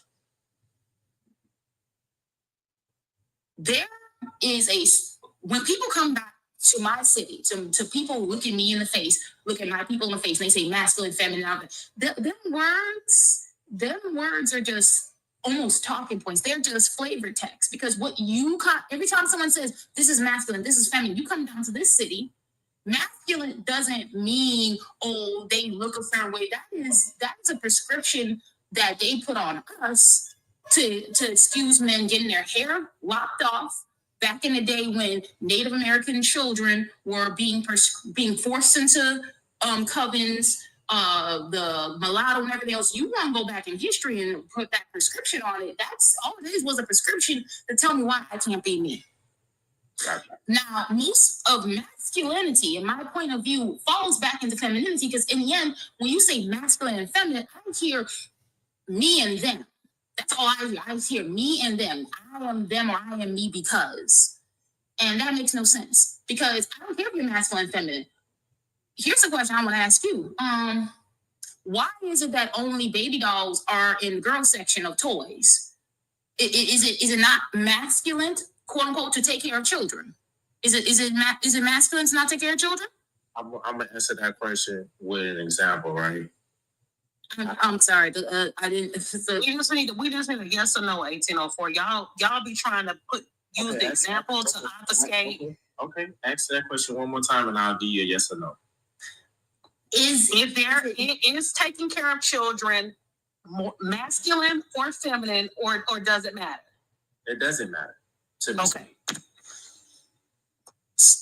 So again, but the fact is that only baby dolls are in the girls section. As me standing today, I think that's wrong to me because I'm gonna give you the example that I was gonna give you quickly, right? Okay. I have a 2-year-old son, right? I recently he likes to pick up, his sister dolls and like to play with them. At first, I used to be like, nah, don't play with that. Like you need to go pick up a truck or whatever, you know what I'm saying?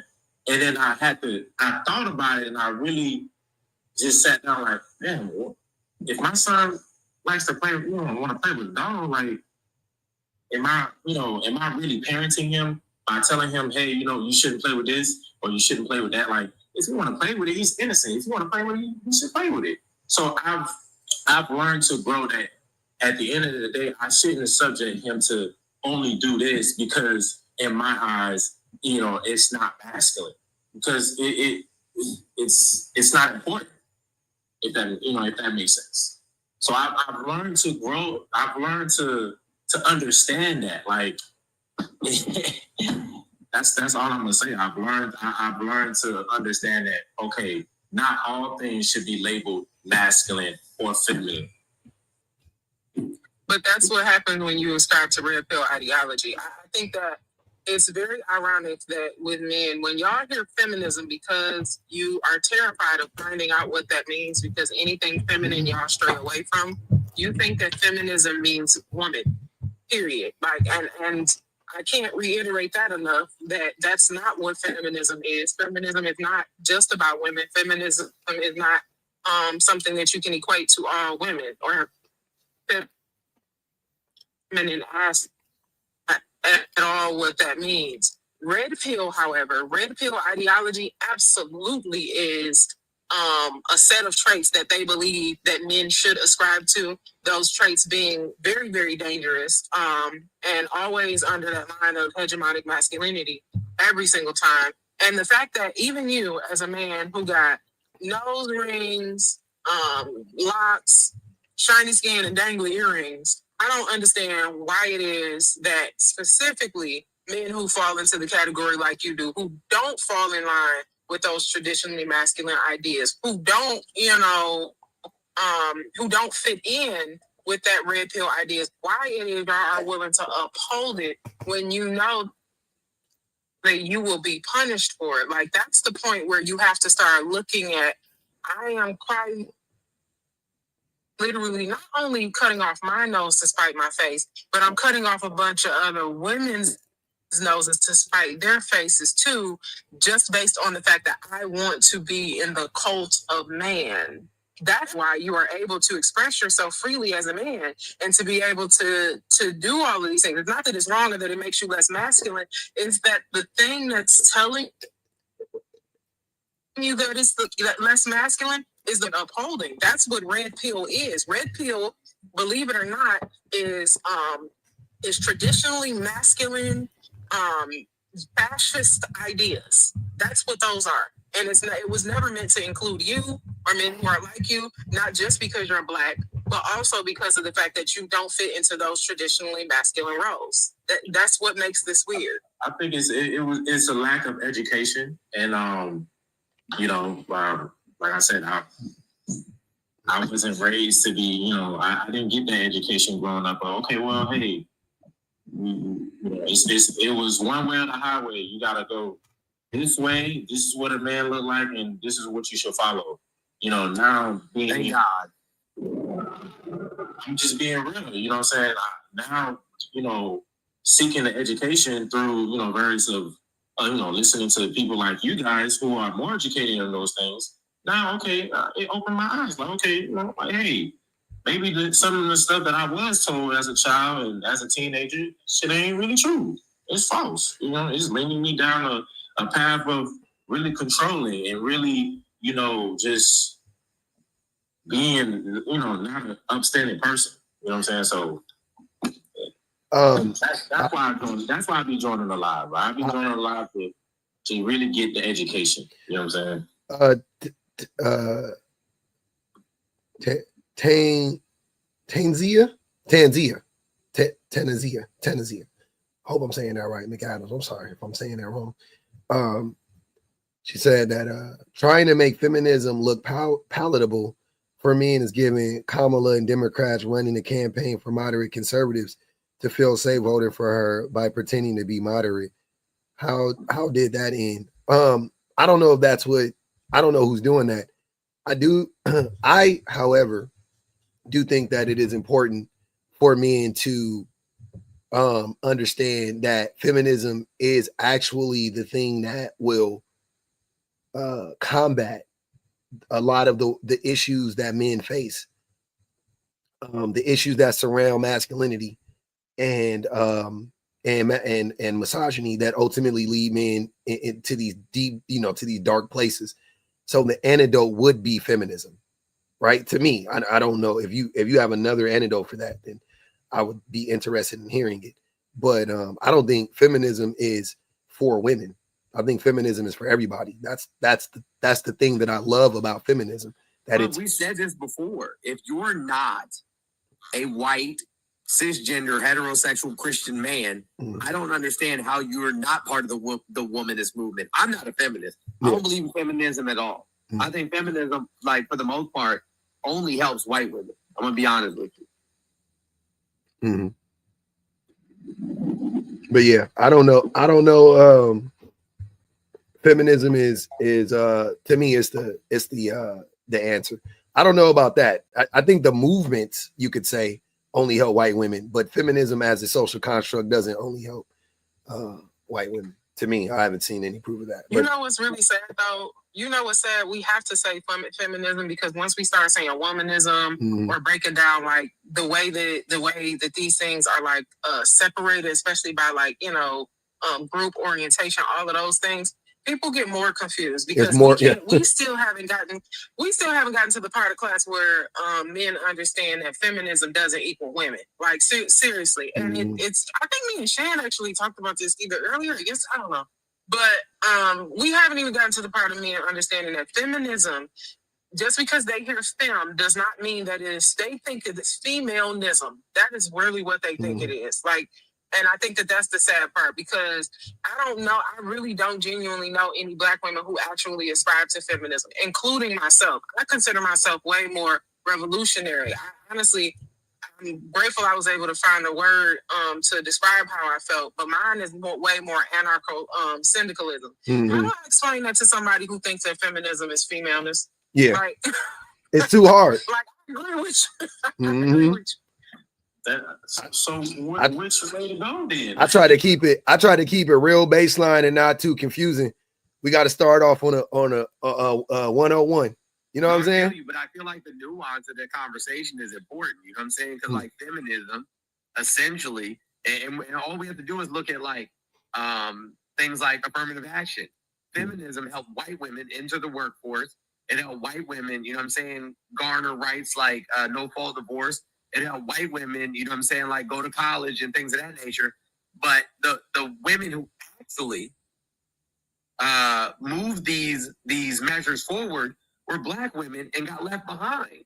It gave them the rights of bodily autonomy. But is that feminism then? Because it wasn't. That's something else. That's what I'm saying. Feminism would never favor white women or Black. It would be for everybody. That's the point of feminism. So that wouldn't be feminism. That's something else. But feminism also excludes trans individuals. You know what I'm saying? Like, does it? Yeah, absolutely. Where? How? People attach it to people that are AFAB. Okay, but This is what I'm saying. I disagree with that. Like, I don't, I think that we're talking about movements and not feminism. And I don't disagree that people will use the ideology and they will co-opt it. You know what I'm saying? I know that for sure, but I don't know if feminism in and of itself, because that's not what you know what I mean? Like, that's not what feminism actually is. Because how could it be for, you know, essentially the betterment of men, women, and children, and then be exclusionary at the same time? You see what I'm saying? Like, that to me is more how people use it or weaponize it, which is a totally different conversation. You can say the same thing about the civil rights movement, right? You can say civil rights is rooted in like civil rights are human rights, correct? So you know what I mean, like in general, right? Okay, cool. But how civil rights actually like the movements, how they actually played out was very harmful to other, you know what I'm saying, to other people in the community, because it ultimately it ultimately focused too much on Black men specifically.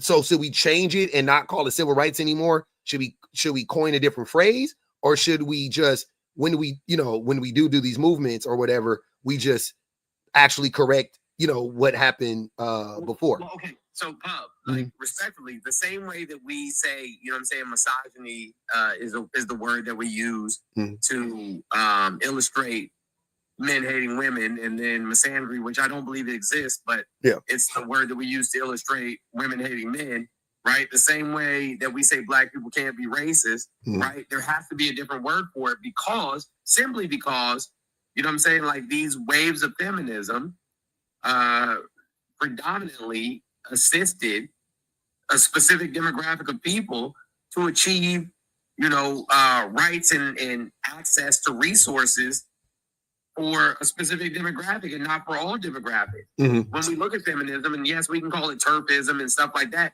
but feminism in and of itself is turfy. Like it is, because it's only talking about people that were assigned female at birth. It is not, you know what I'm saying, focusing on women as a whole, women as a social construct. I don't think that's actually what feminism is. Again, I think that is how people have that's a bastardized version of it. I don't think that's what feminism is. Sure, I can agree to that. Yeah, that's all I'm saying. Like, I think I'm just saying, I think that when you look at like are you like, so I'll use one of your phrases. It's is the word prescriptive or descriptive, right? How it ultimately plays out is, in most cases, right, it plays out the way that you're describing, where like somebody co-ops it and yada yada yada. You know what I mean? Like, and I'm with all of that. I will never. Here's the perfect example. Look right now. So in the comments, please don't come and take over a woman seeking their own rights with trans issues. There it is, bro. There it is. Say it one more time. I missed it. What did it say? Somebody in the comments said, please don't come and take over women seeking their own rights with trans issues.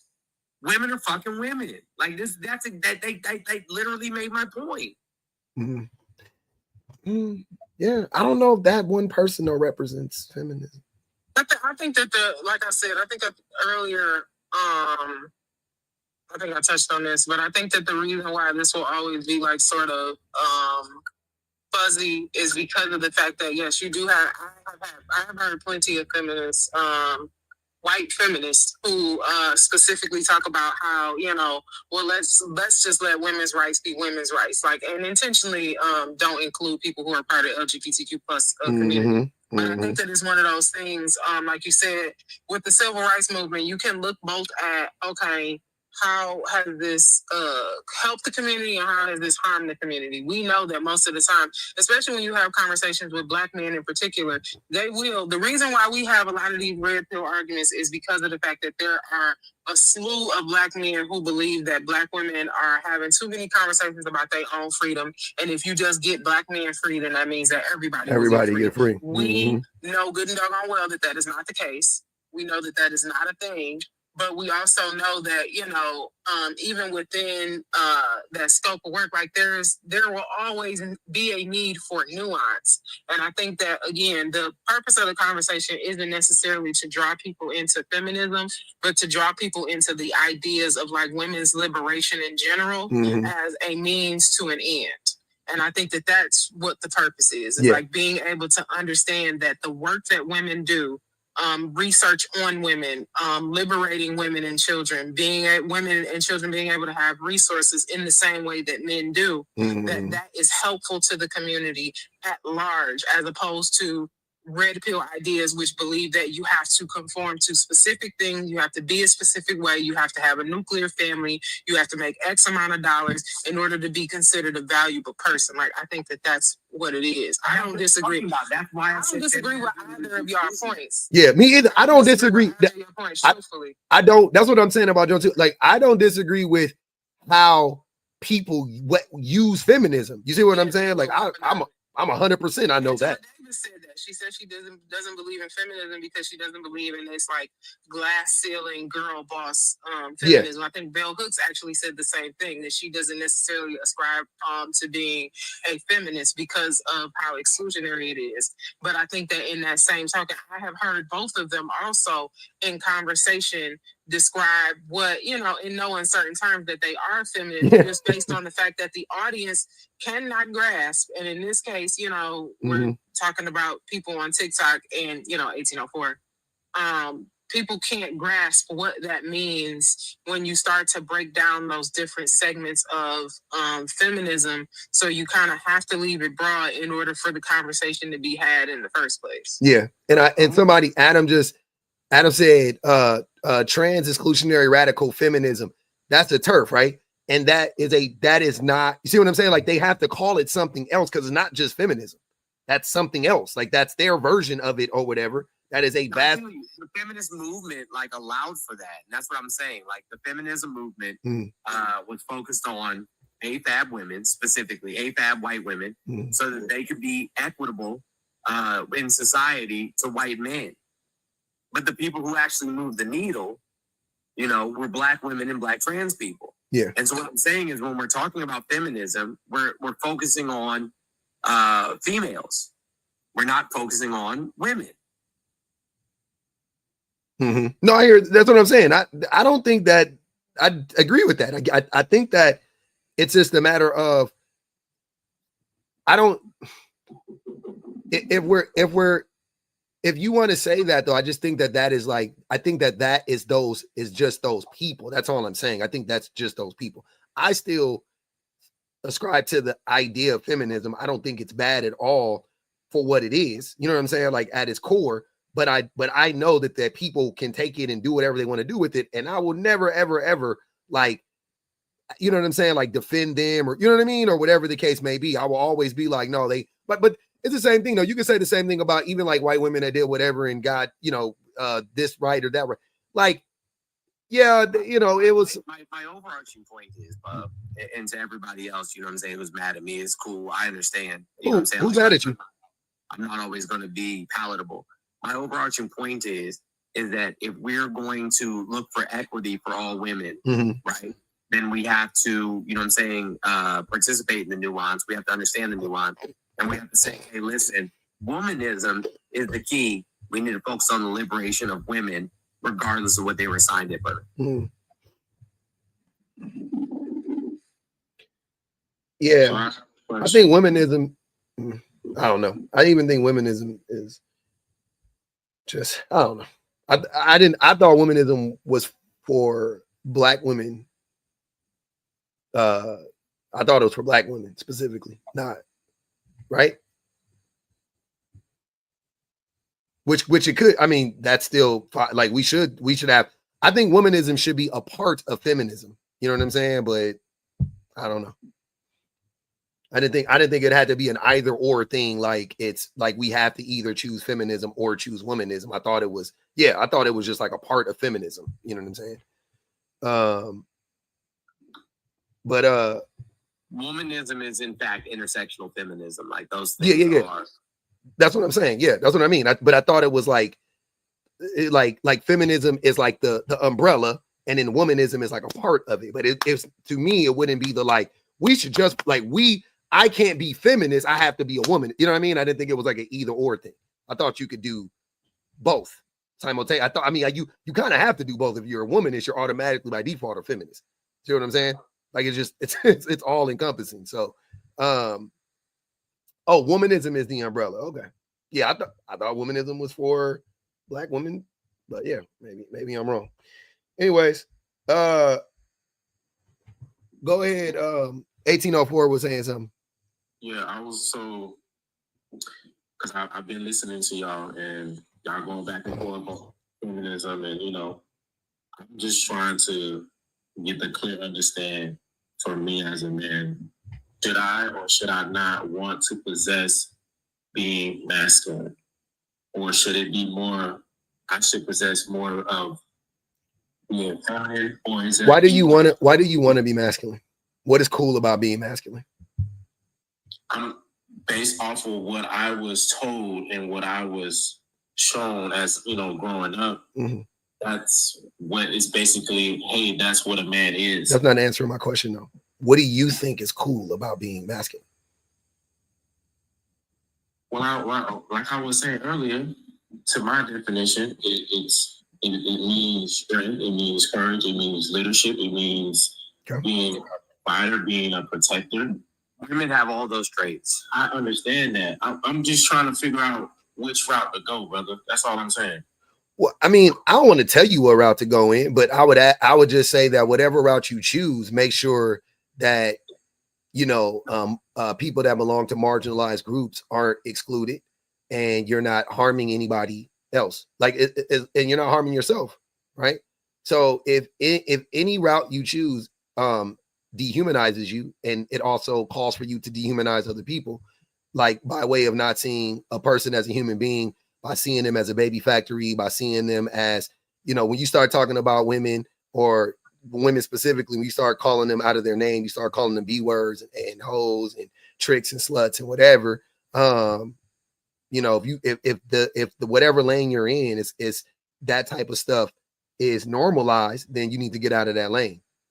You know what I'm saying? If you're in a lane where it's not teaching you to that the children are a part of the woman, right? You like where like the baby, like the mother of your child is like separate, and she like, so I can mistreat her, but I can be nice to my kids, then you need to get out of that lane, right? If that lane doesn't include community, where you're like, hey, I want to help everybody in my community. If that lane is telling you that you need to worry about yours and your family only, then you need to get out of that lane. Like there are like many, like that. To me, those are kind of like where I draw the line at. Like anything that's pulling me away from humanity is something that I'm not interested in. Anything that's driving me towards humanity and being more inclusive, then that's what I want to latch on to. That's the thing that I want to embody and represent. So if that's masculinity for you, then fine. Okay, that makes sense. Right? But in my experience, that's not masculine. Masculinity does not say, let's take care of the whole community. Masculinity says, take care of yourself first and only. Most times, masculinity says your happiness above everybody else's. Masculinity does not prioritize people or animals or the planet or like anything like that. Masculinity says, I get mine, nobody else gets theirs. Masculinity teaches you to stomp everybody else out on your way to the top. You know what I'm saying?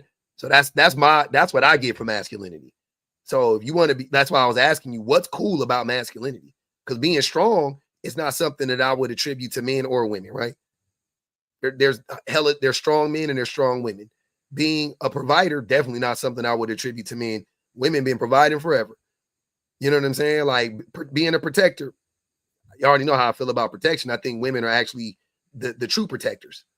You know what I'm saying? Because they're the ones that don't harm and they protect, right? We can't be the predators and the protectors. You already know that. So we not the protectors. It can't be us. That doesn't even make sense. So why wouldn't you want to be more like? Hey, I got one more thing to say, Mr. John, man. Just get off my back when it comes to that, bro. You feel me? Because So what? What y'all in the what you done said to that man in the comments, bro? I didn't say nothing to him. I know you did. I ain't even reading the comments. Every time I didn't say nothing to him in the comments. You said something to that man. Every time I come on here and he on here and I say something, oh, you the father. Nah, bro. That's not true. That's not true. That's true. Nah, bro. The last time I was on here, you was talking crazy to me. And you know what I'm saying? Like, and then I said what I said about, you know what I'm saying? Like, the fact that my son repeated it. I said that you are a sperm donor and I'm a father. Wow. Oh. Crazy, bro. Oh. No, bro. Listen. Crazy, bro. Bro, I don't have no ill will towards you. Oh. For you to say that, bro, that's crazy. Oh. But why is it crazy though? It's crazy because you don't know everybody's story. Oh, come on, 1804. Don't do that now. Don't do that now. We know enough of your story. We don't know all of it. You're right. But we know enough of it though. Listen, I understand that, but for you to say, oh, I'm just a sperm donor, and if you're a father. No, you said it. I didn't say it. Oh, he said that about Jones. No, I said what I just said. But you told us that. Oh, I got what you're saying. I got what you're saying. Yeah. Up off the top of my head, Yeah. Uh-huh. I said that to you. Well, he's saying in so many words, you said, yeah, that's what he's saying. I got you. Yeah. You didn't say that verbatim, but that's pretty much that is what you said, though. You said that you're a sperm donor. And I said, I'm a father. I mean, is he lying though? Listen, the bottom line is, at the end of the day, I'm with my kids now. Okay. But you tried to come for me, bro. I would have kept it cordial and chill had you not been talking crazy to me.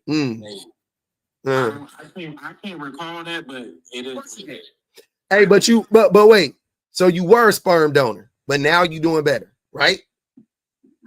The term of that is just so. Hey man, the shit, my nigga. Hold on, 1804. I gotta tell you something. On some real shit. RN to RN on some real shit, bro. I feel you. The shit be stinging. My nigga, when I tell you the truth be stinging, it do. Like I ain't even gonna hold you. I ain't gonna. You ain't about to hear. I know that shit hurt, but I'm just saying though. I'm just saying, cause you know over here we all about ripping off the Band-Aid. For someone like me who's lost my first child, you come out your mouth and say that. What that got to do with anything? What that got to do with anything? Come on, bro. Sir, what that got to do with anything we talking about right now? What that got to do is I've been there for my kids from the very beginning. But there was a period when you wasn't there though, right? Hold on. I'm not dismissing that. You feel me? You are. That's what I'm trying to get you to take accountability for. But that's what. Hold on, wait. So if you're not, listen. Let me ask the question again. You're not dismissing it. Let me ask the question again. It's crazy how I'm always the bad guy for like. You're not. Don't. You're not the bad guy. That's what I'm trying to say. I don't think it. I'm trying to help 1804. It hurts, but it don't make nobody bad for acknowledging it, fam. That's what we saying. Okay. You know what? What you want us to do? You want us to be nice? Like we not like. Come on, bro. No. Your friends don't talk to you like this. This is how I talk to my friends. So as much as the criticism that you gave, you ain't come on here and be like, you know what? Damn, bro. Hey, exactly what I told you from the beginning. As far as hey, I'm only away for a certain amount of time. It's not like permanent. I'm coming. I came to regain myself, and you're doing better now. Yeah. You ain't coming on here saying, you know what? Why would I? Why would I though? Wait. But why would I? 1804? Why would I? Why would I? Well, why give the criticism if you ain't going? Hold on, see. Hold on, Ali already got it queued up, sir. This is what I'm saying. Why would we give you a cookie for doing the thing you're supposed to do? No. I don't want a picky. You do. That's what you saying right now. Oh, that's crazy. Come on, 18. Come on, hustler. Come on now. This the type of person I am. If I'm gonna criticize you of something that you know, or both are not, you and I both know that was wrong, or you should have found a way. Okay. Once you find a way, hold on, 18. Let him finish. Let him finish. Let him finish. And then go, Jones. I want him to finish. I want to hear this. Go ahead. Once you found a way, I'm gonna salute you. I'm like, you know what? That's what you should have been doing. Why would I salute? Why would I salute you for getting back to baseline? Like, you got it. You see what I'm saying? Like, maybe I'm missing something. 3 steps behind. You still behind, but you like, you know what I'm saying? Like, come on, bro. Why we gonna salute you for doing the thing you should have been doing the whole time, brother?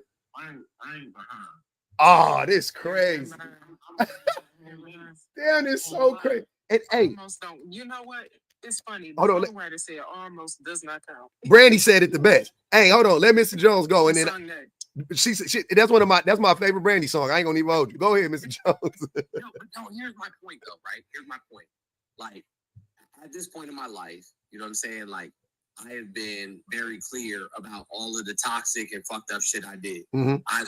I've mentioned multiple times, you know what I'm saying, how I was every level of fuckboy, you know what I'm saying, did all the fuckboy shit, was not a great father, did all of the things. And so when I say, hey, listen, you know what I'm saying, like, and this is a conversation I have with my sons. This is a conversation I have with my sons. Like, yo, no, they've said things about things that I've done. I'm like, yep, you're right. Yep. I did that. Do it hurt? Do it hurt? Oh, huh? It be hurting. Oh, yeah, for real. It be hurting. Yep. Mm-hmm. Like, nah, you're absolutely right. Yo, I did that. It was wrong. This is why I thought it was justified in the moment. I understand now because I've aged, you know what I'm saying? And I've reflected and I've unpacked and I've gone to therapy and so on and so forth. I understand now that what I said, what I did, how I behaved, so on and so forth. It's messed up. Yep. Yeah, it wasn't okay. You know what I'm saying?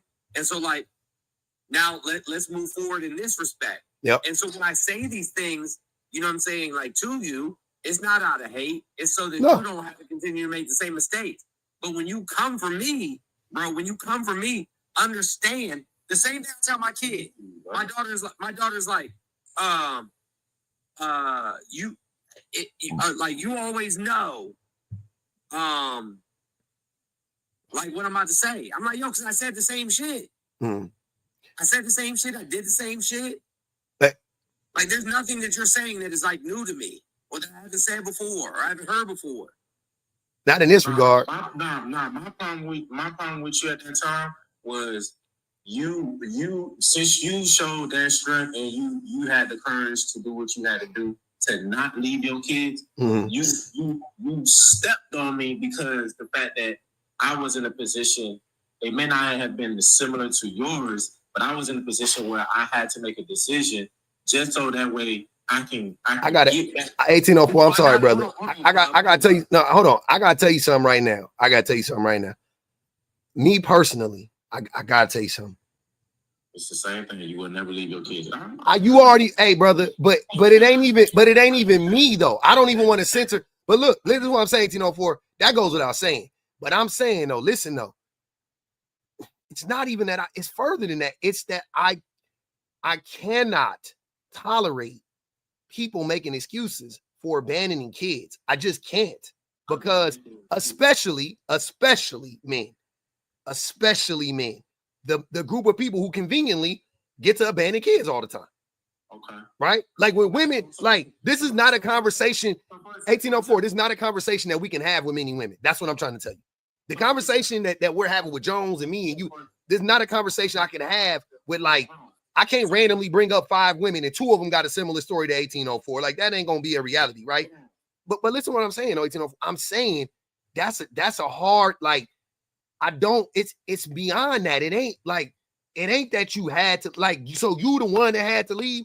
Okay, so your story is the one that made sense. You really had to go. You know what I'm saying? Like, or how can you be a father to kids when you're not able to provide for them in the way that you should be? Ask a mother. Right. Ask a mom. They do it every day. I don't know. Hey, In my case, hey, mama made meals. Hey, hold on. Go listen to hold on, wait. Go listen to Dear Mama by Tupac. I'm not even joking. Like on some real shit. Mothers do it every day, bro. That's all I'm saying. I'm not telling you they don't. But I'm not telling you they don't. But in my case, she had support.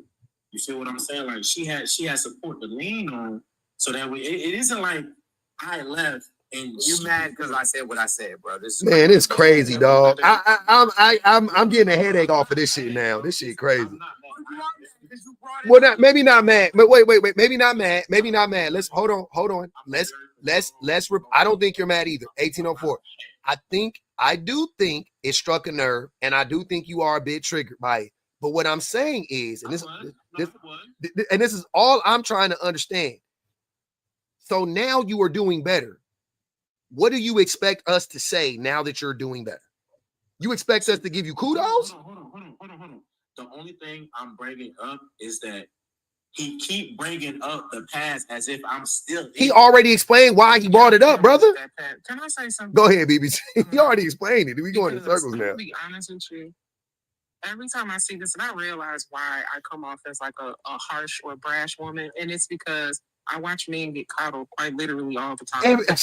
And I think that that's part of the reason. And God bless, I know they don't believe in it, but God bless Pub and Jones, because they are very much taking baby steps with you, and all I'm hearing is excuses. Because absolutely, I was a mom who, at one point, my husband and I were struggling very, very deeply to take care of our kids, and I mean very much so, down to trying to figure out how to get our lights cut back on and feed our kids. While we were married, granted, but we were struggling very bad at one point, and we still showed up. We still did whatever we could for our kids.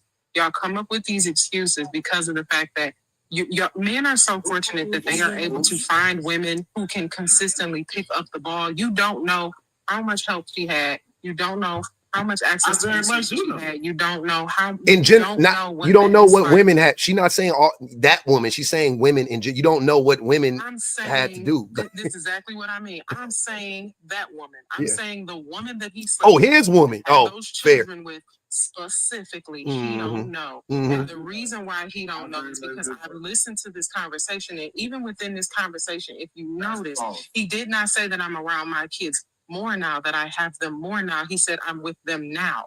And I think that if you start to listen to what men are actually saying, as opposed to drawing inferences and putting together pieces of what they are saying, then you start to get the truth. The problem with what you said is that many men, not just you, this is general now. There are so many men that have excuses as to why they can't, they won't, they don't. All the time. And women don't have the room to have those same excuses. Women have to figure it out. I have seen countless women who try to figure it out no matter what. They figuring it out with kids in shelters. They figuring it out with kids in cars. They figuring it out with kids in houses and apartments or wherever they gotta be. Every time you see them, even when they're bad mothers, that's the crazy part. I have seen women who got kids and their kids got Kool-Aid stains. They drinking pop out the doggone baby bottle, but that kid is on their hip and with them wherever they at. That's the part that's the issue, is that y'all have the freedom and the room to have this sort of mobility to be like, oh, well, I got these kids, but I can't dad today because it's damaging to my masculinity. And I got a question. Hold on, wait. I got a question. I got a question for you, 1804. I got a question for you. Who do you think struggled more during that period when you weren't able to support, when you had to go do what you had to do? You think who was struggling more? You or her, the mother of your children? I'm gonna answer that question. We both struggle.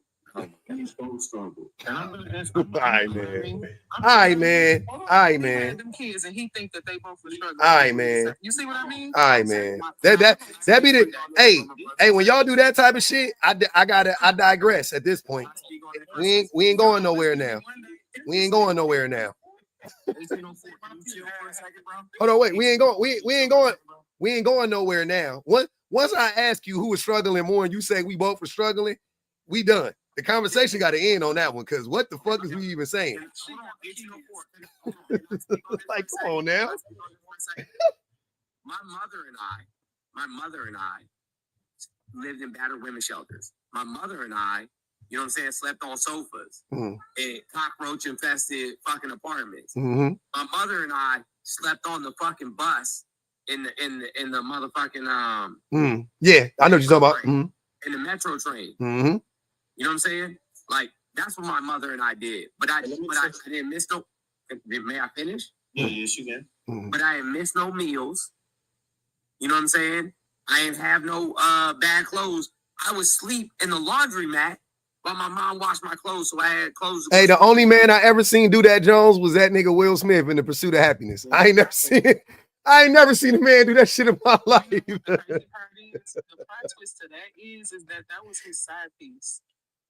That lady, the lady in the movie that quote unquote left him was his wife. I mean, was his side piece because he had left his wife to be with that lady. And when he got her pregnant, he didn't want that kid, and he kind of convinced her to have it. And then, of course, he was completely broke, so it made it much easier for her to leave. That's the insane part about it. So that's point number one.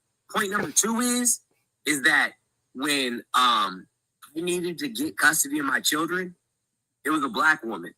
A black woman at work noticed that I was not okay. And she said, "Hey, Jones, what's going on?"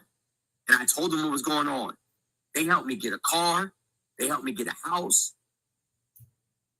They helped me get custody. They helped me get an attorney. So you had support. You got the support. Sir, is that what you got out of this story? Is that what we said? Out of what he just said 10 seconds ago? Who's supporting you now? So where did your support come from? You have a support system now. So who's supporting you now? Let me break it. If you could just allow me just 1 minute. Okay, go ahead, 1804. I want to hear this. This is interesting. So right. Me and my baby mom, we broke up, right? We broke up. She went her way, I went my way. I stayed in the apartment. She went to go live with her mother, right? She had the kids for a period of amount of time. She decided that, hey, you know what? I need you to take the kids because things are a little tough on me right now. So I said, you know what? I'll take the kids. I had them for about maybe close to 6 months. And then she was able to get her a place, an RV, right?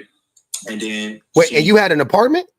Yes, I had an apartment. RV, bro? Why wouldn't you give her the apartment? I told y'all. Man, this the type of shit. Hey, 1804, I swear. Hey, bro, this be the shit. You literally make me upset. I can't even. That shit made me so mad hearing that. Like, what the fuck you put? What you mean? All right, go ahead. I'm sorry, bro. I'm sorry. I'm trying not to. That shit made me mad as fuck. All right, go ahead. You're gonna have your own opinion. You're right. I don't even want to. You know what? And you're right. And I gotta work on that. That's my bad. Go ahead. I'm listening. Like I was saying, you want to speak on that? I offered. The shit was, so bad that, hey, she didn't want to be in the same, environment with me. That's fine. Hey. Why? What were you doing, fam? What you mean? What was I doing? Oh, you know what he means, sir. Come on now. I wasn't around as much. You know what I'm saying? That wasn't it, brother. That wasn't it, brother. Come on. I was. That wasn't why she did. That wasn't why. Okay, let me tell you the absolute truth. I wasn't around as much. I was back and forth between South Carolina and California. I was young, dumb, very verbally abusive. Just not a good person. If you want to just say it outright, it's not a good person. Yeah. And in between my from 22 to 27, those were some of like the darkest time of my life. Were you cheating? No, I never cheated. Okay.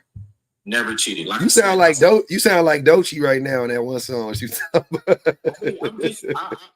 I was never physically abusive. Okay. I was just more so verbally abusive. You was abusive. It sounded like you was abusive. You ain't got to tell me. I believe it. Point blank. You feel me? Yeah. So the shit got toxic. You feel me? When I speak on the fact that I had to make a decision. I ended up losing my job, right? Ended up losing my job. I wasn't able to keep up with the apartment no more. She wasn't able to keep up. You know, I couldn't tell her, hey, you know what? Could you come and help us? Wait. Well, how did that happen? How did that come to be? That you couldn't keep up with the apartment? I lost my job. How so? How did you lose your job? For what reason? To be honest with you, it's gonna sound like I'm blind, but it's the truth, fam. It's the truth. Okay. I literally was sick, and on my 30-minute lunch break, I overslept, bro. I went home because my apartment was like right down the street from my job. So I went home to, you know, fix my lunch. I slept, bro, and it was blowing. And that was the only thing you ever did on that job. Nah, of course not. You know, Okay. So it was a history, and then that was the final straw. So that was the big. Yeah, you know, that was the straw that broke the camel's back. Yeah, but there was a history. Well, small little history of, you know, showing 2 minutes late, 5 minutes late, you know, shit like that. It's be the shit, man. Hey, man, what I want y'all to do one day, I swear to God, I pray for black men one day. I pray for black men, for us. I pray for us. I swear to God, I don't know who I be praying to, but I be praying that one day black men wake up and take accountability. I swear to God, that's all I be wanting.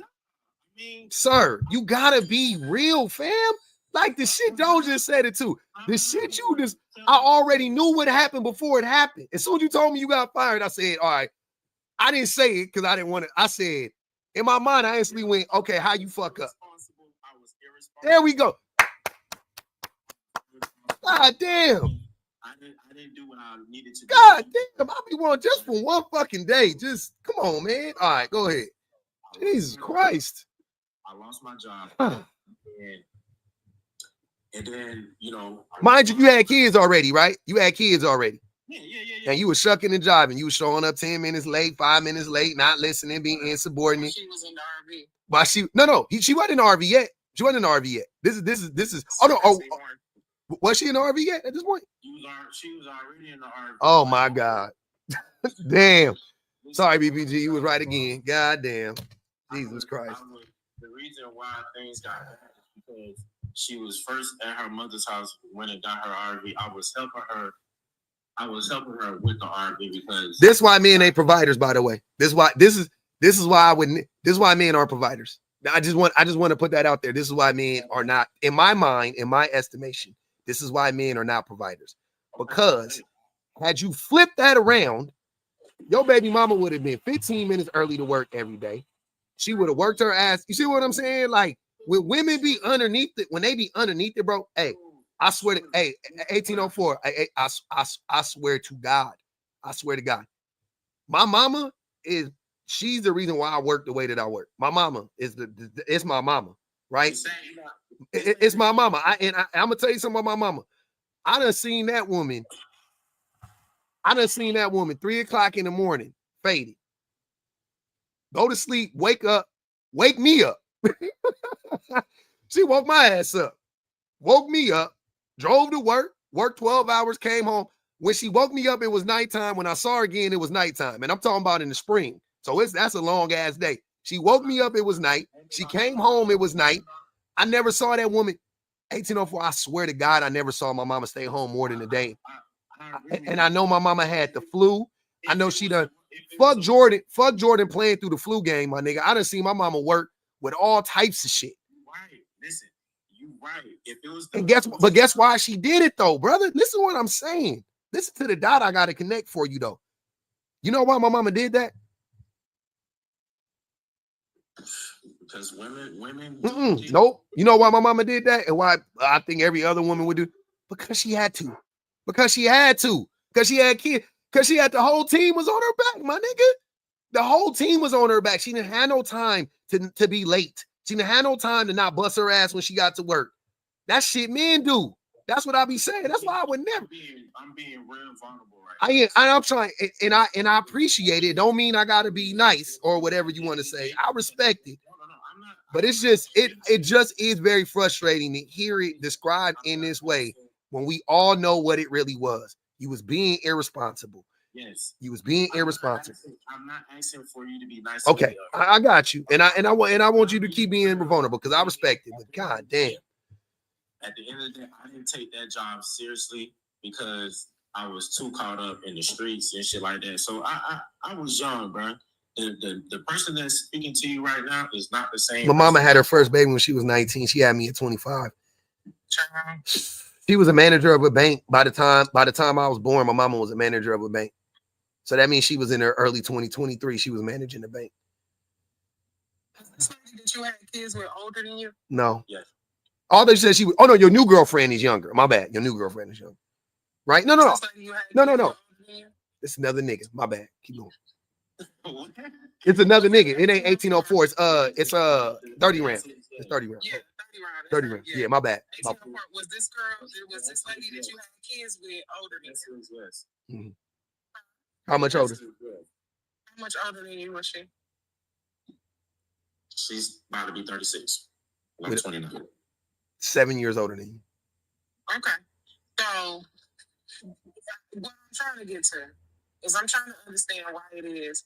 Because this is, I ain't gonna lie, you know, I appreciate the men because they respect it. I don't, honestly. Who respect what? The more I listen to it. Hold on, who respect? Don't put that smut on my name. I don't. You just said I respect it. You just Oh, the vulnerability. The vulnerability, yes, I do. Yeah. Okay. All right. Because I was like, wait. I was like, wait. It got me mad as fuck, but It's making my blood boil because of the fact that, for one, again, forgive me. I don't have a whole lot of triggered moments, but this is my trigger moment just because of the fact that women don't get the opportunity to find themselves. That's all I be saying. That's all I'm saying. They become mamas, they don't get the chance to do that. That's all I'm saying. Opportunity to figure themselves out. And even with that being said, you just said in your story, and I'm listening to it from a woman's perspective. I'm sitting here like, okay, so it took him years to try to figure out how to get to the point of he has his kids now, which doesn't mean you have it full time. That means you just have access to them. It took years to get to the point of being able to just get to the point of access to the kids. Meanwhile, this lady done figured out how to not only be herself, but be whatever she needs to be for other people while living with her mom, while living in an RV with kids, while doing all of those things. It took her 6 months to figure out her life, and it took you years to figure out how to get even an inch of where she is. And the part that bothers me the most is that men are always praised for whatever little effort they give, and women are doing above and beyond, and I mean being completely overlooked because of the fact that they are making the ship run, they are steering the ship, they navigating, they making sure that everybody got food, everything. They are doing all. And that's why I give my mama, hella cookies, and I don't give you niggas nothing. Cause she did the job of two motherfuckers. You know what I'm saying? She did the job of two motherfuckers. So yeah, if she was just a mama, quote unquote, okay, cool, whatever. That's what she was. She was a mama and a daddy all the time. Fucking like forever. So she get all the cookies. This is why you will never hear me say bad things about my mama on live.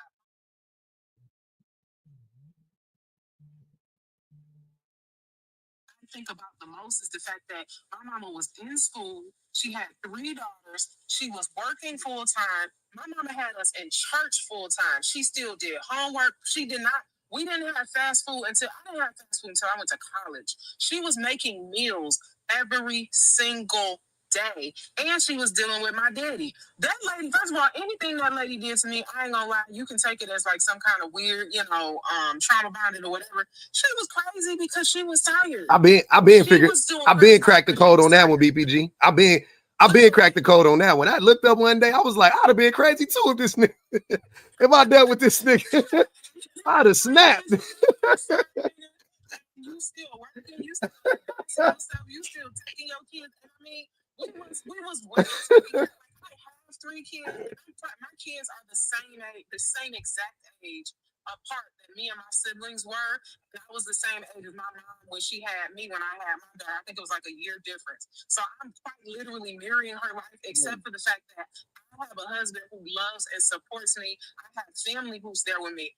Every single time I think about trying to do all the same stuff that my mama did, I I myself, I'm like, oh. I get anxiety. Every time she do something crazy, I'll be like, you know what, you got it, sis. Even to this day, when she do crazy stuff, I'm like, you know what, girl, you crazy because you sleepy. I'm gonna call you back tomorrow, baby, when you cool down, and I'm gonna let you have your moment. Because of the fact that I know that she was doing all that she could. Men love to talk about how, oh yeah, I'm being vulnerable, I'm pouring my heart out. Do you see that your heart, and I like to use the Bible a lot, but your heart is desperately wicked, son. You don't hear what's pouring out of your heart. The vulnerability is poison. Hold on. It's kind of bad. Hey, it's bad, man. Go ahead, Tonight. Hold on, let Tonight go. She been waiting for a cool minute. Go ahead. He got the nerve to come up. This version of him got the nerve to come on live and act like he better. And act like he really been putting in all this time, all this work with his family. Like, why do y'all come up here? Are you laughing? Are you talking? I am laughing. He laughing at it. It sounds like to me. I am laughing because you know. Hold on, she ain't finished. You have no. She ain't finished. Let her finish. Let her finish 1804. She asked me a question. I'm answering. No, she didn't. I didn't hear her ask you no question. Besides this one, you asked me, "Am I laughing?" Yes, I'm laughing. She didn't ask you why you laughing. She just asked you, "Are you?" You said yes. Okay, go ahead, Tonight. Finish. Let her finish, brother. You made me lose my train of thought. Damn. Bastard. Something because I've been over here listening and I'm also triggered. You have the audacity to get online and talk to 651 people and ask us to give you a cookie, and you're not even taking. You're not, sir. You did ask for a cookie. Please. You're asking for us to give you a little grace. You're not accepting the criticism from man or woman. How in the hell are you going to be able to receive this information when your children, when they get older and they recognize that you were gone, that you were missing, when they do have to have these tough conversations with you? How are you going to receive it? I know how. The phone work both ways. Wait, how are you going to receive this? Because by the looks of it, you're not going to receive it well. And you will then be perpetuating the exact same thing that we all probably have endured and went through. Honestly. Hey, he gonna tell them they got a lot of healing. Hey, when my daddy told me I had to heal up from the shit he did to me, I swear, hey y'all, I swear to God, I almost beat the brakes off that nigga. You know what I'm saying? Like, I had to, like, it took every ounce of me to not like snap. I was like, bro, that nigga said you gotta heal up. He was like, man, I don't know what's going on. You gotta heal up from what? I was like, nigga, oh my God, I almost beat that nigga. It's definitely forgive and forget. Live life and live love and live love in life. Yeah. I want you to know that if that's going to be your intention moving forward as a parent, no matter how much work that you're putting in right now, it's not going to be enough. If those children come to you and they tell you, Daddy, this is where you felt me. I don't know if you heard it when Mr. Jones. I don't know if you heard it when Mr. Jones was talking, but he has openly admitted, just in this live today and many other times, that he has failed his children. Mm-hmm. He has failed them in certain ways. Oh, absolutely. But the difference is he was open to the scorecard of how his children rate him as a father. Yep. And he intends and plans on doing better. If you can't receive it from us, from strangers. I know, but that's listen to what, hold on. That's what we saying, bro. We're strangers. It's gonna hurt more coming from the babies. Listen, I'm what I would never do if it comes upon a time later in life when my kids are older and they say, you know what, Dad, I remember when, such and such time you wasn't here. I'm gonna take that with honesty and I'm gonna be boy.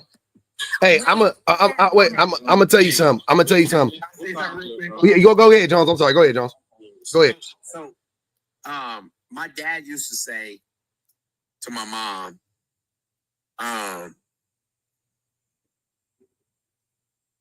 he didn't like the way that I behaved and the things that I said. Mm-hmm. And so my dad was like, I'm gonna leave. It's either him or me. What? Yeah, dead ass, bro. And my mom was like, all right, well, I'll be seeing you. You need me to help you pack? It's either him or me. This your biological father? It's my father. Wow. These niggas is diabolical. She was like, all right, you need me to help you pack? Yeah, man. Fatherly fades. Fatherly fades. I swear to God, man. Oh, we had one of those. We And my need. dad's 6'7". See, you lucky. You lucky. My dad's 6'7". Oh, well. You put your hands on your father? I'll beat the dog. I'll beat the dog shit out my. Look, hold on. Let me. I could have beat up my daddy so many times. I should have beat that nigga up when I was 15. Let me tell you how that. Me and my sisters played in a co-ed basketball league. And my sisters had some people coming over to do like a school project or something. And we went into overtime. So the game, you know what I'm saying, like lasted longer than it should have. And so her friends were already there. And my dad was like, yo, why didn't you clean up the kitchen before all your friends came over? And the people was at the house. Mm. And so my dad is downstairs yelling at my sister. And I'm like, yo, there's people at the house. Like, bro, chill out. And he's like, or what? And that prompted you to put your hands on your father? I mean, that was just the straw that broke the. See, y'all ignore it. That's the thing that I don't be understanding. That, and that's the shit that pissed me off about people. You gonna ignore all the years of abuse, and this man. No. I'm not excusing the previous. I'm not excusing that. I'm saying that incident right there prompts you. It be like that, brother. That don't be the thing. You ain't never. Hold on. I'm so confused. Maybe that's just me, or Jones even. Where there are two people out of everybody. So you telling me it don't, my nigga? I've suppressed so much shit before. Just swallowed it, put it down, stuffed it way deep down, no diddy. And then these motherfuckers will do something. It'll be wrong, but it won't even be half as bad as the shit they did before. And that's the thing that make me snap. Now, granted, they be tripping. Don't get me wrong. In the moment, they do be tripping. Don't get me wrong. In the moment, they do be like, why? But after the shit calmed down and I get to walk them through, like, nigga, the reason why I fucking did that was because on June 9th, on April 10th, on May 15th, you know what I'm saying? Like, I walk them down to like the transgressions.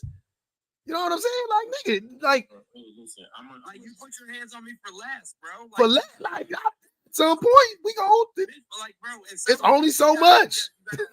It's only so much a motherfucker could put up with. I understand. I know you know, and that's the thing. 1804. That's the thing I'm not understanding. I know you know. That's the thing I'm tripping off of. I'm like, I know you know this. I understand because there's been times in my growing up stage that I've got upset with my father. Mm-hmm. But let me tell you, bro, I can't put my hands. That's fine, sir. I respect that you respect your father. I love that for you. Not over. I didn't respect my dad. No. I'm saying enough to not put your hands on him. That's what I'm saying. I don't respect my dad enough to not. Yeah, I don't respect my dad. He did not. Well, he old now. I wouldn't do it now, but he should have been my. I would now if he did something that. Nah, I wouldn't. No, I definitely would. Oh, my dad's sick. My dad's sickly and shit. I ain't about to do that to him. But okay, my dad's not. I mean, my dad's not necessarily sickly, but if like my mom called me and said, "Oh, like punch me in the mouth," I'm gonna go. Yeah. That's different though. Yeah, definitely. That's different. That's what position he is. Yeah, that's different. I put my hand over that nigga mouth a little bit. But I'm saying, it's real. Hold on. I forgot. Keo Mary said, drop 1804. We've heard enough. Jerry Jordan said, moms do the job of 2, and these males do the job of 0.5 and expect 4 times the cookies. The math is mathing on that one. Hold on. Moms do the job of 2. These males do the job of 0.5 and expect 4 times the cookies. Jesus Christ. Sir, please stop making excuses. Just accept, listen, and accountability. That's all. Look, brother, the shit ain't no. Hey, man, look, man. All I'm saying is, at the end of the day, all I'm trying to say is, why do men, the same shit, I'm just going to echo what BBG said pretty much. Why do men get to make all these fucking excuses? That's the only thing that be blowing me. Because I be looking at See, y'all gotta understand. In my neighborhood, it was 99% mamas. So all I saw was the mamas doing everything. So that's all I know. All I saw was my granny doing everything. All I saw was my aunties doing everything. That's all I know. Firsthand, that's all I know. Can I say something real quick? Just to bounce or piggyback off of that. He might think that he's in the clear right now because his children are still very young. But those children are going to remember that time They will. period. 100% they will. And even if they don't remember him being gone, because sometimes the absence part kind of like makes people's memory fade. Yeah. The fact that they had to stay with that mom and whoever her support system looked like and whatever treatment or mistreatment that they received, they're going to have to go to therapy, hopefully, for it. And when they get answers from them, they're going to also explain how they had to do this and this had to be done because he wasn't there. And you know who the next person gets to get the spotlight placed on them? Do you know who's next in line to get questions asked? It's going to be him. Yeah. And so that's why I was saying what I was saying to him. It's like you need to prepare your mind and heart for the feedback because you could cut it off at the pass and address it yourself too. If you really a real one, you could get in. Hey, I know I failed. You know what I'm saying, and start to build on that. Or you could wait. I wouldn't wait. I would just bring it up because I don't like waiting. I ain't that. I don't got my anxiety too bad to be like, let me wait and see. Like I'm gonna bring it up and just get it over with. And that's exactly what I did. I went to my sons and I said, yo, like, listen, I understand why you guys feel the way that you feel. Let's talk about it. Mm-hmm. I didn't wait for them to be, you know what I'm saying, like vocal to me about it. I said, hey, can we talk about X, Y, Z? Yeah. And as far as my father is concerned, him and I have had conversations, and I broached the subject with him. I said, hey, bro, listen, we need to talk. We need to iron this shit out. You know what I'm saying? And I'm not saying my mom was perfect.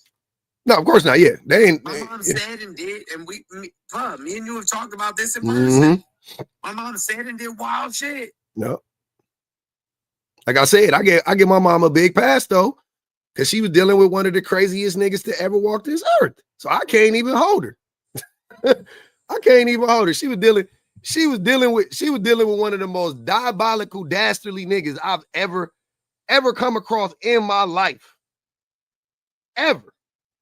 So and the older look, you know a nigga diabolical when the older you get, the more diabolical he becomes in your mind. Like, you know what I'm saying? Like the older, like I ain't even dealt with the nigga in years. The older I get, the more diabolical I realize he is and was. I was like, damn, this nigga was he ever good? Did this nigga just, y'all ever seen what's that movie Megamind? Is that nigga Megamind? Was he just like independent? Like, was he just bad was he born to be bad? Like, what the fuck is wrong with this nigga? Was he ever good? That's the thing I be wondering. Like, I be like, damn, can't kids be born bad? Because god damn, this nigga been diabolical his whole life. Every time somebody tell me something about this nigga, it ain't good. I ain't never heard nobody tell me nothing good about this nigga. The only good things I've ever heard about this man was lies. That's what I want y'all to understand. The only good thing I've ever heard about this man was lies told to me by my mama. You know what I'm saying? Like, oh, you know, your daddy was a good man, and you know what I mean? Like, to keep the relationship open with us, because she knew if she'd have told me the truth, zero chance I'd have had a relationship with him. But she, you know, your daddy's a good man, and then that's the only person that didn't say nothing bad about my daddy. Then I got older and I saw who he was, and she was like, yeah, I knew you would figure it out one day. I looked at that lady. I was like, what the fuck? She was like, I knew you would figure it out one day. I was like, god damn. She said, her words was, I wanted you to come to your own conclusion. I wanted you to make your own decision. It was something like that. And I was like, I mean, you still could have told me, and I still could have came to my own conclusion. I just would have had more of the knowledge and information to come to my own conclusion. I came to a better conclusion faster. That's all it was. But that's it though. That's all I got for that nigga. You know what I'm saying? So I just be having a problem. I just be having a problem. I'm sorry. When the men's be making excuses, talking about they ain't, you know what I'm saying? Oh, you know, I had to leave and I had to get my life together and da-da-da-da-da. This is the way. This is all I'm gonna say about this, and I'm gonna drop it. You gotta treat them babies like they don't got, even if they got their mama. Listen to what I'm saying, y'all. To the means, I promise you, this is how you gotta approach it. Even if they have their mother, you have to treat the babies like they don't have nobody else. You have to act like they don't have nobody else to depend on but you. You see what I'm saying? Like, you can't be like, oh, they got a mama. Act like the mama don't exist. Act like the mother don't exist. Live your life like, you know what I'm saying? Like they are just because they are depending on you. That's the thing. Like that's what y'all don't understand. They are depending on you. So yeah, they got their mama there, and it's fucked up because the mama, she does so much, you don't notice. You don't notice what you did to fuck them kids up. You don't notice it because the mama filling in the gaps. I'm saying you gotta act like the mama. You gotta act like she not there. You gotta treat the kids. You gotta treat the situation. You gotta work. I'm saying you gotta provide. You gotta show up. You gotta be on desperation mode at all times, like the mama don't exist. That's what I'm saying. She's there. She's the cherry on the cake. She's the icing on the cake. You know what I'm saying? Like, she's just like, yeah, she's there. Cool, fine. But you gotta approach it like they don't got nobody else but you. But men, that's the problem. The mamas be doing everything, and then now men, I'm free. Shit, that's why I gotta go get, I gotta be a provider. They hide behind the guys that like being a provider and taking all these chances and shit like that unnecessarily. Nigga, go work at Chipotle. Go work in the, you know what I'm saying? Go work, go do gig, like whatever. Stay close to them babies. Show up for them babies. You got an apartment in the move out, get him, sleep in your car. You sleep with the mama. You sleep at your mama house. You get the kids and the mama. You don't uproot the kids. You let them stay in the apartment, and then you go do whatever the fuck you got to do to provide, especially considering the fact that you fucked it up to begin with. That's the thing that really be making me sick. You fucked it up to begin with. Like, you could just be still together in the house, but you fucked it up. Then you compound that shit by losing your job, by not showing up, by not contributing, by not taking account of, like, that be the shit. That be that shit that I'll be like, how do you expect a person like me or Jones or like men to actually be in these, like, you know what I mean? How do you expect us to listen to that story and not understand 100% what the woman is saying? How can I not understand what she's saying at this point? How can I not get the mothers, and how can I not understand that? Because that's fucking crazy. Like, you fucked it up and then you abandoned. You fucked it up and then you didn't contribute. Goddamn. Like, up here fighting tooth and nail about masculinity. I'm trying to hold crazy. I'm so irritated right now. Crazy. Stupid triggered. But let me just drop down. I'm so mad I could spit. That shit, it's bad, Allie. It is. Crystal said, so single mom should tell the kids the truth about dad. If you asking me as a a product of a absentee father, I say tell them little niggas. That's me. I would. I would give it to them, age appropriate doses. But yeah, I'll tell them little niggas. Absolutely. I don't got it in me to keep a secret though. That's what y'all don't understand. That's not my MO. I'm not really good at keeping secrets. You know what I'm saying? Like, it's gonna come out. That's all I'm saying. Like, so I might as well be the one to break it to them. Like, so son, your dad is a piece of shit. Like, I'm gonna tell you. You know what I mean? I'm gonna be nice. I'm gonna try to be nice about it at first, but very descriptive. Until he said, when people actually stop, 1804 has been knowing. He intentionally came up here acting up, childish behavior. Ask him why. Who is he angry with? Maybe with the woman. Aquari said, this is why women can't vet. Just leaving parts out. Keo Marys also was the one that dropped 1804, just so y'all know. Shout out to Keo Marys. Yeah, man, it's wicked. It's been a wick. That was it. Go ahead. I don't know if you're trying to go ahead tonight. Yeah. The last thing I want to say is, niggas, suck it up. I don't give a fuck. The kids is here. I hate to hear, like, what are you talking? Well, I was so young. And okay, but now the older version of you wants to come up and act like you just deserve like cakes, a parade, new ass. No, ass. grace. Grace. Why would I even give you any grace? Why? For what?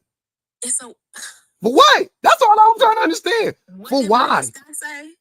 They always want credit for doing stuff they supposed to do. Supposed to do, my nigga. Y'all fucking kids, what? You left the kids in an RV? Crazy. Come on, how many kids you say you got? I think 3, 2 or 3. That's crazy. By the same person? By the same person. 3 kids. It's 3, right, Jones? Yeah, 3 kids. Yeah, y'all got it. We different. We different. I just and all you thinking about is your ego and what somebody going. We already think you're shit. So just own up to it so that you don't have to keep going in this stupid ass circle about nobody give a fuck. Wait. When did you figure out? Man, I wish he was up here. I'll say before you later 1804 because you ain't up. Well, you answer in the comments. When did you at what number child did you figure out you wasn't shit? Like what number was it? Was it 1? Was it 2? Was it 3? Like where? Because bro, he's just gonna be mad at me again. Like the more shit that you say about him being and it wasn't even me. It wasn't even me that said the shit. My son said you a sperm donor. My dad's a father, and bro lost his mind. What you mean, same like me? You gave her 3 kids and then said she mad because you don't want to be with her no more. Are you fucking kidding me? Yeah. No the accountability it ain't in the room with us. And you think like once your children are old enough that you're just gonna suddenly just out of the blue become this accountable person? I'm gonna show them this. Gonna magically happen. I'm gonna show them this. Yeah. I'm gonna show them this. This gonna be on the internet forever. I can't. Lord, please let them babies find this. Shit. My grandmama, she died about like 15 years ago, and I just. It's always their grandmama. Y'all niggas always missing y'all grannies.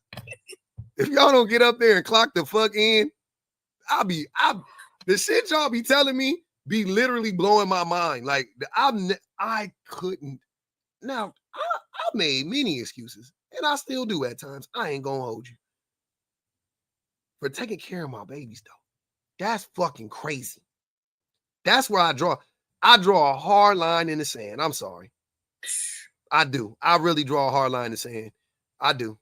I'm sorry. I'm judgmental as fuck. I'm everything. I'm everything when it comes to talking about these kids. I'm classist. Anti-black. I'm whatever you want me to be. Yep. I'm all of that. Absolutely. Because I'm sick of it. I'm tired of y'all making fun. I am tired of hearing excuses from men for not taking care of their babies, even if it's for a week. I'm just tired of it. I'm sick of it. As a man, as a parent, all of that stuff, I don't want to hear it. I just don't want to hear it, man. I'm in it too. I've done it. I've been through it. I'm going through it. I'm doing da-da-da-da-da. I don't like it. That shit it literally makes me, I get upset. I get upset when y'all do that shit. Like it really makes me upset. Because I'm just like,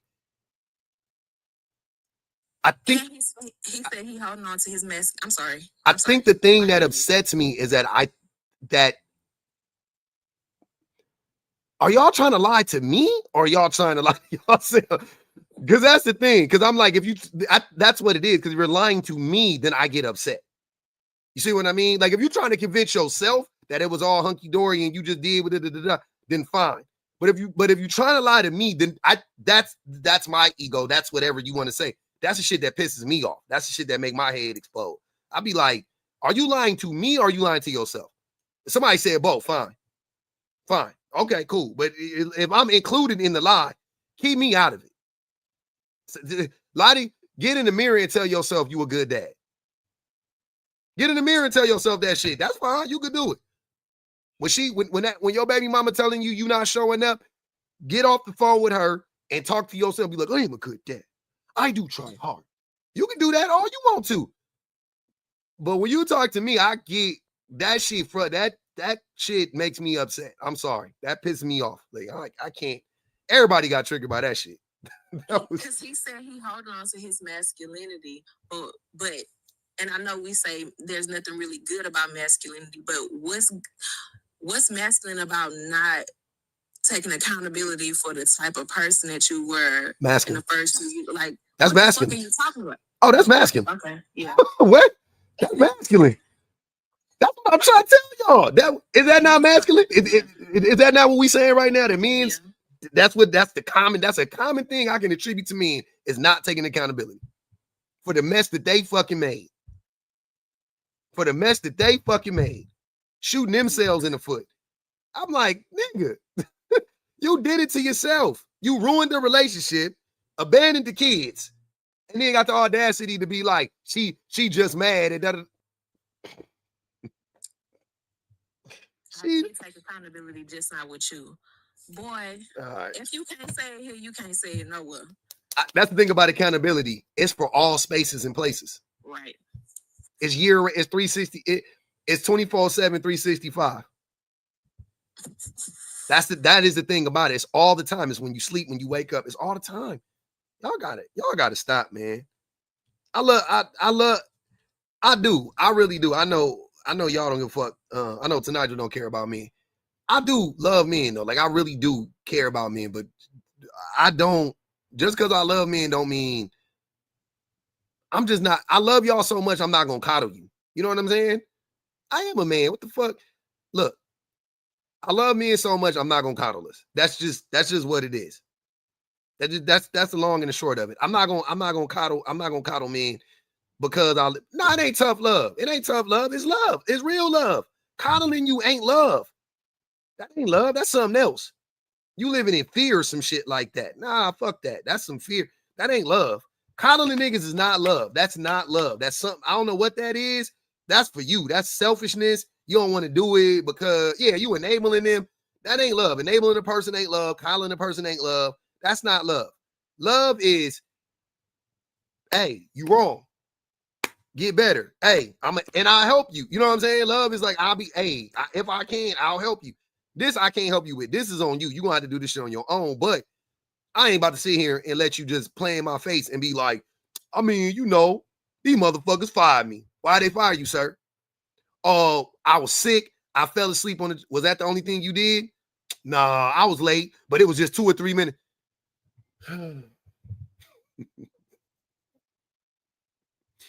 We old. Ain't we old? I'm too old for that shit. Grown. We grown as fuck. I'm too old for that shit. That shit crazy. I got fired from my job because I went to sleep. That's it. That's it. I don't even want to hear. I don't care if you were sick, nigga. I don't care if you had cancer. Like, nigga, what? You fell asleep on the job, they fired you? Okay. Bet. Like, what the fuck? Bet. You're not a bad person because you just did a thing. Like, get over it. I don't want to hear that shit. And when you start making them excuses, it tells me you're going to fall asleep on the job again. Yeah. You see what I'm saying? As soon as the excuses come into play, I'm like, oh, they're going to do that shit again.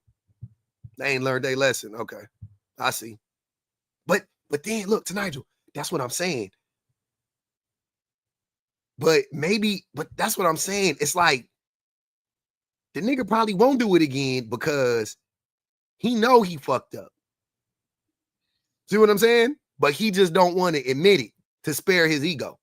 Mm-hmm. You see what I'm saying? Like, that's why I'm like, is you lying to me or are you lying to yourself? Because I think he know the truth. Again with her, but he might with the new girl because he won't own it with the new girl. Oh, I don't mean that part. I was talking about with the job specifically because that's his money. Okay. With the women, I think he's gonna do the same thing over and over and over again. Yeah. I'm sorry.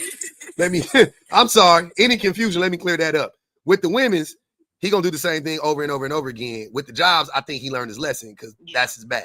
That's all I was. Okay. Yeah, it's a real consequence to that one. Yeah, absolutely. That's what I'm saying. Okay. Until he said, Pub, you think they come here for the women or you? I don't know. That's a good question. I think me. Because when the women's be talking, they be telling the women's to shut up. Hey. It is what it is. No excuses. I only stated my story just to be vulnerable and to make progress. All right, 1804. All right, man. You got it. I'm going to leave it there. I'm done with it. I'm done with it. I'm done with it today. I wash my hands. I wash my hands with it. You got it. I'm Pontius Pilate. I'm Pontius Pilate. I'm done. Y'all do whatever y'all want to do with Jesus at this point. I'm out on it. Because Jesus Christ. Saying that after all of that. Well, we did it, man. They hate me. Oh, that was fun. Damn, that was fun. All right. We ran the gauntlet. Dan Jones, man. I don't know what they be on. They be wilding though. Hey, Jones, I appreciate you, bro. Tonight, I appreciate you. Shout out to everybody that joined the live today, joined the panel. Everybody that came up, man. Love y'all. One love, one thug. Shout out to the Tapper Shappers and Super Chatters on the YouTubes. To the best minds in the business, all the old subs, all the new subs. We had fun, man. We rocked out for 6 hours. It was a good live. We kept it up. We kept it going. Haters come back tomorrow, man. Everybody that tapped the screen, like the live, shared the live. Comment cousins. You know what I mean? Everything, man. Haters come back tomorrow. Portia, I appreciate you. Cash Appers, appreciate y'all. All the droppers. A lot of droppers. Everybody got dropped today. A lot of cheers got checked. I ain't gonna even hold you. A lot of niggas got banked. A lot of niggas got banked today. They got their chins checked. FaZe was ran today in these lives. And I love that. I love that for us. It was fun. Yeah, man. I gotta go do some work though. Kendra, I appreciate you for real. Thanks, fuck patriarchy. Man, that was a good one. Boy, I'm tired. If you missed it, go back. Go back. Anybody that missed it, we've been on for 6 hours. If you've been in here for 2, you missed 4. If you've been in here for 3, you missed 3. Go check it out. It's on the YouTube right now. Go spin the block on it. Because it was a lot of shit. It was a lot of shit going on in this motherfucker today. God damn.